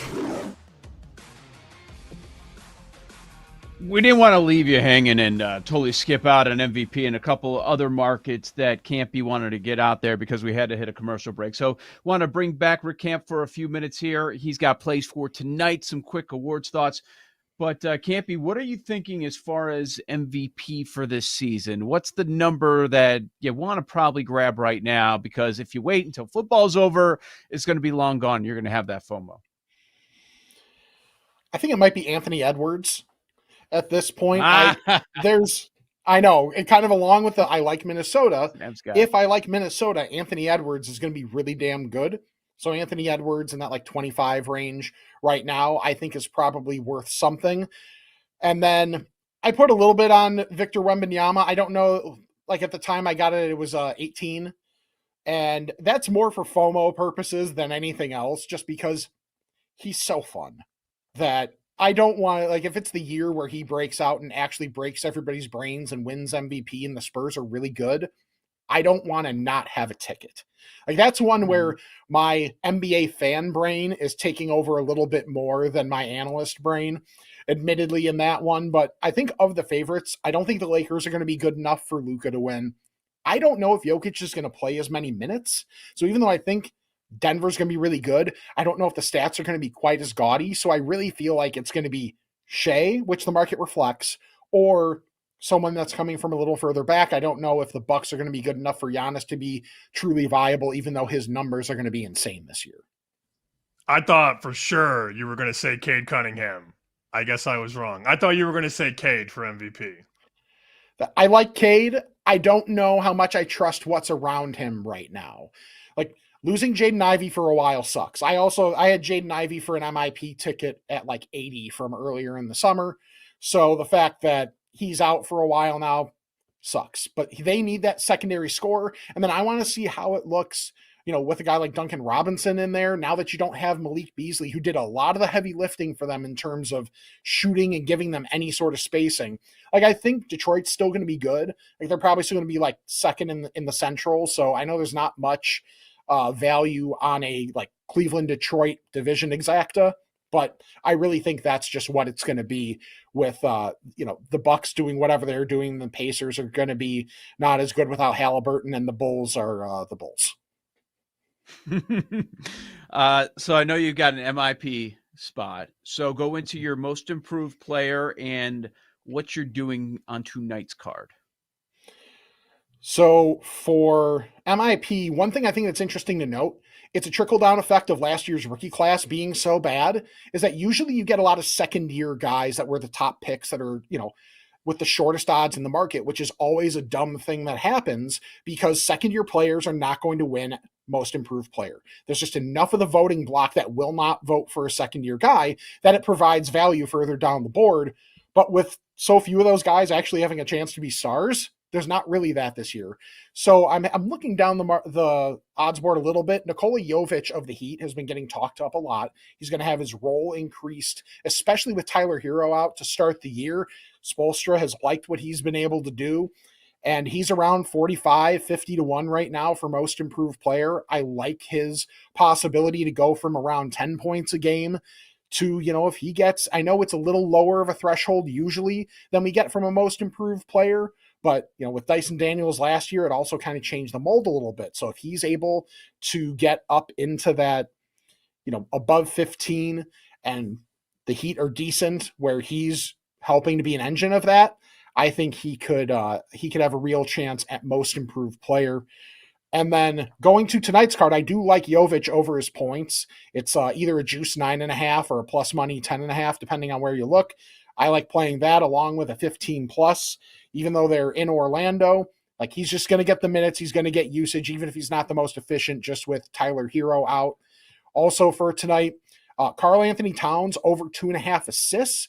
just with this new system that the Knicks want to run, he's going to have more opportunities to play make, especially with the other bigs out. He's going to have a little more gravity in that regard. Jalen Duren of the Pistons, I laddered his rebounds. It's over 11.5 is plus money. I laddered it all the way up to 20, and that's around 25-1 right now for 20 rebounds against the Bulls. The Bulls and Nikola Vucevic have issues against really athletic centers. In their first meeting last year, Duren had 22 boards. So I really don't think laddering it is that off base. Then just with all the injuries in Memphis, they have no big guys. Santi Aldama over 6.5 boards and a double-double also, which is around 4.5-1. I do like that. Asar Thompson over 2.5 assists for the Pistons. Just, again, no Jaden Ivey. They need someone else to play make. This is a random one. Kevin Porter Jr. of the Bucks over 1.5 steals is like plus 175. The Bucks are playing the Wizards, who are terrible. They're going to turn the ball over a ton, and Kevin Porter's a guy who can take advantage of that. And I did a fun parlay for tonight. Giannis triple-double and LaMelo Ball triple-double. The Bucks are playing the Wizards. The Hornets are playing the Nets. It's depending on where you're putting that in. If you do a manual build on that to get a little extra value, you're looking at between 160 and 170-1 for those two to both get triple-doubles. Write that down. Just write that down. LaMelo and who? Giannis. Giannis double MVP night. All right. We're in. No, triple-double night.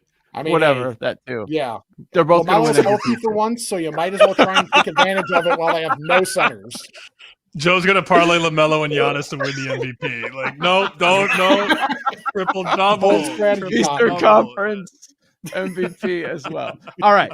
Rick Camp at Rick C. Camp over on X. I'm Fat Podcast. He's got Fat Stacks. Make sure you check that on his account. Rick, thank you so much. We'll talk soon, all right? No problem. Good to talk to you guys. All right, good stuff with Rick Camp. Glad we got all those. There's some good numbers, good angles from Rick Camp. Terrific on the NBA. He hits some futures every single year. So pay close attention. Hope you're taking notes on some of the things that he had to say. Joe Ostrowski, Sam Panayonovich. We've got Bet Sweats. All right, the NFL card. We want to talk some live dogs and teasers. I can't say a lot of the live dogs stood out, but I will say, Sam, there were some teasers that jumped out. And I thought of you when looking at the numbers and looking at the teasers that I think are solid possibilities. Because this is when Sam Panayonovich would say, oh, I can't tease 6.5. Watch me. That's what I was thinking. That's what I was thinking when I see Baltimore minus 6.5 against Chicago and Cincinnati minus 6.5 against the Jets. Yes, a piece of my brain's like, well, there's a reason it's not quite 7, but I don't think either of those teams are losing those games. Yeah, just because Wong doesn't like it doesn't mean it's not going to win. That was the old thing. Well, if you don't go through 7 and 3, you're not doing it right. And was it last year Wong teasers just got destroyed if you were teasing them up?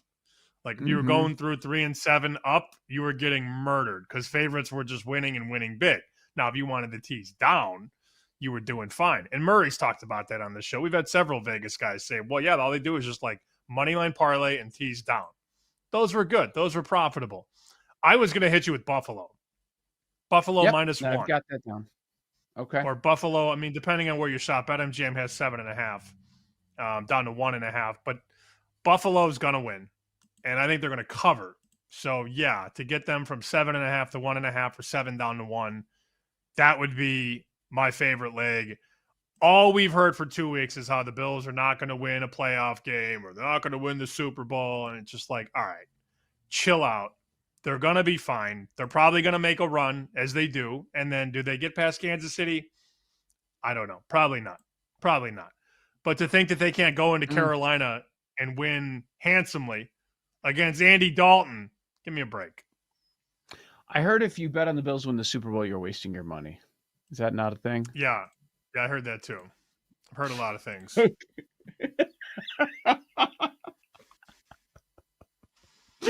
Buffalo's a strong pick. I agree with you there. I think Atlanta's good. You tease Atlanta from 7-1 against this dumpster fire in Miami. And can you get there on Philly? 7.5. down to 1.5 against the Giants. Or we Yeah. are the Giants like, man, these guys are live just every week against anyone? I think a lot of these 7-point favorites are going to not only win but cover. So yeah, I was I looking agree. at laying Philly. I was looking at laying Buffalo. I was looking at laying Cincinnati. So to get them from 6.5, 7, 7.5 through the 4, through the 3, down to 1.5 ish, you probably got a bunch of winners there. As far as teasing up, I would tease San Francisco up to 7.5 at Okay. Houston. Yeah. Oh, I didn't like a lot of those. I didn't like a lot of teasing up this week. Quarterback doesn't matter to you? No. I'm not. Houston's Okay. offense is atrocious, man. It's just so bad. And I like making them a 7.5-point favorite and going the other way. I totally understand that. Yeah, they can't do anything. They're one touchdown the other night. Well, for most of the game, because Woody Marks got a meaningless touchdown at the very end was a defensive player just falling on it in the end zone. Will Anderson doing that. So yeah, a lot of teaser options, much like last week. I didn't see. I'm guessing you agree based on what you just said. I didn't see a lot of live dogs that I love, which is always scary to me. Not Pittsburgh, not Washington, no primetime dogs. Pittsburgh, yes. That sounds like a dead ass dog right there. Pittsburgh's yes. They're a good one. I wrote in pencil Cleveland. Not in pen, in pencil. Yes, in pencil, because it's 7. I'm like, oh God. And it's Cleveland on the road, and man, New England's going to lose at some point. Is this the spot? Going home after a 3-game road trip. I was thinking about that. Let me tell you about Washington. So 2 weeks ago, we all decided that the Chiefs are winning the Super Bowl again. And last week, the Chiefs won 31-0. Who's going to want to bet Washington?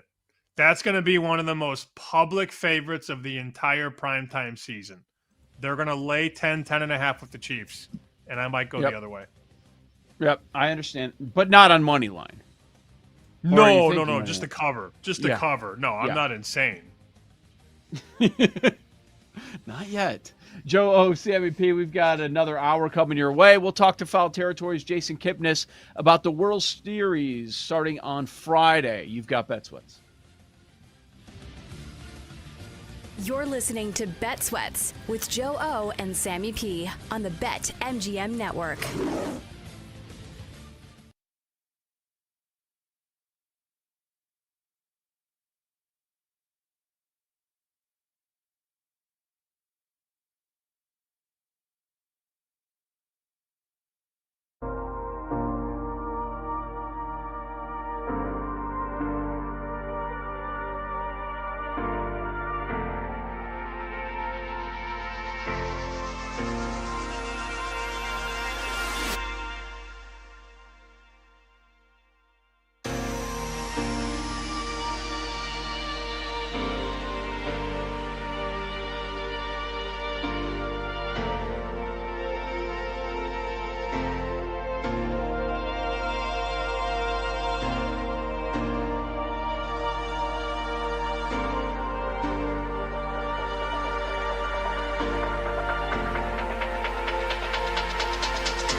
Welcome back to Bet Sweats with Joe Ostrowski and Sam Paniotovich on the BetMGM Network.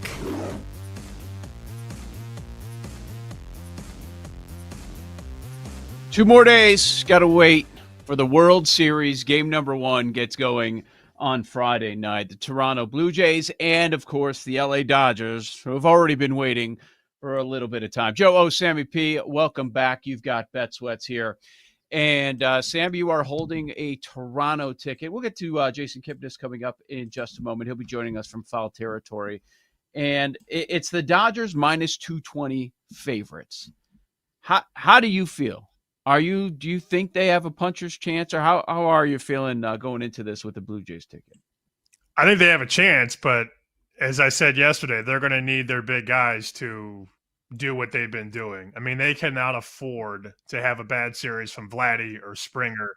The Dodgers are just so deep right now, and as we look at the market, Dodgers minus 230, 240 to win the series, a prohibitive favorite in the 2025 World Series. No doubt. Jason Kipnis now joins us from Foul Territory at Foul Territory TV over on X, 10 years in the bigs. Jason, what do you think? I think we all pretty much know, okay, we're going to be the Dodgers on one side, but he had an exciting game number 7 the other day. What do you think about the matchup and how it feels like being a baseball fan / analyst now? And okay, all right, we're going to preview this one with Toronto.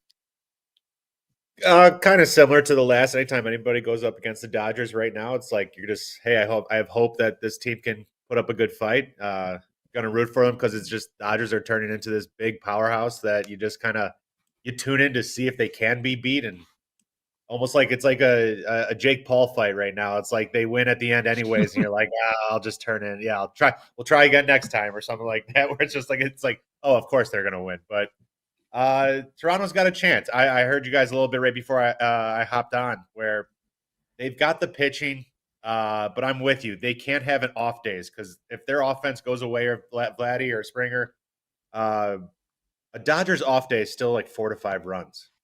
So there is no 1 or 2 runs for like the Blue Jays or something. That's not going to win you the ball games, especially with the staff that the Dodgers have. But it's like, not only do you have the top of their order, like the Shohei, Freddie, and Mookie, but like here comes a random 2-home run Max Muncy game. Here comes a Will Smith or a Kiki Hernandez playoff god guy. It's just like they just beat you in so many ways. It really is a hard team. It's really a complete team too. But again, anything can happen. The team's hot. They're riding high right now. They've been sitting there for a little bit, the Dodgers. So who knows? Who would you start game 1 if you're Toronto? We're looking at the board right now. It says Snell game 1 for LA, undecided for Toronto. If you had the ability to name the pitcher, who would you go? Who are they between right now? Because I know Gossman threw, or Bieber threw. Bieber started 7. Yep. Who came in for Bieber again? Was it? So let's see. I'm trying to think. Who was that the other night? Yeah. I'm trying. Yeah, I'd almost have to look it up. You gotta. You're not gonna like the matchup regardless, so you got to kind of go with what you can, because LA's been rested now, and they're starting with Snell and then Yamamoto, I think, behind him, and Shohei's 3 or 4, which tells you everything you need to know. If Shohei's your 3 or 4 pitcher, that screams to the matchup. But yeah. I don't know. I'd have to look at it. I got to look at how many pitches we're throwing and how many days off each pitcher has. But that is a good question. Yeah. Do you view any aspect with Toronto and say, okay, they have an advantage there, or is it their strengths are the Dodgers are just such a juggernaut? At best, they're maybe even with LA. Is there any aspect of the game where, like, you know what, Toronto, they can steal a game or two because of this? They got nothing to lose. They're not expected to win. Yeah. They can play a little freer. LA is expected to win. They are starting. LA is the pressure of winning right now. Toronto is riding a high of just being there. And that doesn't mean they're happy to be there, that they're going to just be happy after they lose that. Hey, at least we got to the World Series. That's not what I'm saying. But right now, they're just like, hey, we're playing with house money.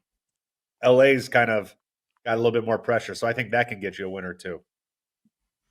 Bo Bichette, what do you expect from him? I know we expect he's going to come back in. He's going to just pick up where he left off. But, I mean, do you expect him to be hitting near the top of the lineup and delivering for Toronto? It's a tough position. I'm against anyone who's like, oh, we're going to ride with the team we got. You play who you can to win the game. I think if it's all hands on deck and Bo Bichette gives you the best chance, you put back in Bo Bichette. Especially if you weren't getting too much offensive production out of the shortstop or middle infielder or whoever it may be. It could be a nice boost. I think he's more of a game changer than anyone else they have at those positions. So I think if you're already kind of behind the eight ball playing against the Dodgers, you might need that X factor to see like, hey, maybe we strike lightning in a bottle right here with him and maybe he just comes out firing. But again, look at the staff that he's going against too. It's going to be a hard staff to really get back into things and play a big part. You just look at both lineups, top to bottom. They can mash. And even the area where the Dodgers were struggling at the very top, we saw what happened in the end of the series. And we saw what happened in Game 4 in the NLCS. So Sam was mentioning we were talking about the total runs in this Game 1. That's the only one that's posted so far. And even though we don't know one starter, they still posted 7.5 runs. And I just laughed. I'm like, I know the pitching's great and they're going to go with their best. But 7.5 runs between these two offenses. So my first thought is, boy, yeah, we're probably going to be seeing scoring in this series, but maybe not. What are you thinking? Are you thinking a higher scoring series or just it'll vary? I think there's going to be some scoring. There is some phenomenal pitching. I think there could be a complete game maybe or something here coming from one of the sides, most likely the Dodgers side, just because they're more ramped up. I like seeing Snell go deeper too now. I think they're letting the leash off of him, which is fun to see. But it's a World Series, man. Anything can happen. You can get to a starter. Let's say the Dodgers get to the Toronto starter early and they put up 4 or 5 through the first 3 innings or something like that. Now you're getting into their middle bullpen, and then Dodgers can just tee off and they might cover that number by themselves. That's just a hypothetical. But Toronto's got some hot hitters. I'm not pitching to Vladdy right now. If I was LA, that's one who I would steer clear because he seems to be obviously that huge spark in the middle where he can change. He can put a crooked number real fast. So I think there will be some more runs scored this time. If you're looking down the board, you had already mentioned a couple guys like Muncy and Kike. We've seen some wild World Series MVPs. Joe always brings up Steve Pearce in Boston. Of course, Steve Pearce won the World Series MVP. If it's not Ohtani, if it's not Freddie, those are the heavy hitters, of course. Do you have a longer shot that you like on the Dodgers? And we're going to say not Mookie either, probably, right? You can have Mookie. Mookie's like 20-1, 25-1. You can have Mookie. We were shocked at the odds. He looks really good. He looks like one of those guys where he's just going to be like 4 for 4 with 3 runs scored and 2 RBIs, where he just does it all. He might not have the home runs or that everybody else has, the sexy number, but then that's my pick if I can take him. But that just goes to show it. If we just mentioned like 2/3 of their lineup as possible MVPs of the World Series, that's why it is impressive, this team they put together. But another thing that's impressive about LA is these guys play in the postseason. Like they show up. There isn't this like oh man, I hope they do. These guys turn out on when they get to the brightest light. So it's fun to watch sometimes. All right, Jace. Yeah, sometimes. Are you? What do you think you'll be disappointed? Like, let's say it's Dodgers in 5, and they kind of handle the series, and there aren't a lot of thrilling moments. Will you be overall disappointed? I feel like all of us, like we're kind of there right now, huh? I'll give you a fast answer. Yes.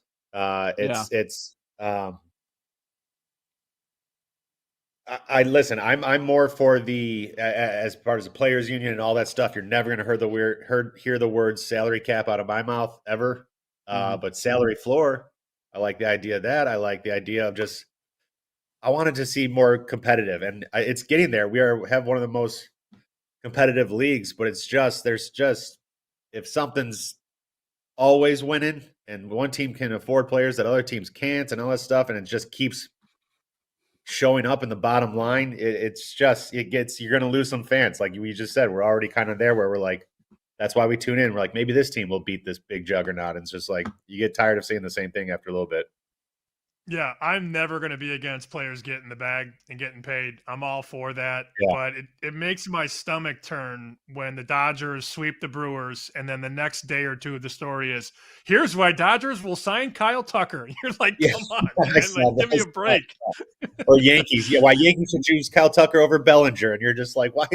How come no one else has these options? Pretty much, there's only like 4 teams who could have this conversation. So, having played in Cleveland for as long, I watched it happen. It motivates you. It pisses you off even more, and it makes you want to take down that little David versus Goliath matchup. And it's sweeter when you do, but it's rarer, and that's the problem I think that we have. Yeah, and I get it. People bring up Cleveland and the success that they've had, but I think most years there's a ceiling. Or the Rays, look at what they do. Why can't everybody do that? Well, they can't make mistakes also. You know, Dodgers, Cubs for a while, Red Sox, Yankees, Mets, they can make mistakes and it won't matter. They'll just throw money at the problem. But those teams have to be perfect. Like, let's put more pressure on these owners a little bit too. All right, Jason, let's get a prediction out of you. Give us the winner. How many games? I'm going to go Dodgers in 6. I think Toronto is going to get a couple games here. I think they're playing good baseball right now. They got a lot of momentum. And don't underestimate that home field advantage there. I think is one of the best places to play in the playoffs in Toronto. Is one of the loudest stadiums. So no, I got Dodgers still winning it in 6 because I think they're just too complete of a team and they have too strong of pitching. All right, good stuff. Check out Foul Territory every day. Jason Kipnis, an analyst over at Foul Territory TV over on social media. Thank you, Jason. Enjoy the World Series, all right? Thanks, guys. Good seeing you. Good stuff there. Jason Kipnis giving his perspective. The Dodgers in 6. I think most of us would take that. I mean, Toronto certainly had a chance, win a couple of games, and I know you of course want a little bit more. They could score, man. They could certainly steal game 1.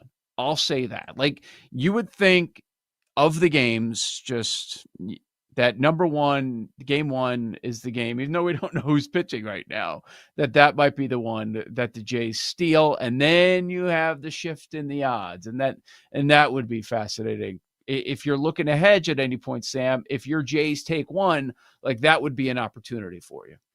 Oh, absolutely. I would love the Jays to win that first game. And look, the market is pretty fair to have the Dodgers $1.45, $1.50. I mean, that's still a favorite price, but it's not a massive favorite price. They could win game 1. Why not? And then if that's the case, if the Jays win game 1, we're talking about the Dodgers going down to $1.25, maybe $1.30 to win the series, and then everybody will jump back in. But that would be a good spot for me to sort of figure out a game plan for this Blue Jays 8-1 ticket.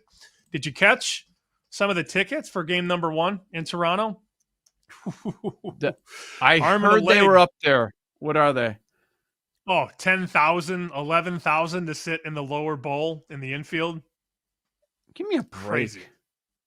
Canadian dollars, come on, mind you. Canadian dollars.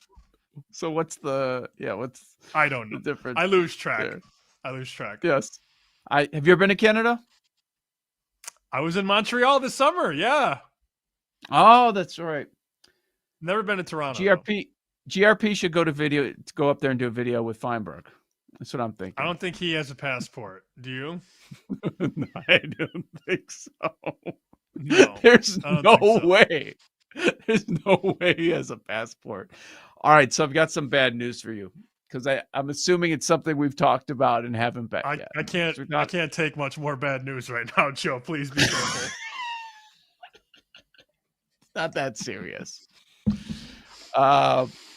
Best price on bets is now 16. Oh. It was 22 on Monday when we talked about it, right? I see 18 right now, BetMGM. We were definitely seeing 25s, though, I thought. I remember a 22 for sure.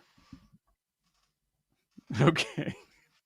So maybe it's not that bad of news. No, that's nothing. I can't 18 take to 1 either. I mean, Kipnis literally jumped in and said, "What's Mookie?" So, well, he assumed he'd have a shorter number. Yeah. Yeah. Yeah. Well, right. I mean, to see Ohtani at 165 and then Vladdy, Springer, Freddie is 4th, Teoscar is 5th. Teoscar has shorter odds than Mookie, and you guys have him at 100-1. That's bad news because I didn't get any. Freeman's also 16. Maybe I'm wrong. I don't think the voters, when you have so many options on that roster, I don't think they're going to want to go back-to-back for Freddie Freeman, even though he's a very likable guy. Mookie. Or as Jay calls him, Mookie. But yes, that could be the guy. More Bet Sweats coming up.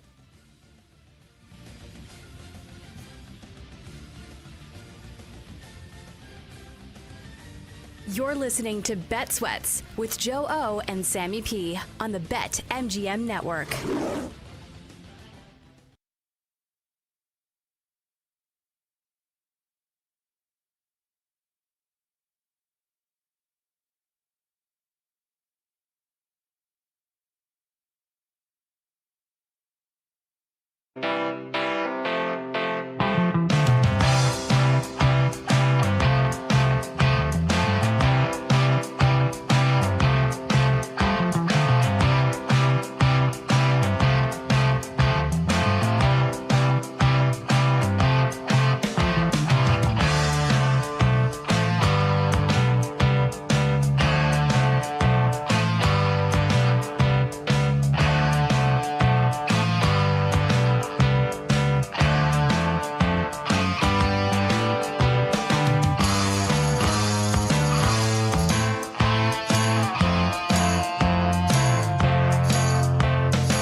Where's the room? That's what you need to do. Turn it up. Gotta scream. Take what we do here. BetMGM Network. Go host Sam and T. Where's the room? What do we have today? What's going on in the world? I heard the NBA started last night, so we've got another night of NBA action. They were throwing out a bunch of futures. What do we have, Paul? What do you want to go over with the room?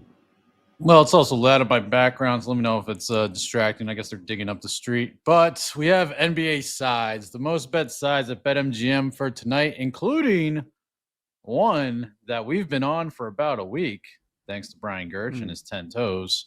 So we'll get to that. Yeah. So the 5 most bet sides at BetMGM, 4 favorites and a short dog. Number 5, the T-Wolves, -4.5. Who are they playing? Hold on. Let me check. Portland. We're very prepared for this segment. And they are in Portland. Confirmed. Yeah. Yes. All right. They are. All right. Number 4. Sam's backyard team. The Celtics, -3.5. Back of the yards. What do you think about that one? Oh, this number went up, yeah? Yeah, it definitely did. So I saw that Jaylen Brown is questionable, which, I mean, you'd have to know that before making that bet. Jaylen Brown questionable to play with a hamstring. Joel Embiid is available to play tonight. So I'd be careful with Boston. There's a chance they just rule Jaylen Brown out at the wire.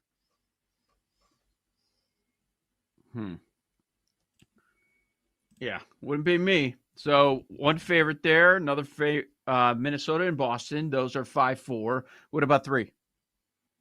So real quick, should we bet? We can come back to it later in the room. Look at Edgecombe props, maybe Rick Camps guy. We'll come back to that. Number 3, the Knicks are your short dog at +1.5. They've been bet a ton, too.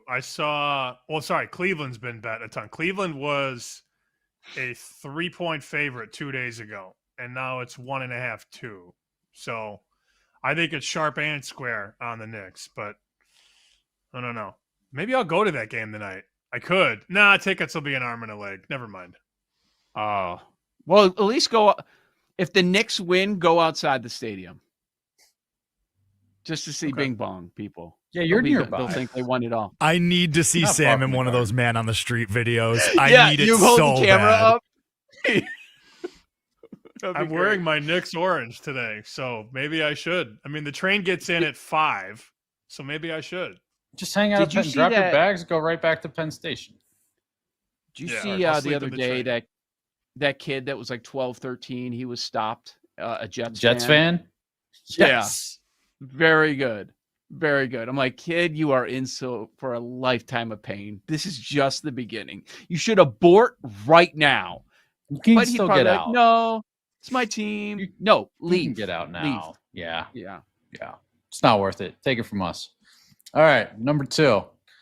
Pistons. -3.5 against the Bulls. This is down to -2.5. Bulls money Guys, line. we got to put you got to do 10 units, right? Because isn't Gertch on the Bulls tonight too? And it's in the room? No, he's on the Pistons. Like, he thinks the Bulls he's stink. fading it. Yeah. Wait a minute. I thought Gertch said Bulls playoffs.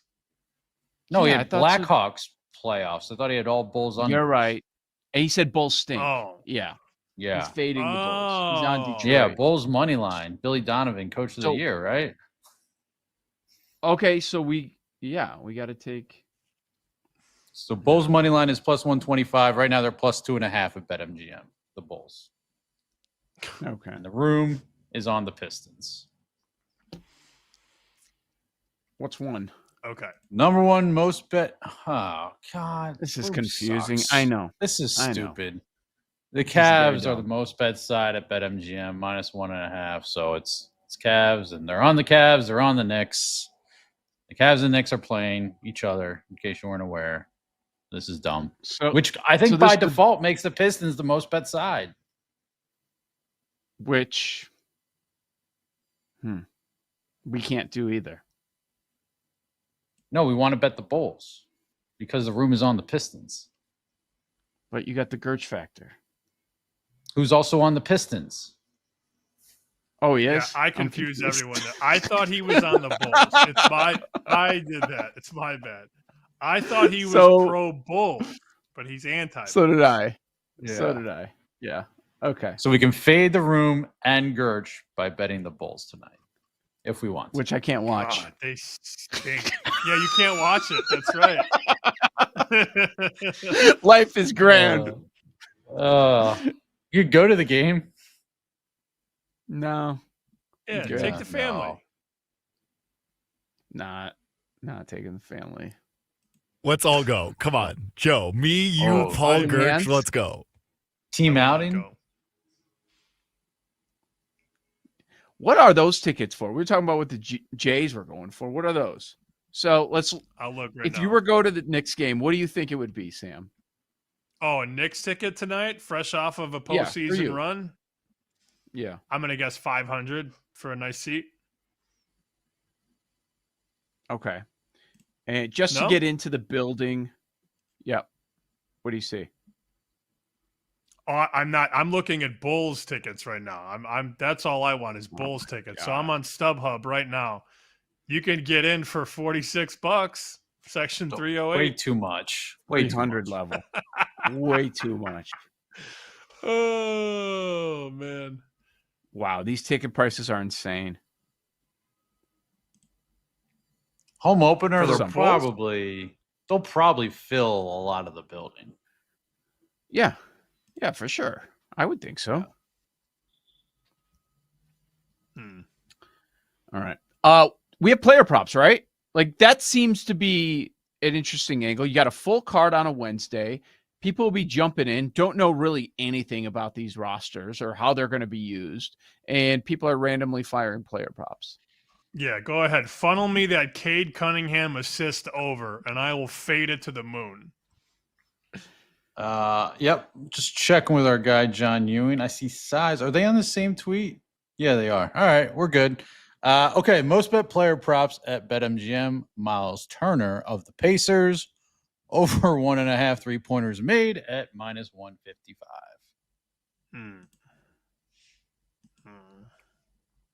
Well, don't worry. Okay. We'll have an opportunity to fade a guy and do 3-point ladders elsewhere on the list. So we're good. Good. All right.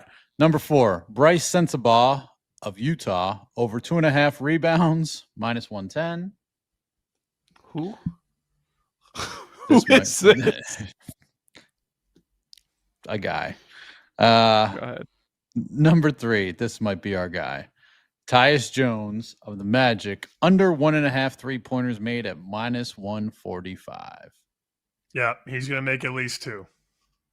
They're at home. Yeah. I feel like this guy was on our list last year and might have gone off for like 10 in a similar bet. Derek White, under 4.5 3-pointers made, minus 160. So that's all dependent on who plays. Obviously, Tatum is out, and if Brown is out, Derek White's going to get 25 shots. Right. And they're Yeah, I mean, laying Tatum's $1.60 not on the playing. Tatum's probably not going to play all season. So you're going to already by default get more shots. And then if Brown doesn't play, I'm looking right now, according to the Celtics official Twitter, Jaylen Brown is questionable. So if he gets ruled out, this is going to be a Derek White show. What's the bet again? They went under 4.5 3-pointers at minus 160. He's going to take 8 or 9 threes tonight. Yeah. That's an overplay. I like it. All And right, then- number 1. Number 1 most bet prop at BetMGM for tonight's NBA action. Porzingis on the Hawks, over 17.5 points at minus 120. Oh my God. If you would have I'm said, I'll give you $100 to guess what team Kristaps Porzingis is on, I would not have gotten that right.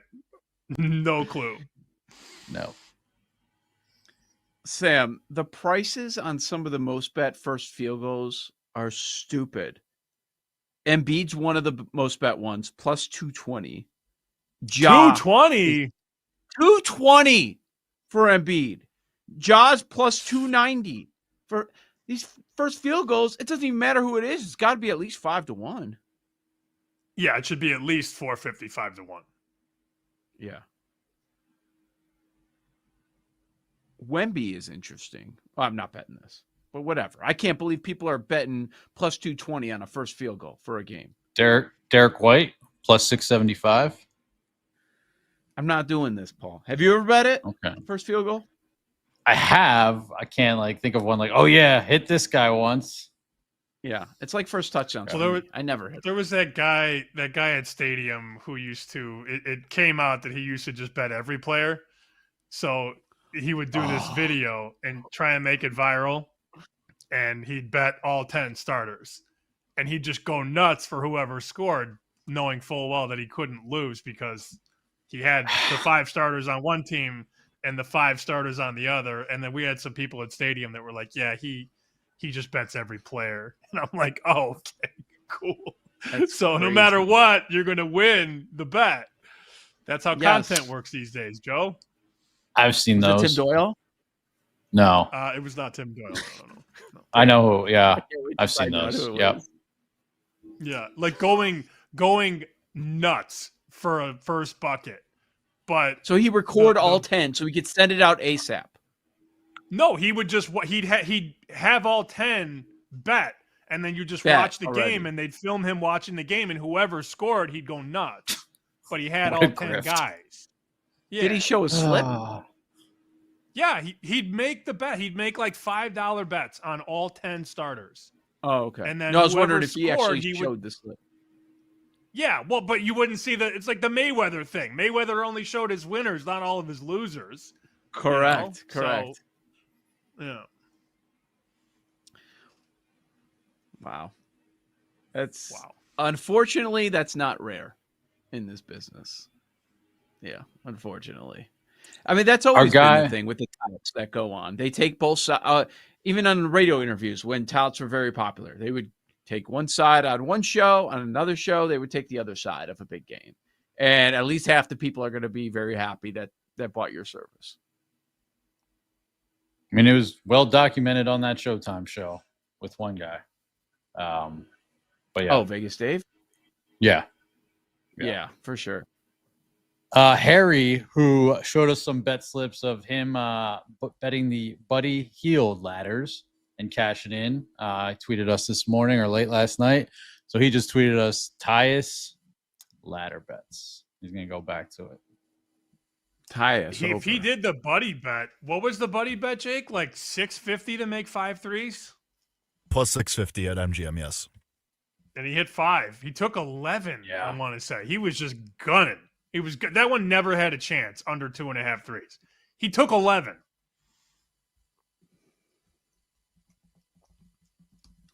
Just making sure we still have that number, that price for made threes and Tyus, because that seems like the one. Oh, BetMGM is at minus 175 now on under 1.5. Yeah, you got to take the over. I mean, you don't have to, but you should. No. Yeah. That's a good one. BetMGM has the best price out there on the over at plus 130. So that's interesting. Yeah, it's like these random guys. Sensabaugh, over 2.5 rebounds. That's my favorite prop on night number 1, the first big night in the NBA. Let me go on Bryce Sensabaugh, over 2.5 rebounds. That's my bet. What are you betting? Sensabaugh over rebounds. Come on. It's so dumb. Only averaged 3 last year. So, 2.5? Oh, wait. 3 is greater than 2.5. What's the juice? Don't care. I'll just bet the over. Yep, of course. Were there any campy? Tonight? Yeah, I guess. Yeah, I think you have to. It's what we represent. It's Gertch. It's the room. You don't want to bet the Bulls because you want them to stink. Is that the thing? I had a good night last night, and I don't want the Bulls to ruin my Wednesday. Yeah, you don't have to. You don't have to jump in on NBA Wednesday here. It's fine. I can't even watch the game. I got to listen to Swersk on the radio. It's my only option. Not that that's a bad thing at all. But there you go. There you go. NBA. Any NBA futures that Rick Camp mentioned that you will be betting? Anybody? The Reed Shepherd 200-1 drop when he's 20-1 was crazy. But the only thing that I took from what he said that I really want to bet is this LaMelo Giannis triple-double parlay tonight. Yes, that's a good one. Chris Finch, 40-1 for that excellent coach. That's a good MVP. one to me. Yep. Lightning Bets next. This is BetSweats.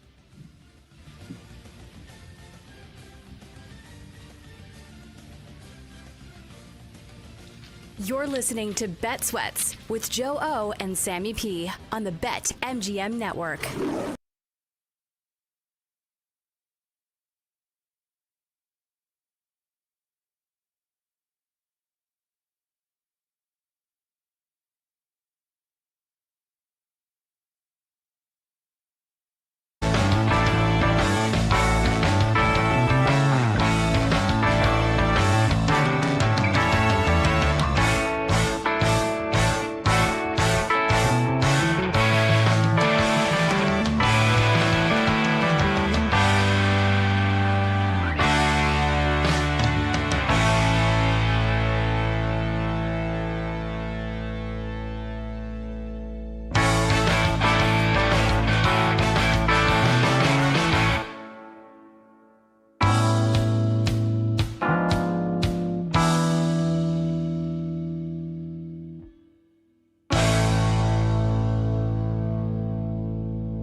Welcome back to Bet Sweats with Joe Ostrowski and Sam Paniotovich on the BetMGM Network.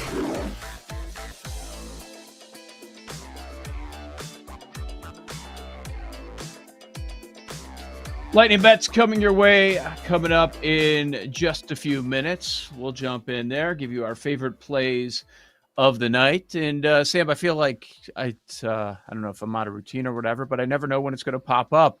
Last night it was chicken dinner night, was it not?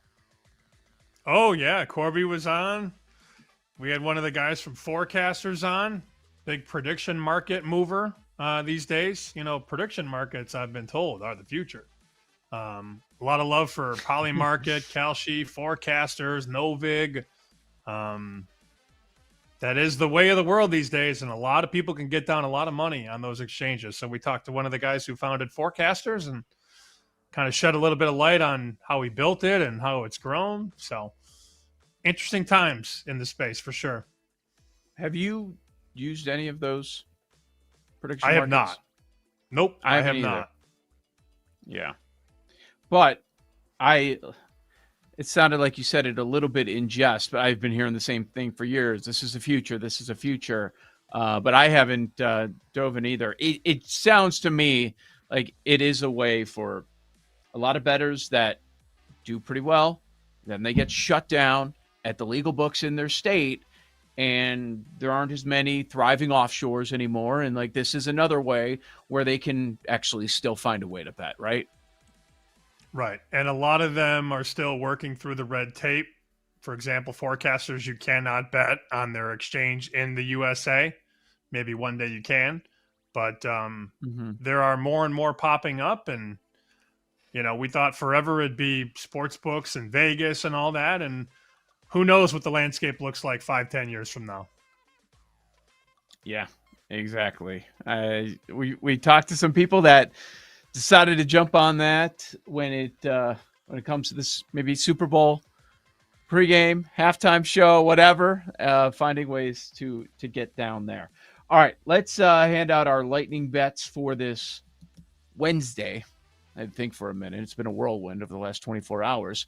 Lightning bets, where are you going, Sammy?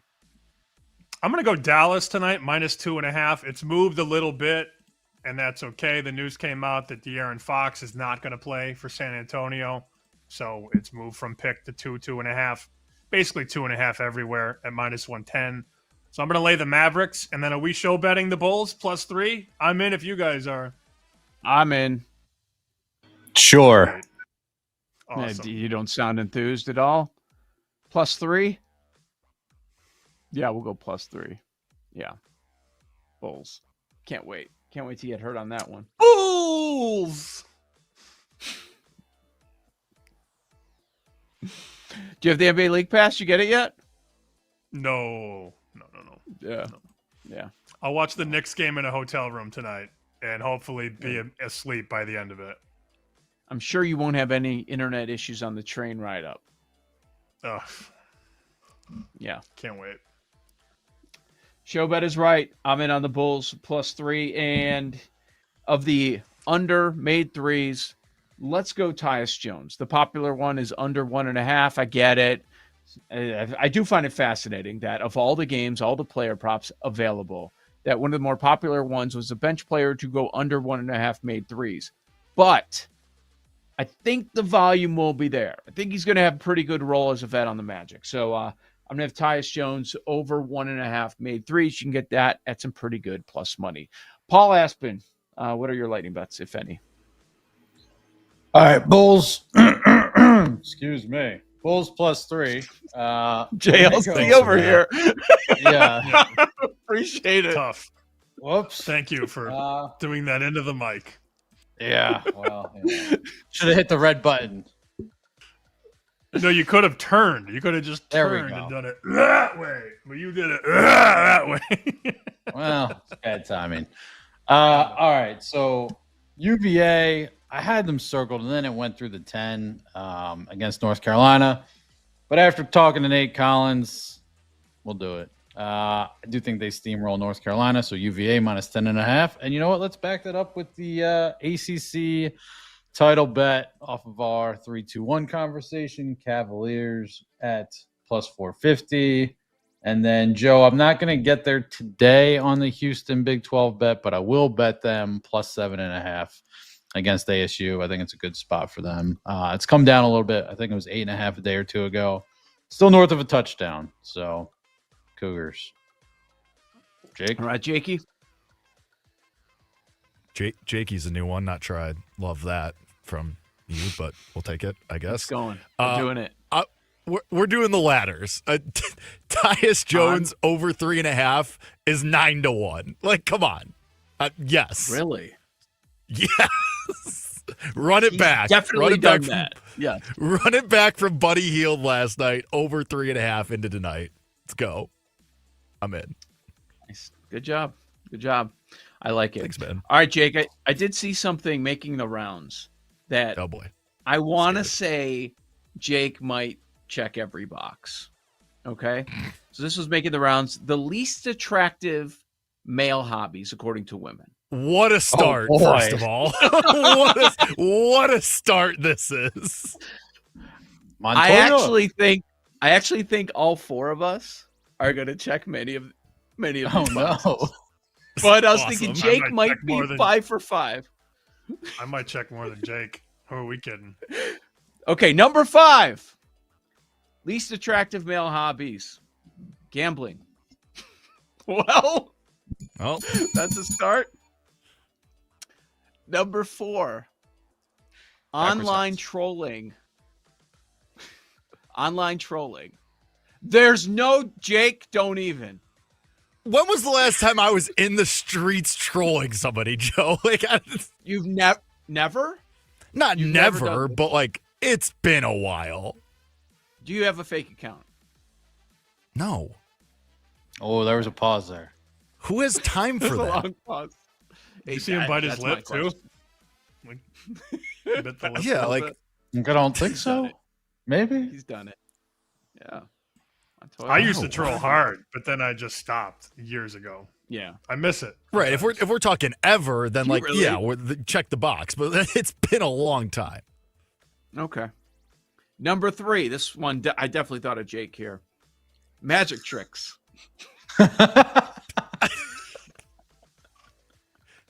Never speak to me again. Sam, go ahead. Share the story. Magic tricks. There was a magician. You've heard it. I've told the story on the show. There was a magician in Vegas. I was talking to the hottest chick in our room in Vegas, and some magician came up and was like, "You want to see a magic trick?" And I could have snapped his neck on the spot, but the rest Joe of the loves night, story. he talked about snapping his neck. So mad. He slides up. He's like, "Pick a card, dude. I'll launch you off the roof right now, right here." He was so angry. I was very mad because then the chick walked away. It was like it was gone because of him. Yep. All right, we 'Cause got none of us gambling could and recover online from trolling. that awkward exchange. Magic tricks. Jake 3 for 3 so far. Number 2, collecting figurines. No. Like toy soldiers? Like what? I've got a bunch of figurines right here. Starting lineup? Is it starting lineup back there? Yeah, bobbleheads, do they count? Yeah. No? I No, don't Jake? know. I guess I collect figurines. Yeah, I mean, Joe, it's clear that no matter what I say, I'm checking all these boxes, I guess. So sure, what the hell? Number 1, playing video games. Does anybody still play video games? Oh, I don't. I'm occasionally in those streets. I know. I stopped Of in course. 5 college. for 5 for Jake. Thank you. Good stuff. Good stuff. Yeah. I've tried recently, like in the last year or so. Like Jack will be like, "Hey, come play this. I got this game." No chance. Got my ass kicked in Madden. I don't even know how you play. There are too many options. Like when we were playing in our prime, Tecmo. you only had so many buttons. Now it's stuff on the back and combo with this to do that spin. I'm like, I can't do anything. It's terrible. Madden used to be relatively easy. Now it's hard. Yeah. Very difficult. Stuff on the back was a video link you sent me yesterday, Joe. I didn't open it yet, but I tried. Stuff on the back. I guess this would be Get a laugh out of Paul. I'll take it. Yeah, I'll take it. Can we transition into Noah Eagle and aliens? Maybe this is. Oh yeah, we got it. Okay. 7 to shoot. Curry, deep one, bullseye. Steph Curry. Alien-like tendencies showcase in downtown Los Angeles. Was there like Noah a wasn't reference? Sure. Noah wasn't sure if that was going to work. Didn't sell it. There was a pause. Didn't sell it's like, do I go for it? I thought about it earlier. I had this all mapped. Do I do? Okay, I'll do it. I don't think. Yeah, that didn't work. God, he sounds like his father. It does. Yeah. He does. Didn't like the call. Also, Sam sold his alien activity. Alien-like tendencies is so much worse. Play it again. Okay. 7 to shoot. Curry, deep one, bullseye. Steph Curry. Alien-like tendencies showcase in downtown Los Angeles. Nah. Like, was there anything on the video that like a face Steph made, or like any was there any sort of reference point, or was this just he made an alien face? Like, I don't know, like he pretended to be beamed up. I don't know. It's like so random. Like, give me something. Maybe there's a guy in the crowd with an alien mask, and it's a weird Daily call. Siren at like 11:55. Why? Because it's the city of Chicago. Like what? No, because the aliens are coming right now. Right now. Beam me up. Beam me up. He did his alien face. He did an alien face is really funny. That's right. That's right. It's out. All right. I think we'll be back tomorrow. Not quite sure. This is Bet Sweats, 9 a.m. Eastern time right here on the BetMGM network. Got a Thursday, so we'll jump into Thursday Night Football, of course. Get the week started, week number 8 in the National Football League. Talk then.